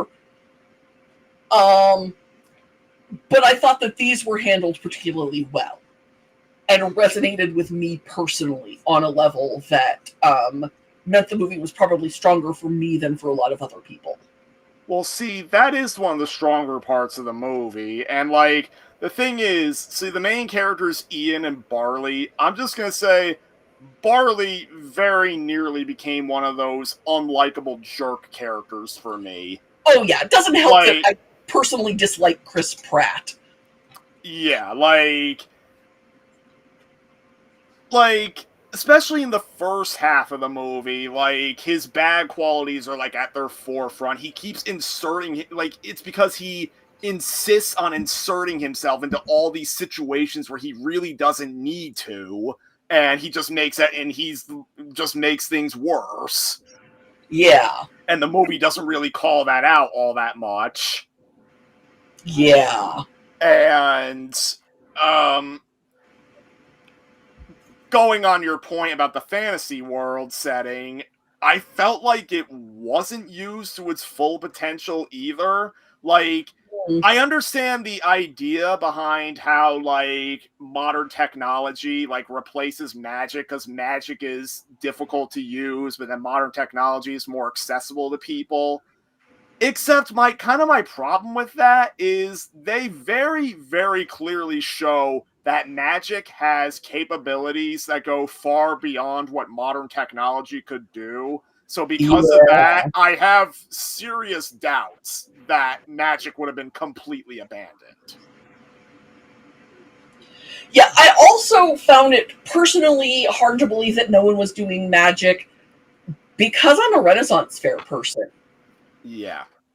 Like, there is no skill that you can name, no matter how archaic, that I don't know somebody who knows how to do. I know people who know how to knap flint, and it doesn't get any more archaic than that, you know? Mm-hmm. Like, I have a friend who owns multiple spinning wheels. I have 2 friends who own multiple spinning wheels. Somebody would still be doing magic because, of course, they would. Magic had not been out of these people's lives for that long. Or, as I said in my own review, surely there has to be a small group of people who keep doing magic and are smug about it, right? Or as for people like us, like the Zennials, they're bridging both worlds. We grew up in the old schools and we grew up in technology. Yeah, so that kind of bothered me that apparently this was a world where just they had managed to lose all trace of magic in living memory. Uh-huh. That did not make sense to me at all. I also thought their mom could do better than her boyfriend. I'm putting it out there. Like, I'm not saying she was wrong to go out and date. I just thought she could do better. All right. Well, yeah. So I rambled a bit about Barley and how he's kind of a jerk for the first half, but I will say that like the brotherly relationship between him and Ian does sort of start to win me over by like the second half. Mm-hmm. And I did think the ending was genuinely emotional. Yeah. Like, there are also a lot of tropes in there that are really funny if you've ever played D&D. Unfortunately, I am not familiar with D&D, so I don't recommend it these days because I don't recommend spending money on a company that sends Pinkertons after people. great. Only problem I have. There's a hole that's exactly the same size as a gelatinous cube at one point, and I may have laughed myself sick at that joke because I have fought in that hole in at least one campaign. D&D problem. I tried to give D&D once, but it was confusing because I went to one thing it was a version 3 campaign, and then was a version 5 campaign. Yeah, no, and there's a lot to be, and again, I don't play D&D anymore these days, and which is a shame because they've got a really good series of cookbooks that I don't buy anymore because it's giving Wizards of the Coast money. Side note, I forgot to mention this when we were talking about Coco. There is a Coco cookbook. It is spectacular. It is a very good Mexican cookbook that is mostly authentic Mexican cuisine, with a little bit of Mexican food for gringos thrown in. Nice.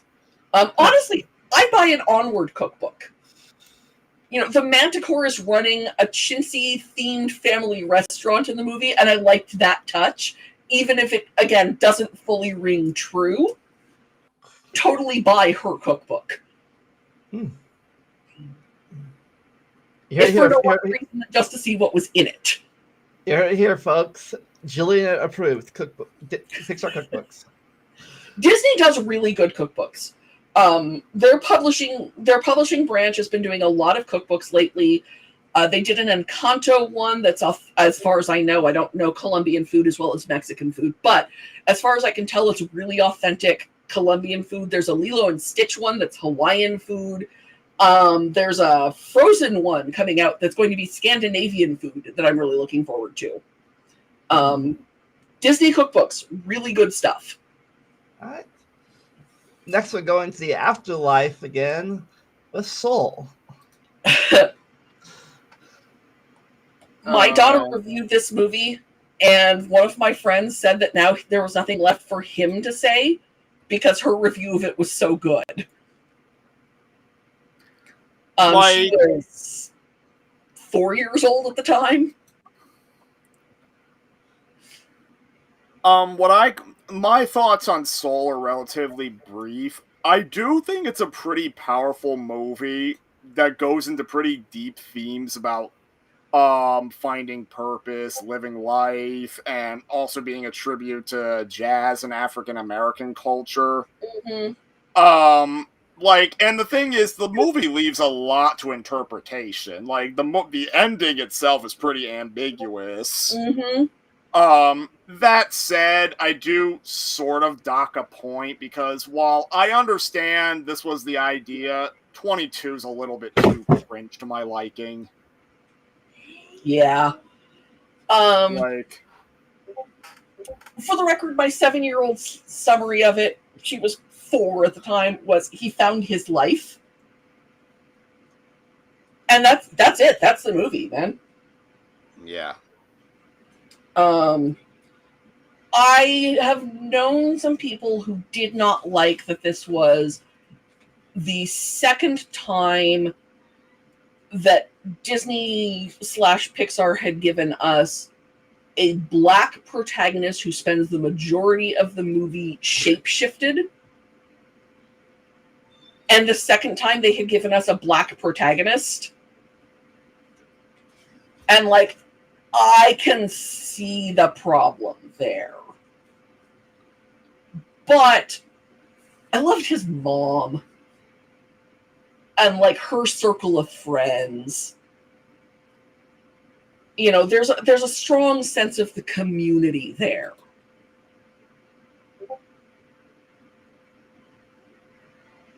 And the love of music in that movie. Mm-hmm. And I love that he dies in a really stupid way. Like, that just works for me. And it's another one of those where it turns out that what he is best at is not necessarily what he wants to do.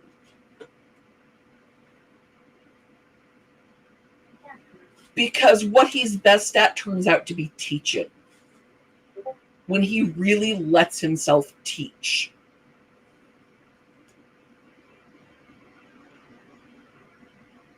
But yeah, my review ties it into Our Town by Thornton Wilder, which,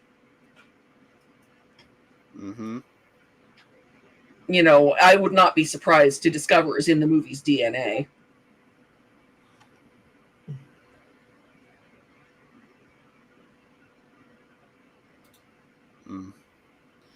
Yeah, I don't have too much to say about Soul, weirdly. It deserved better. That's most of what I have to say.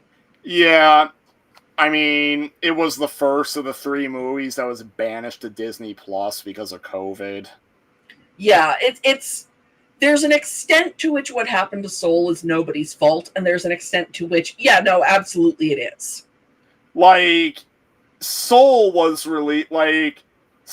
still released at the height of COVID. Like, Christmas 2020. Like, theaters were kind of trying to reopen, but it was not quite there yet. Basically, no one I know was going to the theaters, and I spent a lot of time in movie circles. Yeah, like, they were trying to, like, do, like, grand reopenings of theaters. Like, Christopher Nolan's Tenet, I know they were really trying to get, like, a theatrical movie for that movie. Yeah, I think it was a movie I saw before the COVID. The movie I saw after COVID was until Spider Home was No Way Home. So it was like a whole 2 years. So I went to the theaters again. The last movie I saw in theaters before COVID was a screening of The Irishman, because that happened to be playing at one of my local theaters, even though it was a Netflix movie.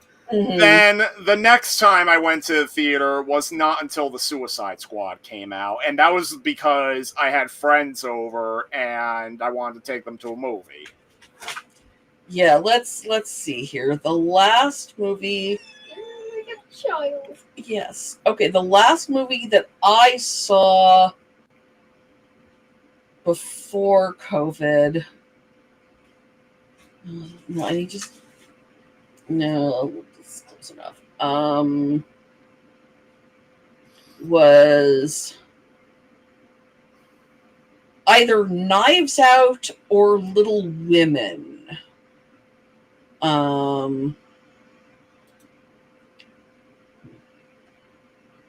So I have to resort my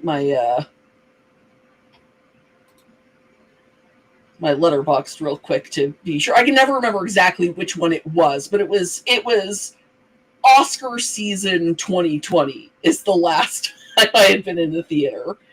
Yeah, Little Women was the last movie that I saw in the theater pre-COVID. And then the next one was, I think, No Way Home. I think it was either that or Multiverse of Madness. I don't remember if I saw No Way Home in the theater or not. Like, I know, like, I saw No Way Home in theaters, but before that, it was The Suicide Squad, and then I went to go see Halloween Kills.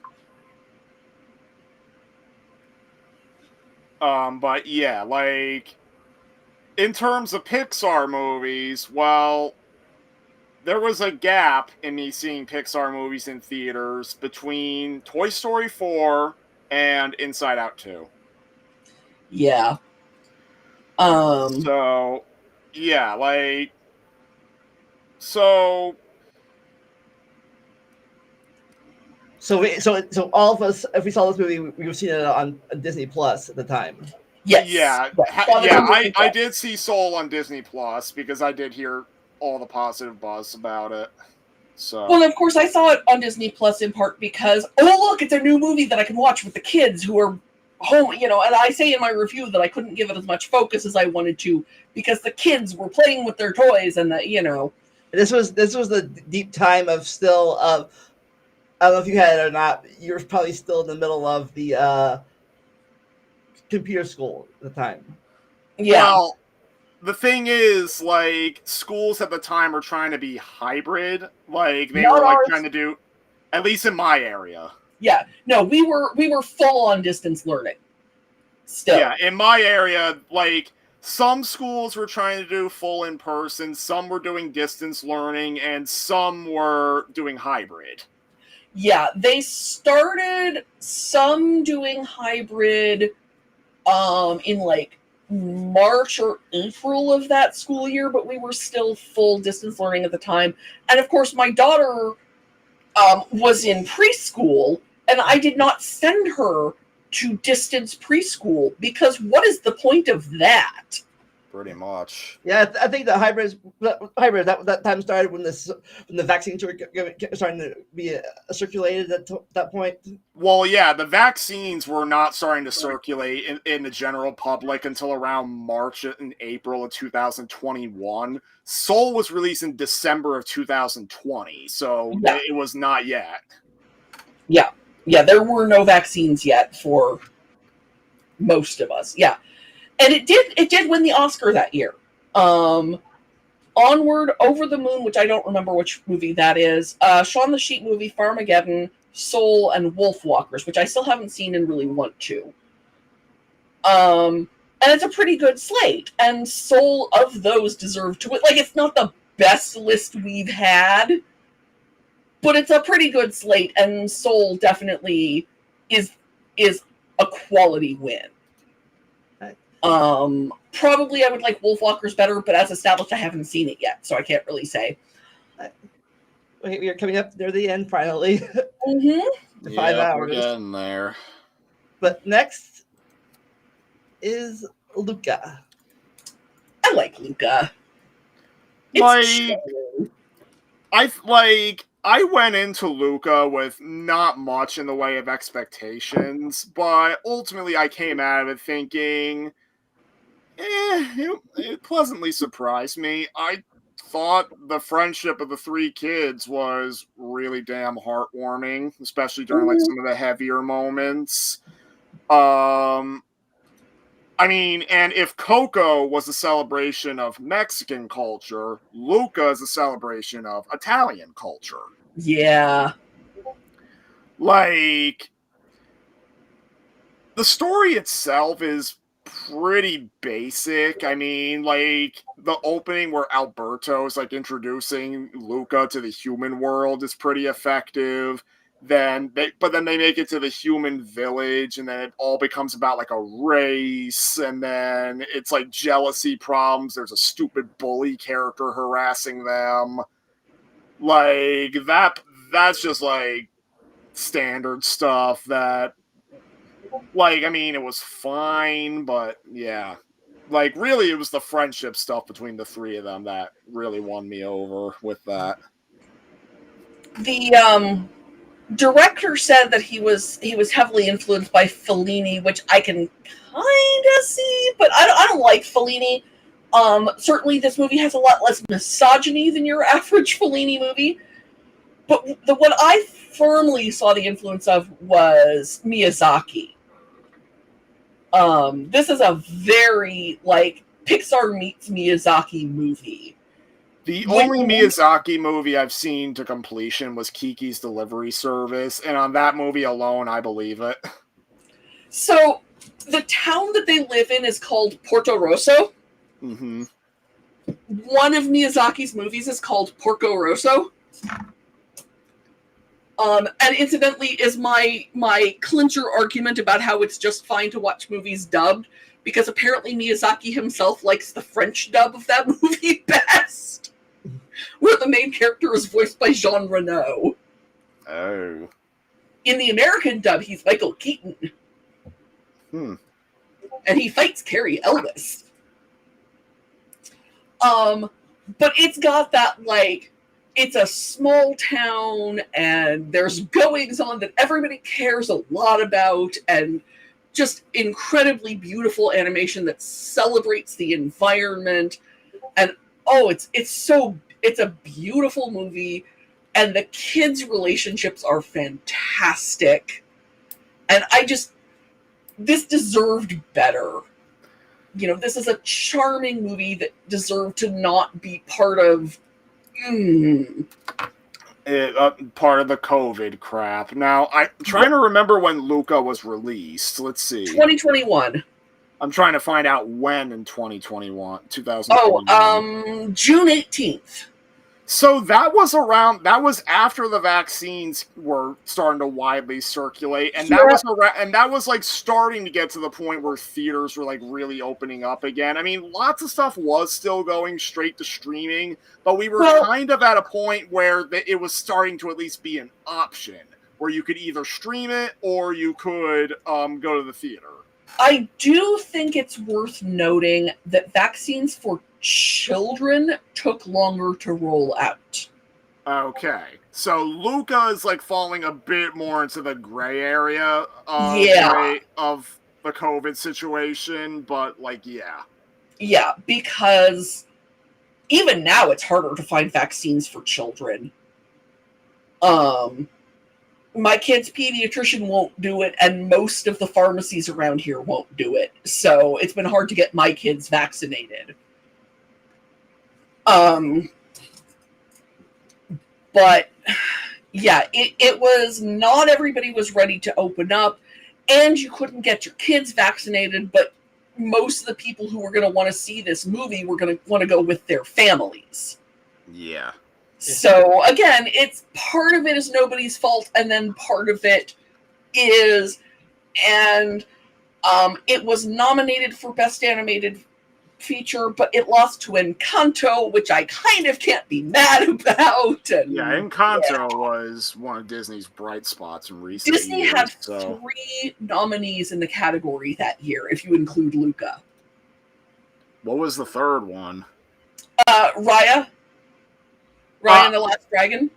Oh, that movie didn't deserve it. Whatever. I like that movie, but I also that's my opinion, but I also don't remember what the rest of the short list looked like.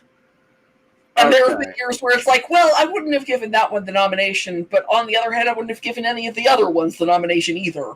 So, I can't speak to it unless I were looking at the rest of the short list. All right. So, next one on the list is The Red Turning Red. Oh. To get started on this one, this was where Pixar was really getting screwed hard by Disney. This movie was robbed.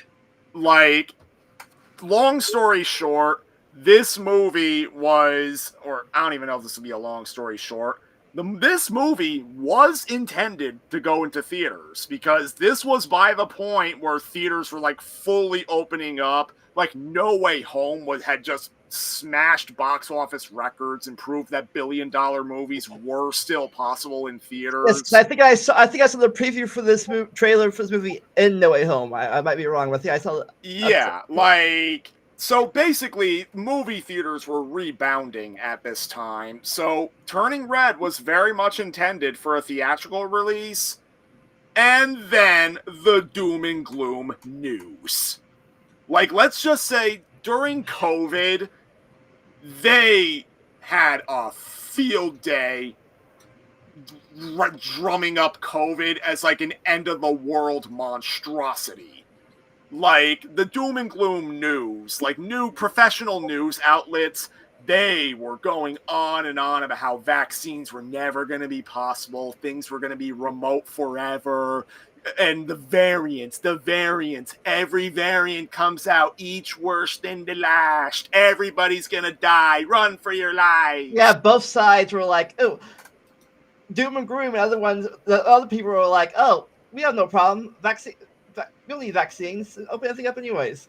They're both sides, I think. So ultimately, what happened was, around the time of Turning Red's release, the latest COVID variant that the doom and gloom news was running on about was Omicron. And let's just say they were so fucking anal about going on about how Omicron was going to shut everything right down again that Disney got cold feet about it and they canceled Turning Red's theatrical release. And to rub further salt in the wound, they sent it straight to Disney Plus. This was after they had introduced the Premier Access paywall for their other theatrical movies. And yet, very conspicuously, Turning Red did not get the paywall. It was released for free, just like Soul and Luca before it. Yeah, so I just rewatched this movie at the beginning of this month because the site that I write for does a thing called Year of the Month, where one of the guys for the group puts a bunch of years into a random number generator and assigns a year to every month, and that month we all write about stuff that came out in that year, and this month is 2022 month. And I'm here to tell you that 2022 in Disney had a theme, and that theme is puberty. Because you have this, you have Strange World, which is about a kid, growing up and moving away from his, emotionally moving away from his father and the whole 9 yards. And you have the Baymax short about the girl getting her first period. So that is our theme for 2022, kids. But I connect so hard with Turning Red. And it didn't help that I watched it the week that my son started junior high. But, there was a thing going around in certain internet circles that people couldn't connect to this movie because they'd never been a teenage girl. Because, again, stories about boys are for everyone, stories about girls are only for girls. But what I found myself thinking when I was watching the movie was that the friends I had who could connect to it most were my friends who were children of immigrants. And I grew up somewhere where I had a lot of friends who were children of immigrants. And, I had a friend group that, ethnically speaking, was as mixed as this one. And the expectation of immigrant parents on their kids and figuring out who you are. And even when your parents aren't immigrants and don't come with that weight of we came to a new world for a better life going, still the fear that you're going to disappoint your parents and the whole... there's a lot of emotional weight behind this movie that if you can't connect to it, I want to know what your relationship with your parents is like. And yes, the panda's a menstruation metaphor.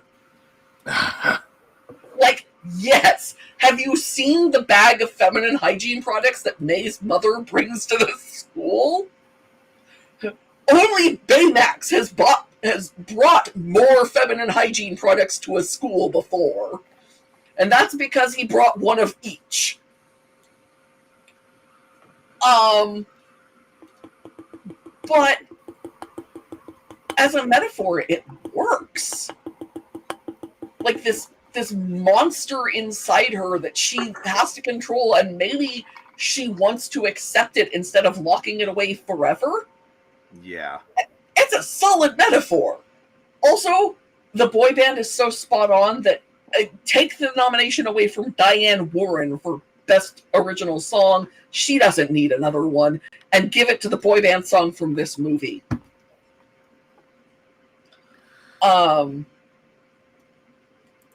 There's so much to love about this movie. And it got so weirdly caught up in so much stupid culture war nonsense. The fact that the girls had crushes on people. How dare there be children with crushes in a Pixar movie. Did you hear about the weirdest take from somebody on the internet that got them a lot of flack? Probably, but go ahead. So, there is a YouTube channel called Mysterious Mr. Enter. Mm-hmm. And he's gotten caught up in quite a few controversies for, like, his controversial opinions. When he originally reviewed Turning Red, one of his more infamous claims was that because the movie is set in 2002... Oh, yes! It should mention 9/11. He was like, that's a post 9/11, that's a world that was like just reeling from post 9/11. But the thing is, that was not the point of the movie, number one. And number two, the movie's in Canada. Yeah, my brother in Christ, it's in Toronto. Like, yeah, Canada is good friends with the United States. We're neighbors after all, but I would not say 9/11 was on the top of the Canadian people's minds. I have several Canadian friends who remember this era in Canada who mocked that take heartily. But Nick, there's nothing outside of America. I mean, everyone knows Canada's a frozen wilderness anyway. I've seen White Wilderness. Yeah, no, I love this movie, and if you haven't seen this movie, do yourself the favor. It's so much fun, and the panda is just freaking adorable, and James Hong is in it. James Hong is a national treasure. About the worst thing I could say about the movie is that it's got a little bit too much teenager cringe to my liking, but I do love the coming-of-age story, like all the metaphor, there's the puberty, and the parental bond, like, all those themes. Also, one more thing I could say about the movie. Mm-hmm. When I went into it, because I think I watched it on Disney Plus first, then I later got a 4K copy of it for free through Disney Movie Insiders. RIP, by the way. Yeah. Yeah, when I first went into the movie, I expected a lot of things to happen, and a freaking kaiju panda attack at the end wasn't one of them. It's so fantastic. It's so... No, this is such a fun movie. It's so fun. And their frenemy, who turns out to secretly also be into the boy band. Yeah. And just so much about this movie. Like, I connected really strongly with the teenage cringe. Because, yeah, again, I had already graduated from college at the time that this movie is set. But I'm here to tell you, teenage girls have not changed that much since I was a teenage girl. I mean, I don't connect to it because I've never had, like, large friend groups like that, but... Oh, and I totally did. So, yeah, no, talking about this movie, I can hear my Southern California starting to come out. Because of how much it reminds me of when I was a teenager in Southern California. That works. So next is a kind of prequel a bit, maybe. I'm not sure. Here we go again. Okay. I don't dislike it. I cannot picture young Andy falling in love with Buzz Lightyear from it. Okay, so I've talked about this with friends in my own online movie group. We even talked about it recently yesterday. And it feels like this movie was made just because Pixar staff have a massive hate boner for the actual Buzz Lightyear cartoon that was made, Buzz Lightyear A Star Command. Which I believe is not on Disney+. It's not on Disney+. And the thing is, it's a well-beloved cartoon. Like, it's a kind of a parody of Saturday morning cartoons of old, but, like, it knows what it is, and it has a lot of fun. And the thing is, John Lasseter really hated it. And even though he's gone from the company, apparently there's a sizable amount of Pixar employees that are that loyal to his belief that the show... I wouldn't doubt it. I wouldn't doubt it. Yeah, and it feels like this movie was made just to make people shut up about Buzz Lightyear Star Command. Like, this is our take on what the real Buzz Lightyear is like. Except what it feels like is the kind of movies we're getting nowadays where people are reimagining their childhood classics, but grown up. Yeah. A friend of mine put it like this. This doesn't feel like a movie that would have spawned a popular toy. It feels like a modern remake of that movie. Exactly. Now, do I want the robotic cat toy that you can get from this movie? Yes, desperately. It's on my Amazon list. If somebody wants to buy it for me, I would be very happy. I would even watch Hercules for you. But I'm also not a 9-year-old boy. You know, this plot of the movie reminded me a little bit of... What was that movie? I forget what it was called. Where this father abandoned his daughter to go to Interstellar. Yeah, where they grow up. Well, the little time has passed for them, but like ages has passed for on Earth. Yeah, that's Interstellar, which I still haven't seen. So here's the thing with Lightyear. Like, first of all, I want to say a comment. The director of the movie was actually one of the few Pixar staff who was a little bit nicer to Buzz Lightyear Star Command fans. Like, he made a comment once where he entertained the idea as like, oh yeah, the movie came out first, and then maybe it spawned like the cartoon, and maybe that's how the toy got made. It's not why Pixar fired him, but I like to pretend that's why they did it. Mm-hmm. Like, yeah, so... But yeah, like, Pixar just hates Buzz Lightyear Star Command. That said, the PS1 game made a surprise appearance on the PlayStation 5. Like, it's actually an emulated game you can buy. Mm-hmm. Like, it's weird, but yeah, you can't watch the show on Disney+. Yeah. But now... Sorry. So, to discuss Lightyear...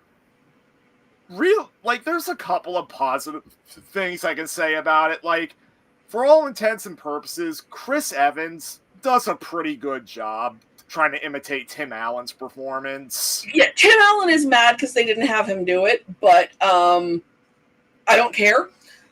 And there are a handful of scenes that work. Like, one of the more infamous aspects of the movie is, like, the Zurg twist. But he does at least... But, like, the morality questions behind Buzz trying to finish the mission, like, the questions it asks are at least interesting in that sense. Yeah. But, because finishing the mission at that point threatens erasing the timeline and erasing, like, his new friends from existence. And, like, that said, the origin of the name Zurg is stupid. Yeah. So they went from Zork as his father to Zurg as himself. Zurg is himself, and the way the name Zurg came about is from freaking his robot minions failing to pronounce the name Buzz. Somehow, them trying to say Buzz comes out as Buzz. Yeah, no, I like this movie, except for that part, but also do not consider it to be actually the thing that got Andy into the character of Buzz Lightyear.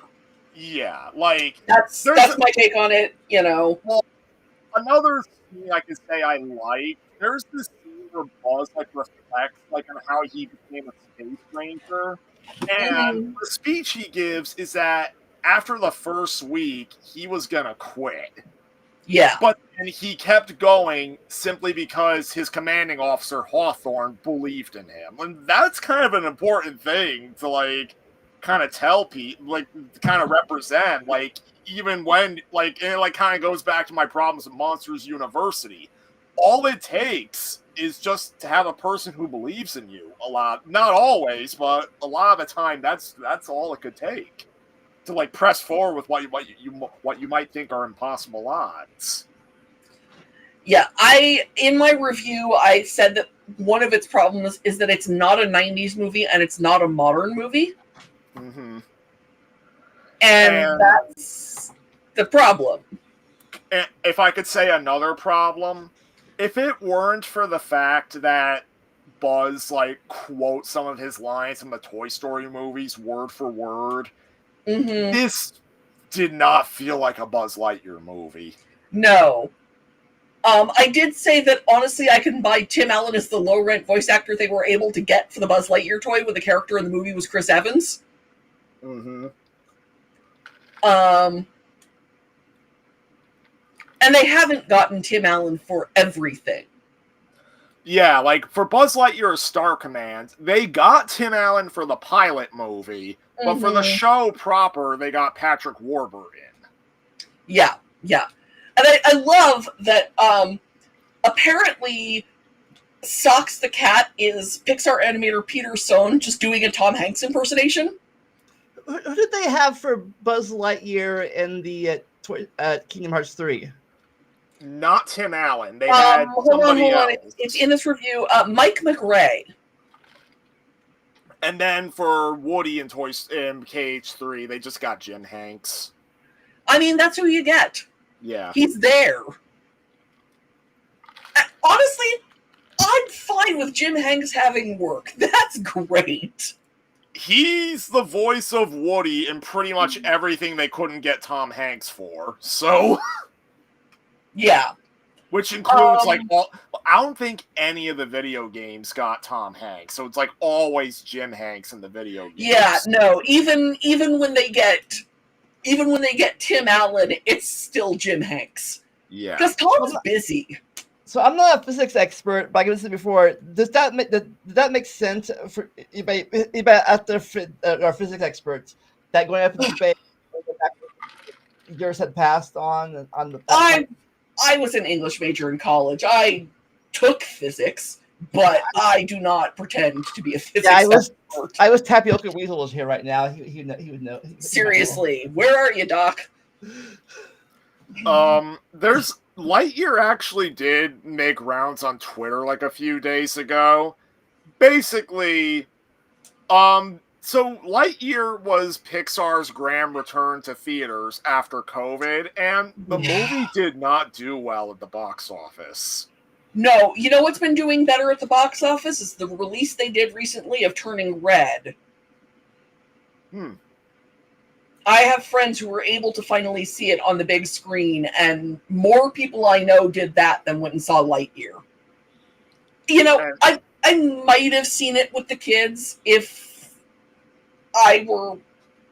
we were not still having issues with vaccination and things, but I do not regret not having seen Lightyear in the theater. I didn't see Lightyear in theaters either. I didn't even watch it until I did my Pixar binge. And, of course, I watched it on Disney+. But, yeah. So, the thing that I saw Lightyear trending on Twitter for was Disney apparently some Disney executives have apparently blamed Lightyear's failure on the fact that there's a same-sex kiss in the movie. No. Lightyear's failure because Lightyear is just not a very good movie. Again, I don't dislike it. I don't think it's a bad movie. It's just also not very good. Yeah, like, let's just say Disney executives do not have the right mindset. No. Fun fact, even though all of May's friends in Turning Red have crushes on one or another members of the boy band, we also see one of her friends dancing with a girl at some point, and it's implied that there might be something going on there. Oh, yeah. And not to mention, another thing that, like, this is still related to Disney. Most recently, Disney, like, alongside Inside Out 2, another big hit Disney has had recently is Deadpool and Wolverine. Yes, well. And, Deadpool is just Deadpool. Deadpool is pansexual. Yes, he is. And he openly makes flirty comments to Wolverine. Yes. And about Wolverine. Yes. Throughout the movie. And the main reason Wolverine doesn't want to hear it is that he doesn't like Deadpool. But still, it's in the movie, Yeah. and that is only the second R-rated movie to cross $1 billion at the box office. So, as I said, I also watched the Baymax shorts this week, which are 2022. Our year of processing children moving away from us. And one of them is about a teenage girl who gets her teenage preteen, she's junior high, gets her first period the day of the junior high talent show. And there's no period products in the girl's bathroom, and Baymax has to go to the store to get period products for this girl. Mm-hmm.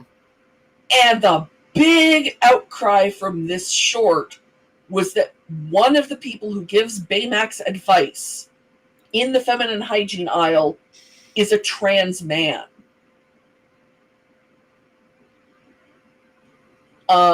We know it's a trans man, A, because he's wearing a trans pride shirt, and B, because he says, these are the ones I use. And I'm really surprised that Disney let that happen. Like, I'm glad they did. I think it's a beautiful, heartwarming scene. Yeah. I don't know if you gents have ever been in the feminine hygiene aisle, but it is a fairly bewildering display, even to an adult cis woman. Yeah, I can't say I've ever visited any feminine hygiene aisles. And here's this robot trying to figure out, for a girl who it's her first period, so obviously she didn't send him with any specifics. So this would have been one of the 5 main characters of the movie then? No, most of the main characters from the movie aren't in the shorts. The only ones who are Baymax himself, Hiro, Aunt Cass, and Mochi the cat. Baymax in these shorts is wandering the streets of San Francisco, providing healthcare to complete and total strangers. This is just some girl, because remember, all the other main characters are in college. This is some girl. Baymax has been giving a Band-Aid demonstration in her science class. And he overhears her freaking out in the bathroom. So he goes to get her pads because there are no pads in the girl's bathroom. And about 6 women, a dad, and a trans man all give him advice. And he comes back with literally 4 shopping bags full of period products. It's adorable. And it's like, we know that Disney, like, in regards to representation with the trans man, we know that Disney executives up top are not actually supportive of that. They only do what they think will get them money. No, studio executives are not liberal. Like, and the thing is, like, Alex Hirsch, the creator of Gravity Falls, put it like this. There was a famous tweet from a couple of years ago where, of course, Disney made, like, a Pride tweet, like, promoting Pride and everything. Alex Hirsch noted that, yeah, they're doing that, but then also they're trying to stop him from revealing that 2 Gravity Falls characters were a same-sex couple, or they had feelings for each other, just because they would lose money in territories that didn't tolerate LGBT, like China and Russia. Yeah, there are countries where they will not get a release with this stuff in it. Yeah. And it's horrible that that's true, and it's horrible that Disney caves to them. Mm-hmm. So, yeah. But I'm mostly mentioning the Baymax thing, A, because it was so weird how much of my month for Disney Byways has involved the same, basic themes, but also because it is on Disney Plus. I highly recommend people seeking it out and, give it a high rating so that Disney is not just inundated by the people who will give it a low rating because, oh, look, it's a trans man. All right. Yeah. All right, so That's about it for Lightyear, so go on. Yeah. Also, because I didn't really have much to say about Lightyear. Oh, did I say Inside Out 2 was the most recent Pixar movie I saw in theaters? I think you did. I lied. It was actually Elemental. I'm sorry. Or I forgot. I have seen Elemental. I saw it on Disney Plus. I like it. It's, Like, when I saw Elemental, like the previews for Elemental, I did not think much of it. But then I went to go see it because I had just gotten an AMC A-list membership, and well, I needed some. Yeah. The thing with the A-list membership, I have to see at least 2 movies a month to get my money's worth. And then I was hearing a couple of friends from my movie group saying they were pleasantly surprised by it. So I went to go see it, and I did misjudge it. Like, it gets pretty badly cliched at points. And which was a problem because it's sudden and it can be, are you kidding me, inducing. But I did think it was pretty sweet. And I thought the animation techniques they used, like especially for like the fire and the water people, were pretty unique.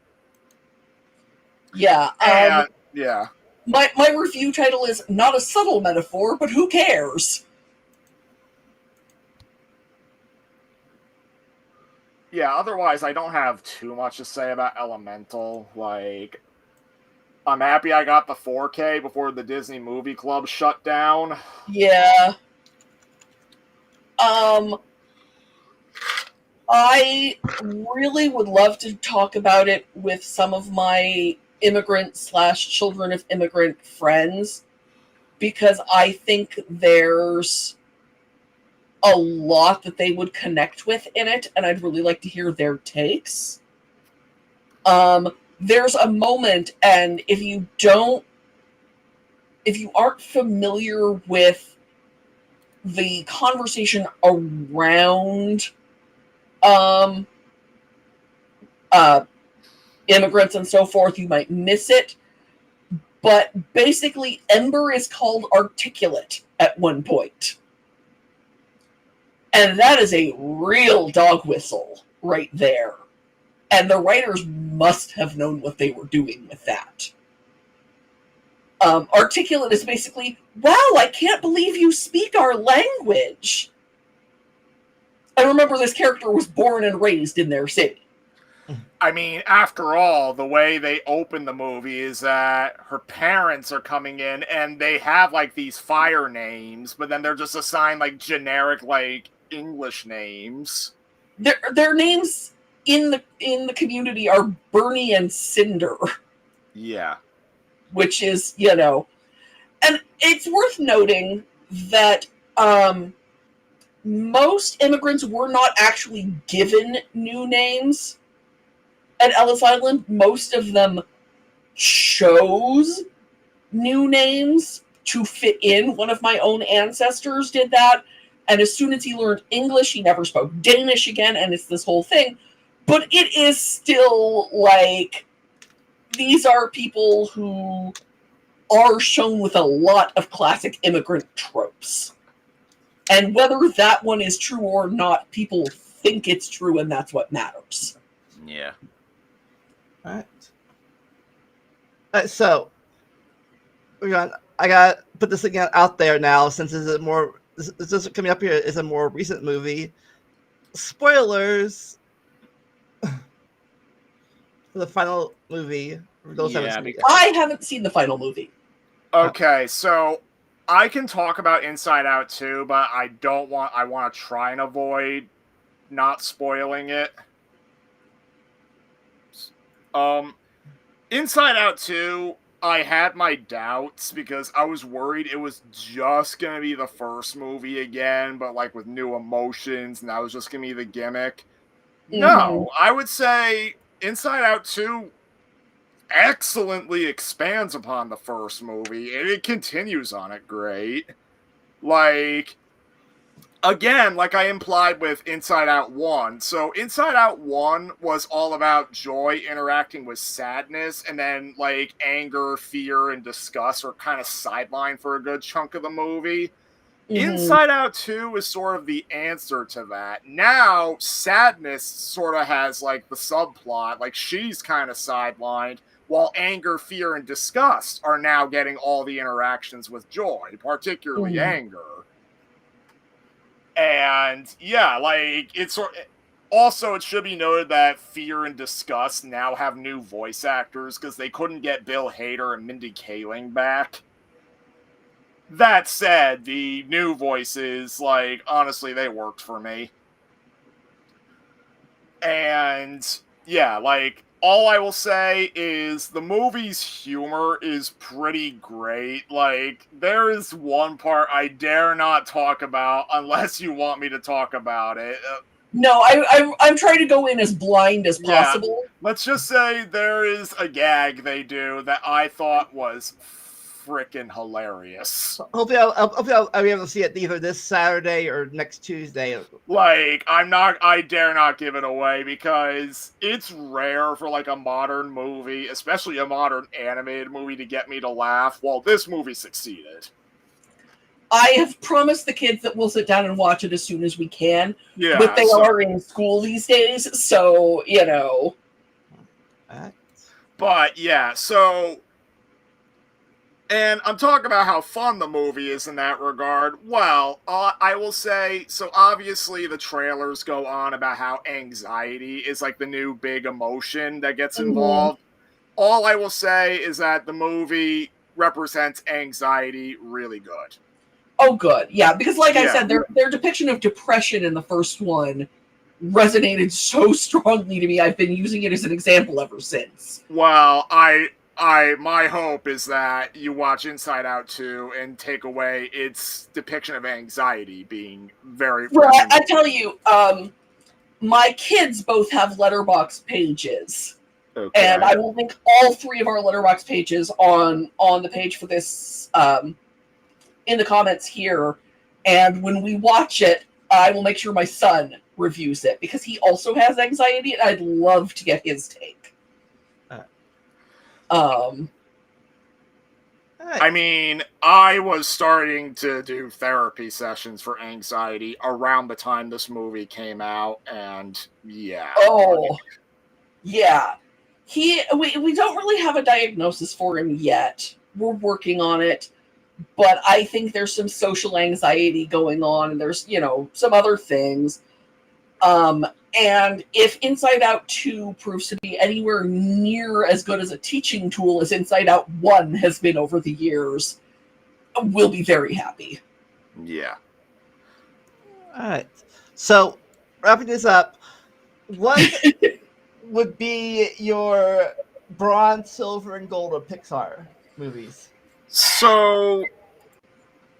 I would rank, if I did a top 5, it would be the first 2 Toy Stories, Incredibles 1, Up, and Inside Out. Like, that's my top 5. And then, if I did a bottom 5, it would probably be The Good Dinosaur, Cars 2, Lightyear, Toy Story 4, Monsters University. So, I think my top 5... would be, I'm going to put them in chronological. The Incredibles, WALL-E, Brave, Inside Out, and Coco. Okay. My bottom 5, with the established proviso that I have not seen the Cars sequels and do not plan to, which I guess would put them in my bottom 5 because, you know. But definitely Cars. Probably Lightyear. The Good Dinosaur. Finding Dory. And...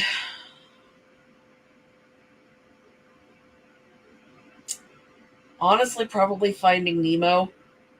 With the understanding that by leaving out the 2 Cars movies I've never seen, we are mostly at, they were fine, I don't dislike them, but if you're ranking, there has to be a bottom 5. Yeah. The only one of those I actively dislike is Cars. So, anything coming up? Anything coming up either on your channels or your thing that you do, Julian? Well, I've got the Baymax shorts for Friday for Disney Byways over. We're on the Media Magpies Patreon these days because the site is still in the process of being built, but functionality on the Salute got so bad that I walked. So I'm on the Media Magpies Patreon. It is free, though members above a certain dollar amount do get early access. And if you get a free membership, then you get notifications, which is nice. Then I've got Esther Williams for Saturday, and who I have for Sunday? Jerry Harden for Sunday. So that'll be nice. For members of my own personal Patreon, we are almost at the time of year where I do my annual Halloween store photo essay, which is always a lot of fun. And what I was going to say is what I'd love to do one of these days is come on the show and tell my favorite conspiracy theory stories. Ooh, I think. Because that's a lot of fun, and nobody ever believes half of those. We can do that. Good thing, because that's a good thing right up there. So I trying to make a movie about my season one. One of the episodes of the season one was about conspiracy theories. I've got some great stories from the years of debunking conspiracy theories I've done. Like I forget what it was like, but I think when they're talking about how somebody thought they put drugs in their water because they saw rainbows through her sprinkler. Yeah, I've seen that one. But this would all be people that I interacted with personally online. I used to be on a message board that was a lot of conspiracy debunking, and the stories people... For the guy who thought that the entire Cold War was a hoax. We got to schedule something like that. Okay, what about you, Nick? Anything coming up on your channel?